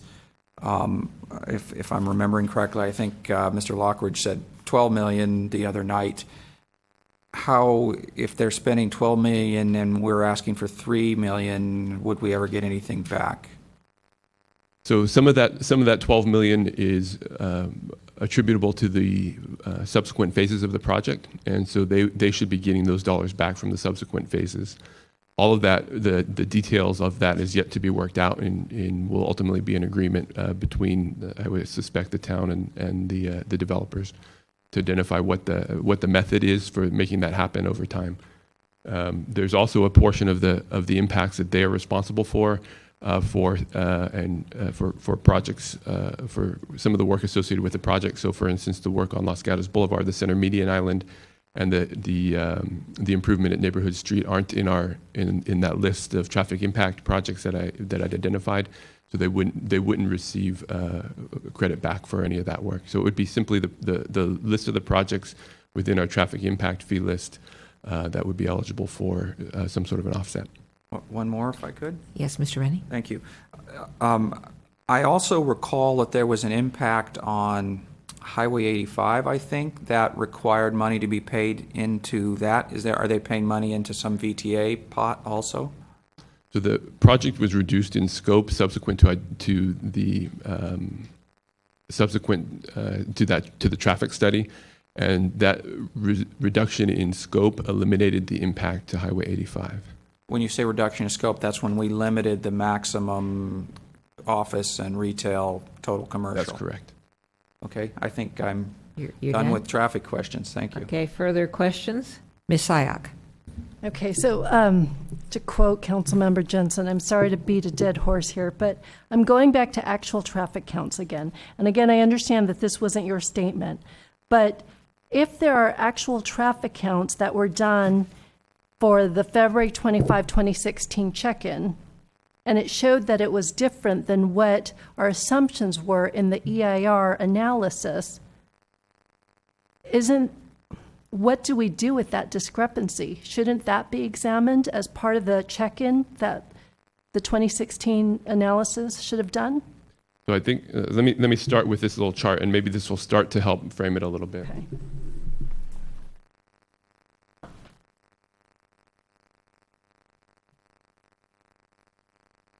So this is our work, but this shows the full build out on the right, the big column, and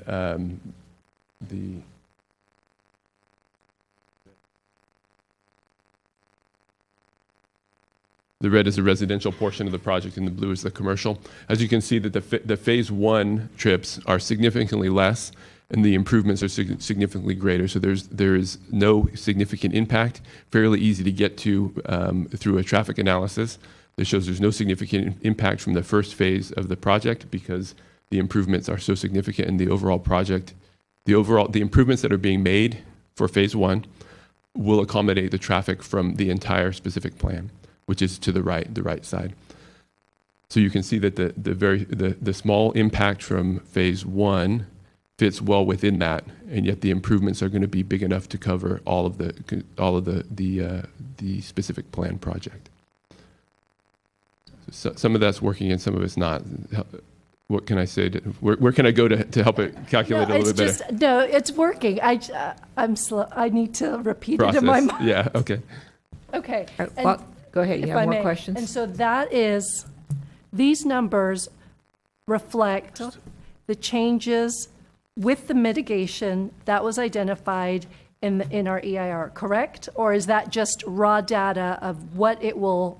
This is just to help. This is just raw data. This doesn't reflect the traffic study. This is meant to help you see how the first phase project is small compared to the improvements that are being made with the first phase, so that the impacts, because the traffic study is set up to identify impacts from the project. The impacts will not be, are all mitigatable, or all being mitigated within the improvements that are being done through that first phase. Okay, so I have you there. Good. Or you have me. But again, if there's a discrepancy in the data and our actual data counts are different, doesn't that affect ultimately the analysis that was being looked at? Does that make sense? So you're saying if additional data was collected, and it showed an increase in trips now, wouldn't that affect the long-term look at it? And I think that theoretically, yes, if you were to look at the specific plan as a whole, but we're looking at the project in this particular case. Okay. Thank you. Further questions? Ms. Jensen? I'm sorry, but I just want to get the timeline correct. Just for me and for the record. So in February 13th, in February of 2013, we issued a notice of preparation of an EIR when we began traffic studies, methodologies, etc. And that was reflected in the EIR. That was considered by Planning Commission and Town Council, correct? Correct. For the entire plan area. Then, when the council began to consider whether to certify the EIR, the council requested additional traffic information, which was Dell Avenue, at the time, Samaritan Office Building, and Good Sam ER expansion. Correct. It also requested a different methodology to look at the traffic, other than the manuals that we always use. There were alternate means of discussing or looking at traffic. Correct. And that request was made sometime before September 2014, and we got the additional information because the council then certified the EIR in September 2014, correct? With that additional traffic information. Correct. Okay. Then you're telling there's some other. Well, okay, so then the council adopted the specific plan in June of 2015. And once the specific plan was adopted, then we got the application. And then I've got an initial study, North 40 Phase 1 Development Project initial study prepared for the town of Los Gatos by EMC Planning Group, which is March 23rd, 2016, which is basically comparing the application to the mitigation and the findings in the EIR, one of them being traffic, and determining whether or not something else needs to be done. That's in March of 2016, and that concluded, no, we don't need to do anything else for traffic. That's correct. Okay. What is the other, I don't know what is being referred to by the February 2016 study. That's the study. I think it was the document that I have it was updated February 25th, so essentially March. So the one that I have that's March 23rd, 2016 is what you were referring to. Between specific plan adoption and today, that's the document we have that looks to see whether or not we need to do something different in every aspect of the EIR given the application. Yeah, I'm looking at the traffic consultant's portion of that report, which is, I think, dated a little bit earlier. So that makes sense, as it would be put together. Okay, but it's incorporated into that document. Yes. Which is Exhibit 3. Correct. Yes. Of our. Correct. Okay. Mm-hmm. All right. Is there any other traffic study out there? That's all of it. Okay. Thank you. Mr. Rennie. Thank you. Mayor Spector, since we keep talking about this theoretical change in the specific plan, is there any way we can change the specific plan to get more traffic mitigation? Should I back up a little bit? We've talked about what if this project goes away and we go change our specific plan. Can we change our specific plan in a way that we can get more traffic mitigation fees? You can't change your specific plan, but your future traffic analysis may identify other areas that need to be mitigated depending on the situation at that particular time. And generally, to that point, if you were to change the specific plan, you would look at the new data. You potentially have to do a new EIR and look for additional impacts above and beyond what was reviewed in the EIR for the original specific plan. That would generally, even with an increase from Samaritan or some of these other projects that are being talked about, probably means an increase in commercial as an allowance for your modification to specific plan, which probably is not one of the modifications that would be made, I would assume. So that analysis would take place then. So, if I could just make sure I understand what you said. So you're saying if we increase commercial, then mitigation might increase, but since you don't think we'll increase commercial, you're saying there probably won't be any difference from what we get now. Yeah, I'm talking in generality. So, Yeah, okay. Generally, the more commercial, the more traffic. The residential is a very low traffic generator in comparison to the commercial. Okay, thank you. Ms. Jensen. Again, sorry, just to be my record person.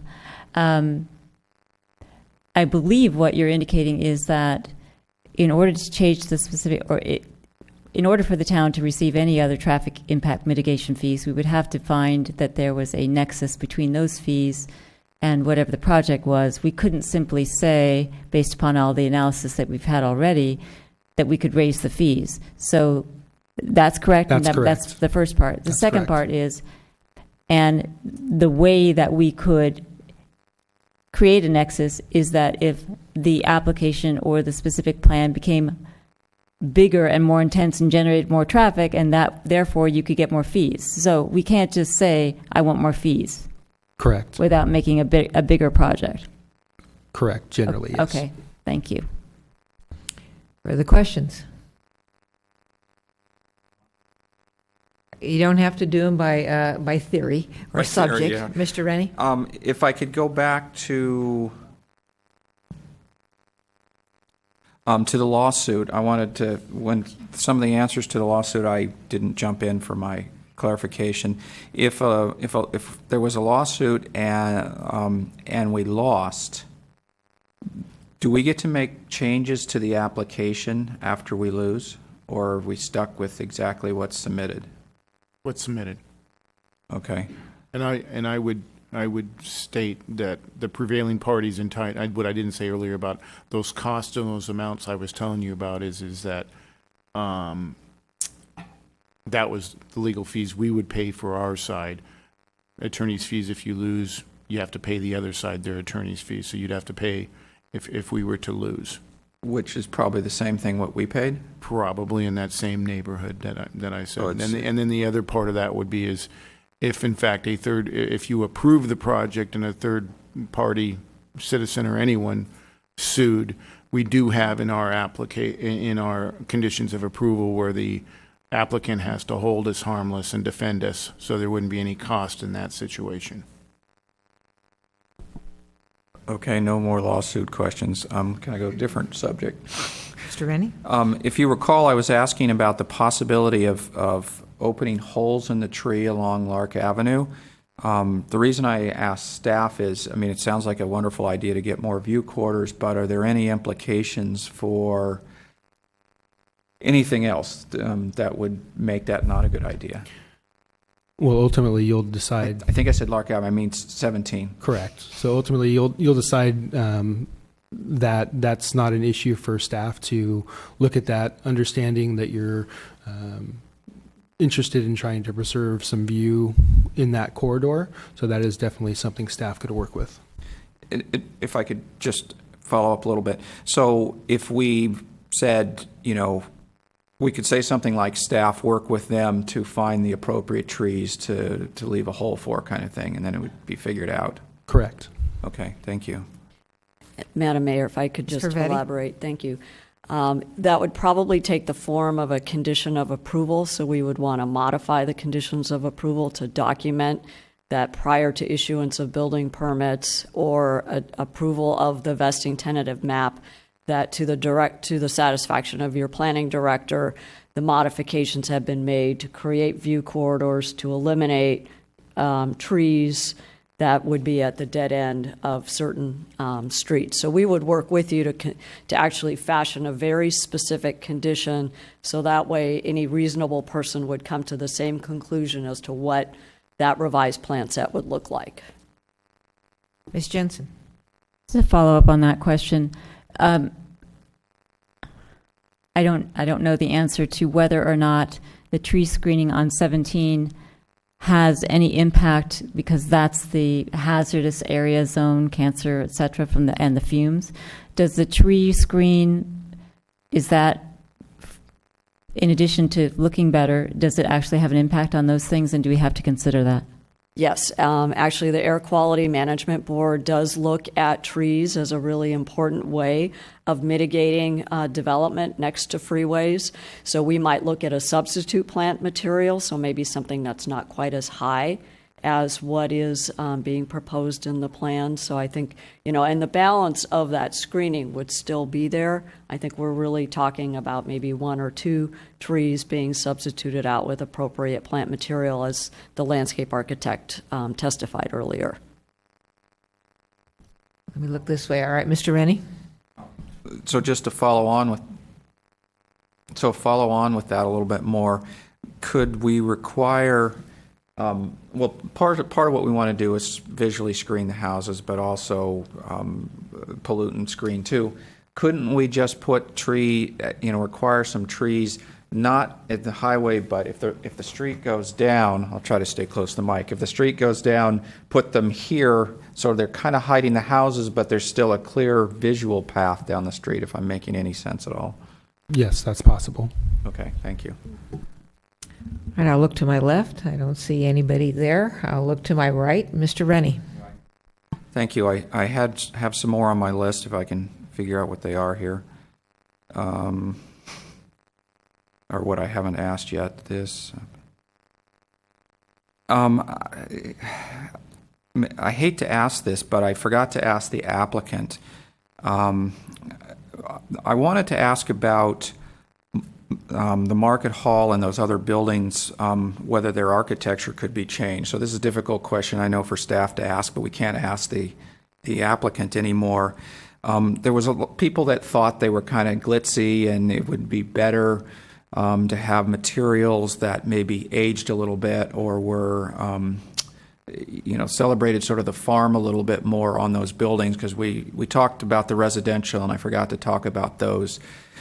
Can you give me any ideas whether that makes sense or not, or any way to find out from the applicant?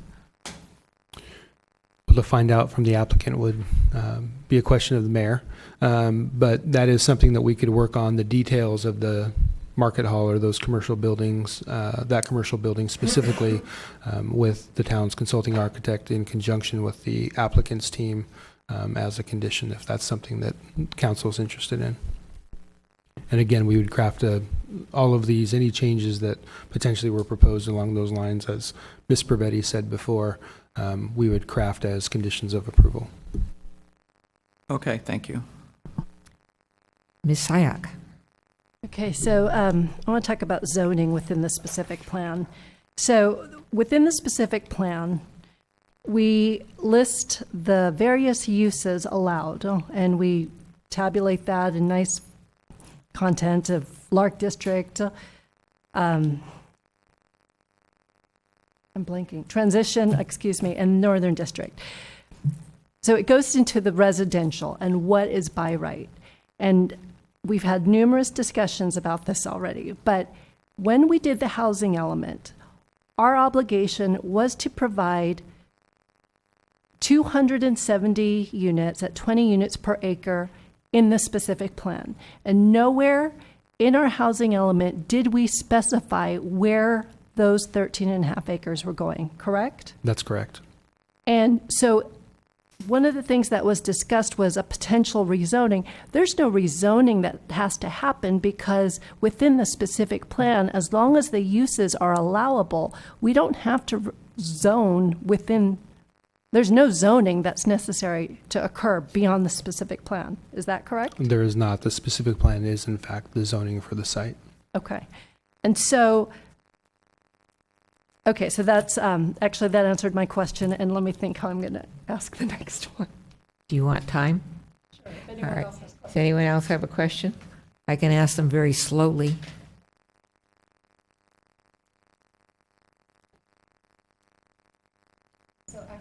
Go ahead. So this is now, follow my train of thought here. So again, we've never zoned which 13 and a half. So for the density bonus, there's no reason why all, or 237, 270, or even, I'm just throwing random numbers out, 13 and a half acres have to happen in the 20 units. We can, 20 acres have, the 13 and a half acres do not have to happen within this current application. There is nothing in the specific plan that states that. We don't need a pending application showing how else we're going to do it because we have till 2023 to meet that obligation, correct? Correct. There's nothing that says that it'll all be in this phase, and it also says it's not going to be in this phase either, though. So that's the issue. Let me follow up. I mean, what we're talking about here are two different things. We have, so this is going to be, and isn't that true when I finish making my statement, that we have planned for these units, and they could be built in this area. But at the end of the time in 2020, what will happen is that if they are built, the state will give us a check mark, and if they're not, we won't get a check mark. I mean, that's basically all that's going to happen. End of question.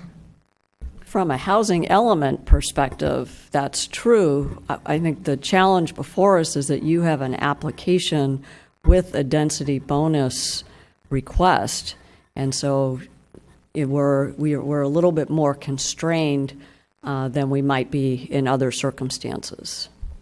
And let me follow up on that. Yes, we have an application, but following up on Ms. Syak, we don't necessarily have a location for that density of housing, correct?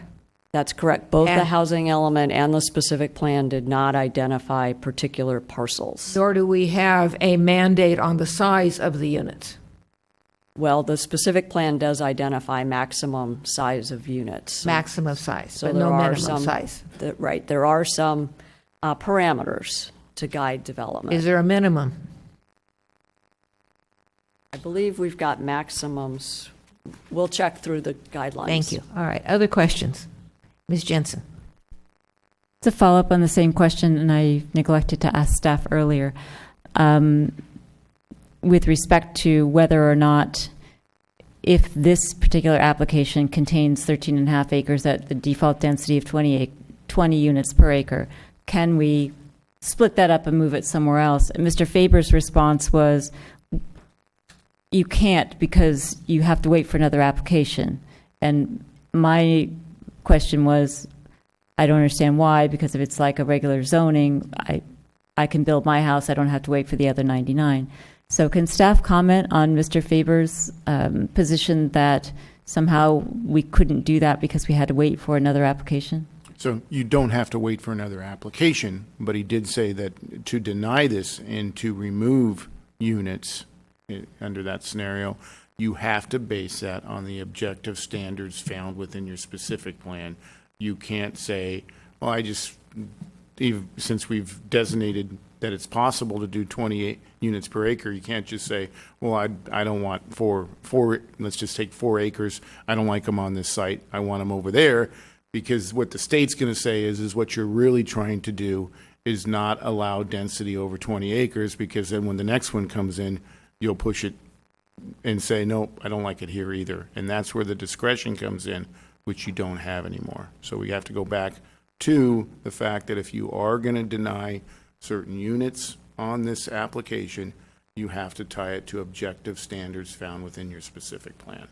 Okay. And just to follow up on that, Jensen? I assume that then, I mean, you're now playing the role of Mr. Faber. That the position is, because of the way that you've approved the specific plan and the parts of your housing element, you basically, town council, aren't able to make any of those objective findings required, ergo you have to take my 13 and a half acres. Well, I don't necessarily agree that you can't find objective standards in here to deny certain parts of this project. I didn't say that. I said You're playing Mr. Faber. Oh, I'm playing Mr. Faber. Oh, okay. Sorry, Mr. Faber. His is, there are no objective standards. We've met them all, so And- therefore you have to approve this. Okay, and the town, you believe as a representative of the town, now playing yourself, it's late, that Certainly. there are objective standards that this council could find in the specific plan that would allow it to move some of those 20 units per acre to another spot, whether there was a pending application or not. Yes. Okay.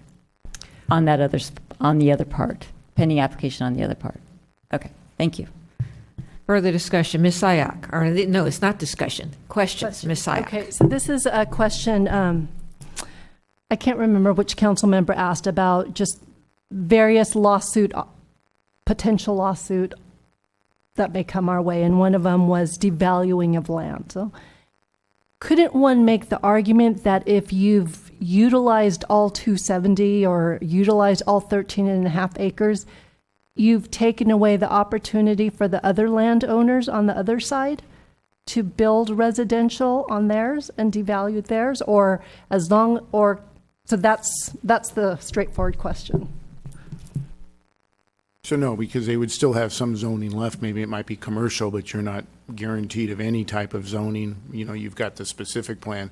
I suppose if the question comes up, if you've used up all your residential and someone does all their commercial and there's still land still somewhere left, then the issue is how do you comply with the specific plan? But we're not there yet. But the other parcels would still have the ability to utilize their land in some way, shape, or form.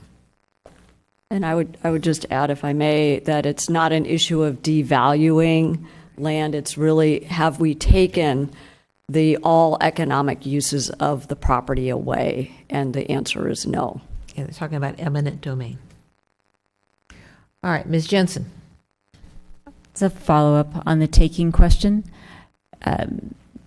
Mr. Schultz, do you have an opinion one way or the other if delay can amount to a taking? It's not necessarily a taking. I mean, the argument could be that if in fact you denied this project and it went through appeals and it was 5 years later, there's just so many variables there that I'm not even aware of, the relationship between Grosvenor and the Yuki family and where that contract is. But there could be a claim for damages made that because of that relationship, maybe the contract had options that he wasn't able to obtain.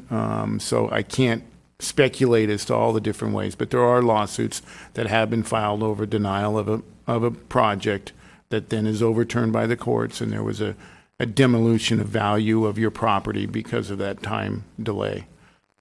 So that is a possibility that could happen. But at the same token, that delay might increase the value of property while the courts were trying to decide the issue too, and I've seen that happen before too. And following up on that, there may not be a delay or so much of a delay if litigation were not filed and a replacement or modified application was submitted. That's correct, yes. Thank you. Questions? Mr. Rennie. Thank you, Mayor Spector. I figured out one that I forgot to ask earlier, and I didn't jump in when we were talking about it. That we were discussing changing the specific plan and being able to add open space requirement to it. And I think you said we could add open space requirement if we change the specific plan. But I recall when we were talking about specific open space requirement, when we were creating a specific plan, that I think that the attorney gave us direction that if we got over 40%, it was starting to get to be a taking, and that was one of the reasons we stayed below that. So my question really becomes, how much open space can you require before you get in trouble of a taking? Hard question, huh? They're already got 43% in the Lark District. Yeah, I don't recall that discussion. I remember the discussion more of what would be counted as open space, not so much a percentage. And so that's where a lot of the times the discussion is what will be counted as open space in the specific plan. But if the comment would have been have I ever seen 40%, that is quite a large amount of open space, but it depends what you consider open space. And usually when you see that much open space, maybe they're counting parking lots then. So a lot of those calculations, and if you were to amend the specific plan, you could open up that discussion completely again, and we could do the research on that. Yeah, I guess what I'm trying to understand, is it worth opening the specific plan to try to get more open space? If we're already at 43%, now if we go to 50, we say it's got to be 50%, is that even worth the trouble? I wouldn't know the answer. Okay, thank you. Further questions? Okay, I see no further questions, and so this is going to be a suggestion to council, and I'm going to suggest at this point we can have discussion or motion. My suggestion is that we have some discussion and input before we get to a motion, but it's not obviously a mandate to any of you.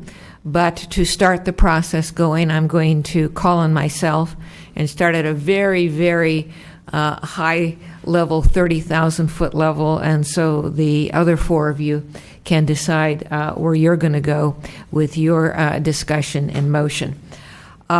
Because I've been working on this project for such a long time, like since 2010 when it started, I just wanted to give a very brief overview of what it has entailed.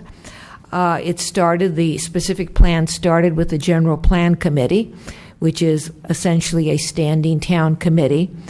But then it segued into the North 40 Advisory Committee, which I chaired, and which consisted of not only council members and planning commissioners, but also of representatives of our town, residents, businesses, property owners.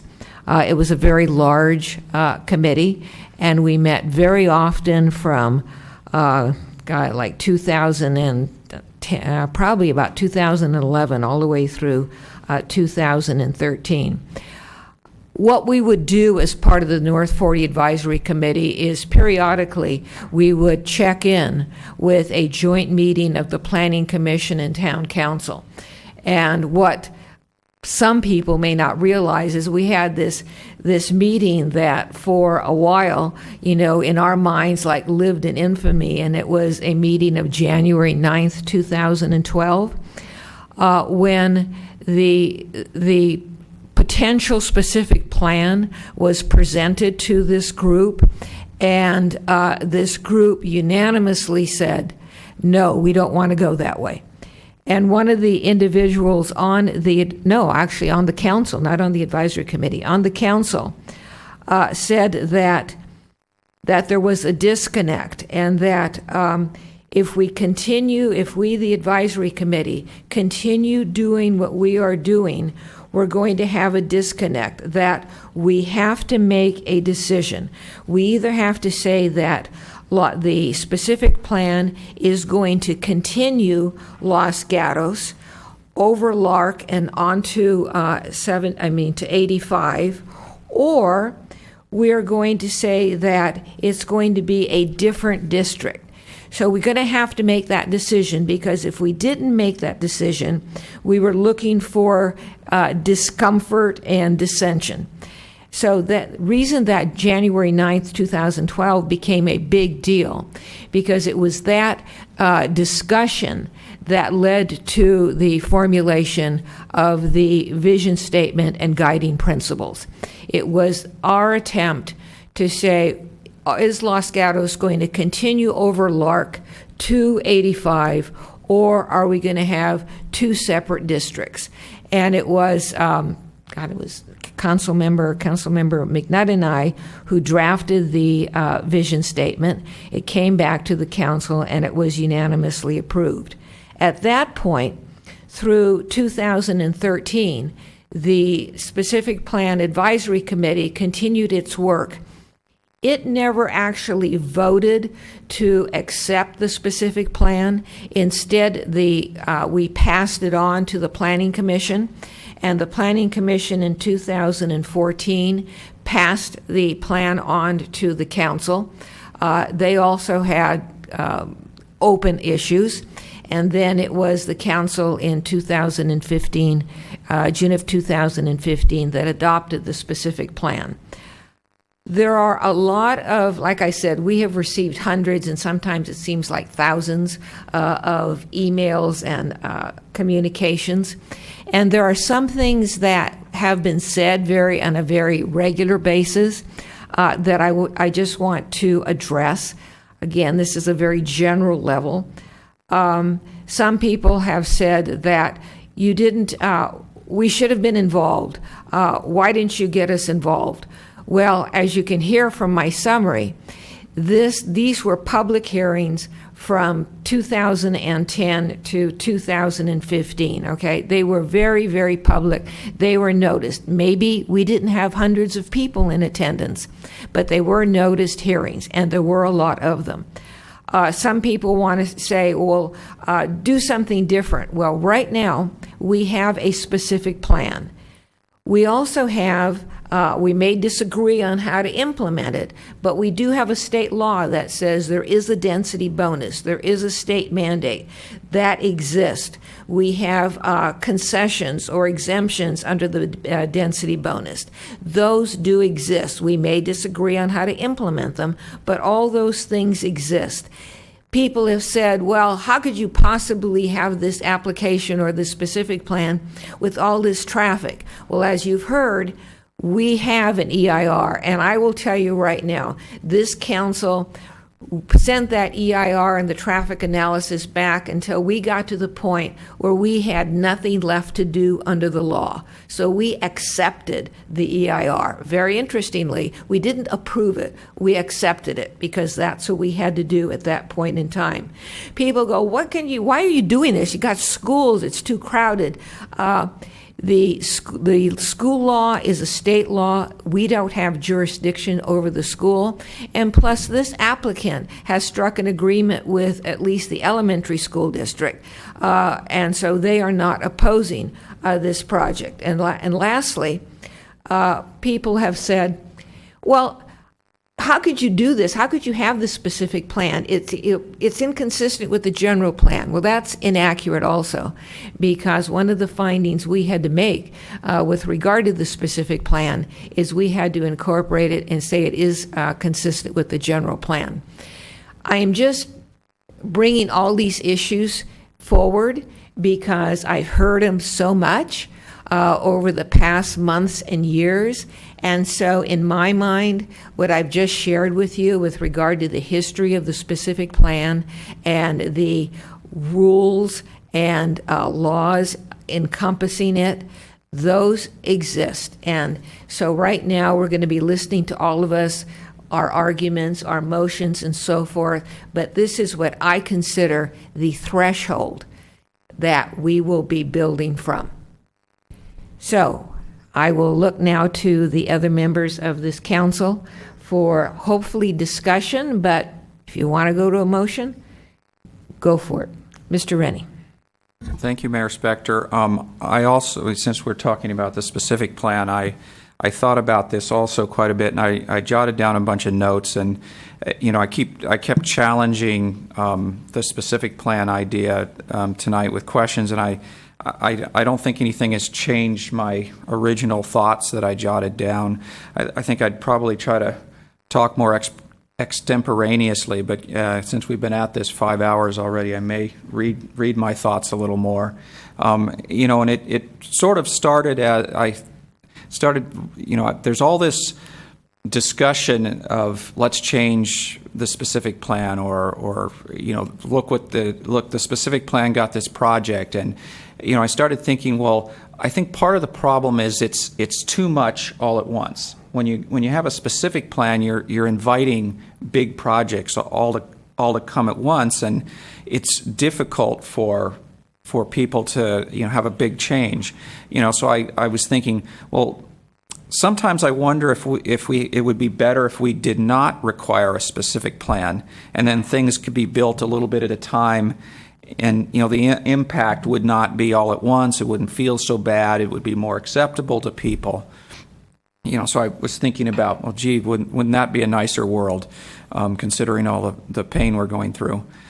But then I realized we would not get most of the advantages of planning a new neighborhood that the specific plan gives. Think about it. If a developer built 5 or 10 houses this year and 5 or 10 the next year and some more later, we'd end up with the infrastructure piecemealed together. We'd have 10 houses by themselves that would not have enough, or 10 houses by themselves wouldn't have enough traffic impact that we'd actually get any mitigation if we piecemealed it all together. So from that perspective, if you have a bigger project, you get the traffic mitigation. We would end up, let's see, I'm skipping past some of my notes here. Oh, we probably wouldn't get the bicycle improvements that were paid for. We'd not get the large amount of open space. And look at our typical neighborhoods. We actually don't have that much open space in our neighborhoods. So by having this plan, we've ended up with, this chance at open space. In the current application, whether we approve it or not, hopefully if we don't, we get another one. There's a park the size of our plaza, which would be hard to do. There's multimodal paths, there's a dog park, there's community gardens. If we piecemeal built this, I don't think we would end up with a lot of these advantages. We would not get a neighborhood that integrates together very well either, but we may get that eclectic neighborhood that we think is Los Gatos, I guess. So it kind of takes me back to, it's better to have a specific plan, through all this musing that I did. Okay, so if we have a specific plan,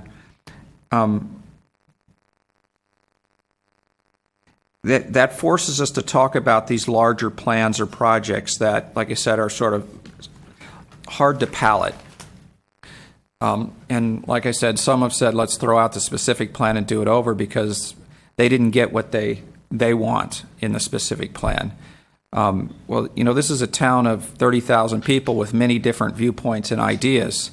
The current plan has been worked on for the current plan 5 years, and I think it's gone even longer than that as the mayor kind of gave the history.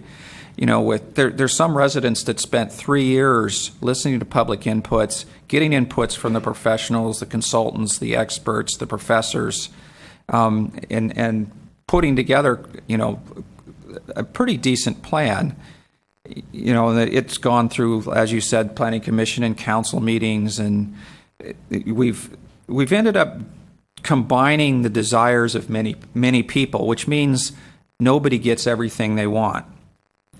You know, we can start.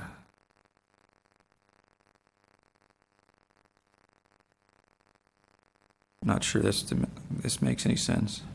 So I was going to mention, you know, Lee Katana the last time told us that, you know, she was at most of the meetings and she was giving constant input. And what sort of impressed me was she said, you know, I gave a lot of inputs, but I didn't get very many things in it.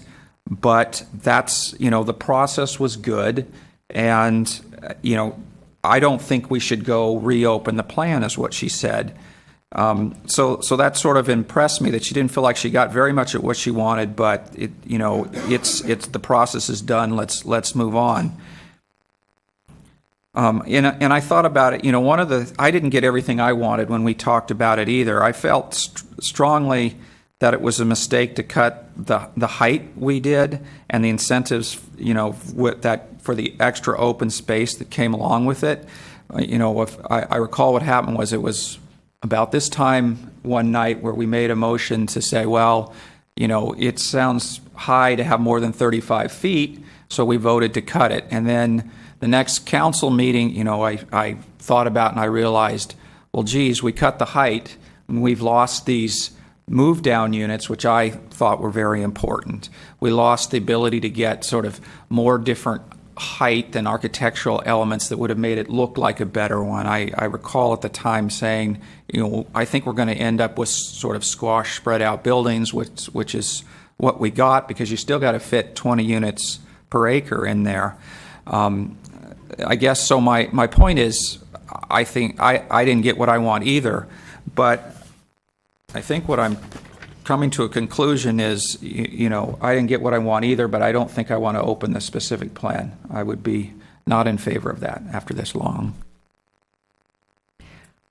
Further discussion? Comments? Input?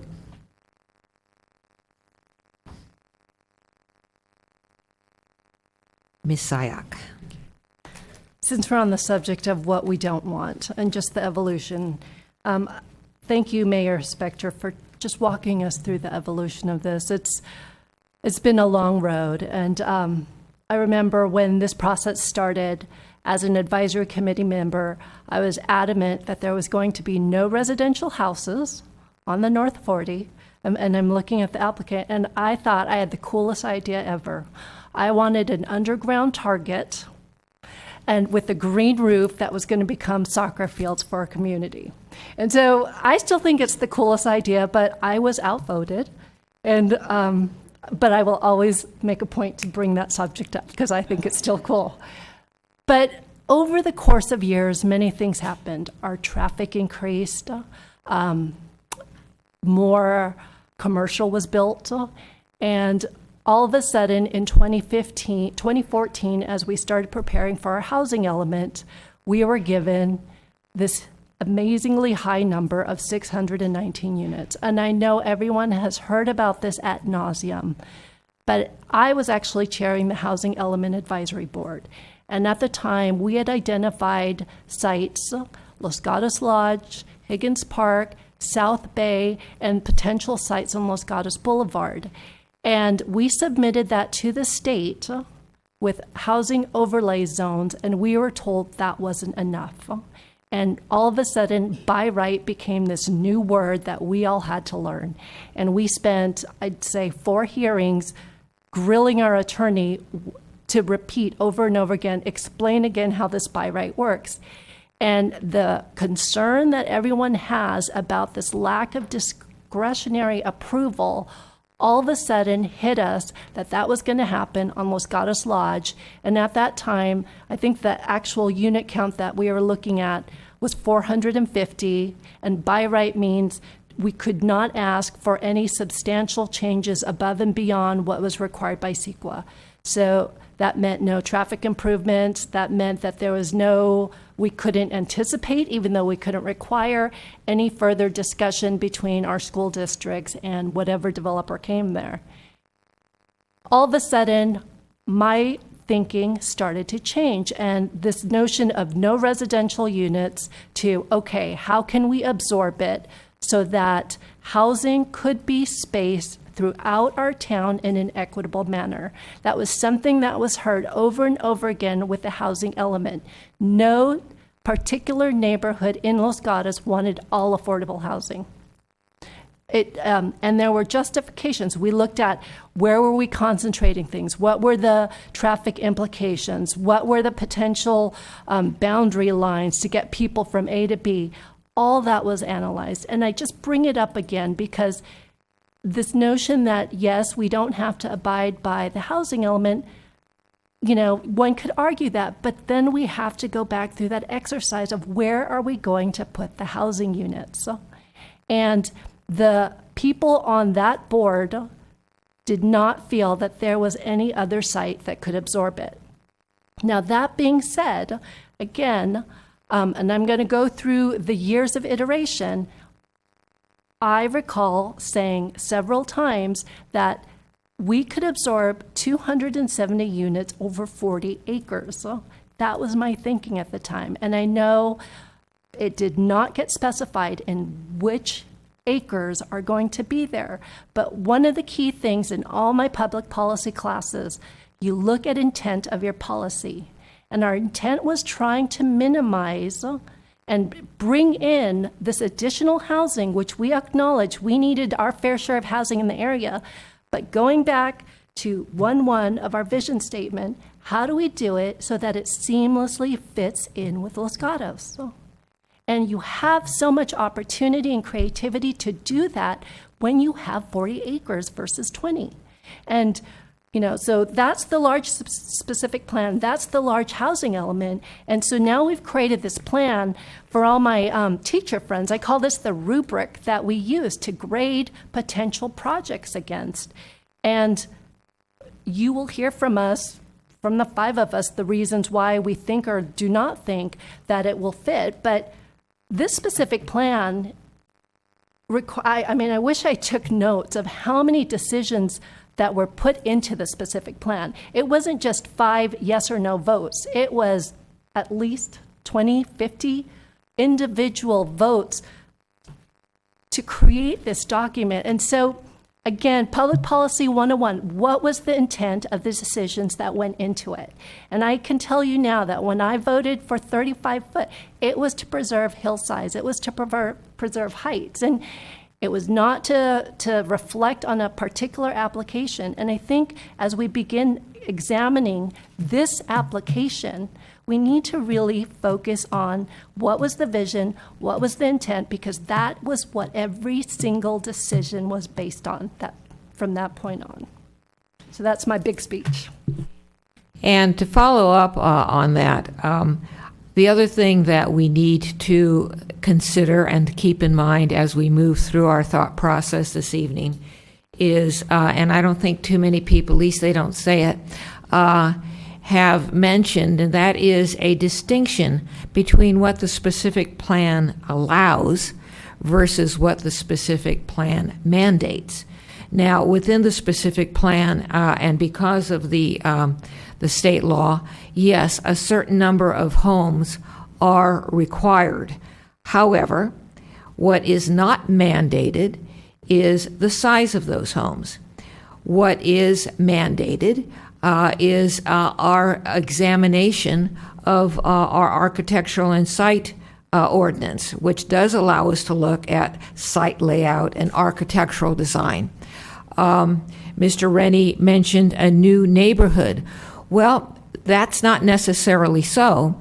If we think back on the the vision statement that came from the council in 2012, whatever I said, which is that the council made a decision. Were we going to create a distinct district, or were we going to create a continuation of Los Gatos over Lark and 285? And the decision we made with our vision statement and our guiding principles was the latter. So there are some mandates. The only mandates I see are the number of homes. After that, size, location, everything else. That is our decisions that we have the ability and authority to make here this evening.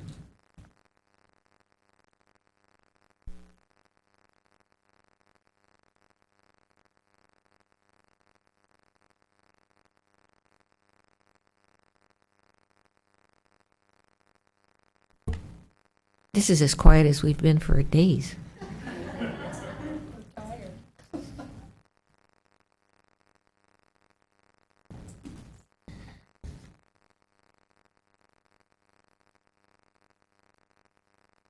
Okay.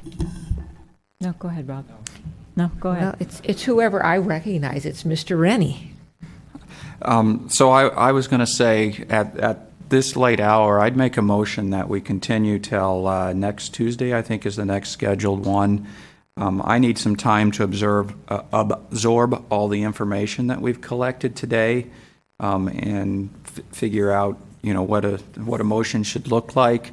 I believe staff didn't have answers to some questions. Is that correct? And maybe you'll have some of those. Only one I didn't answer.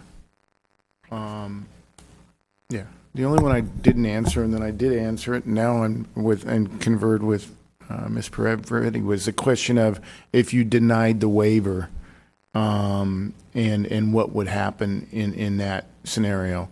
So if you denied if you approved the project without the waiver, without the grading, they could make a choice to do the project without that waiver, or they could take that project, which is now approved a project, and come in for a modification of that project, asking for one of the other concessions or waivers or incentives.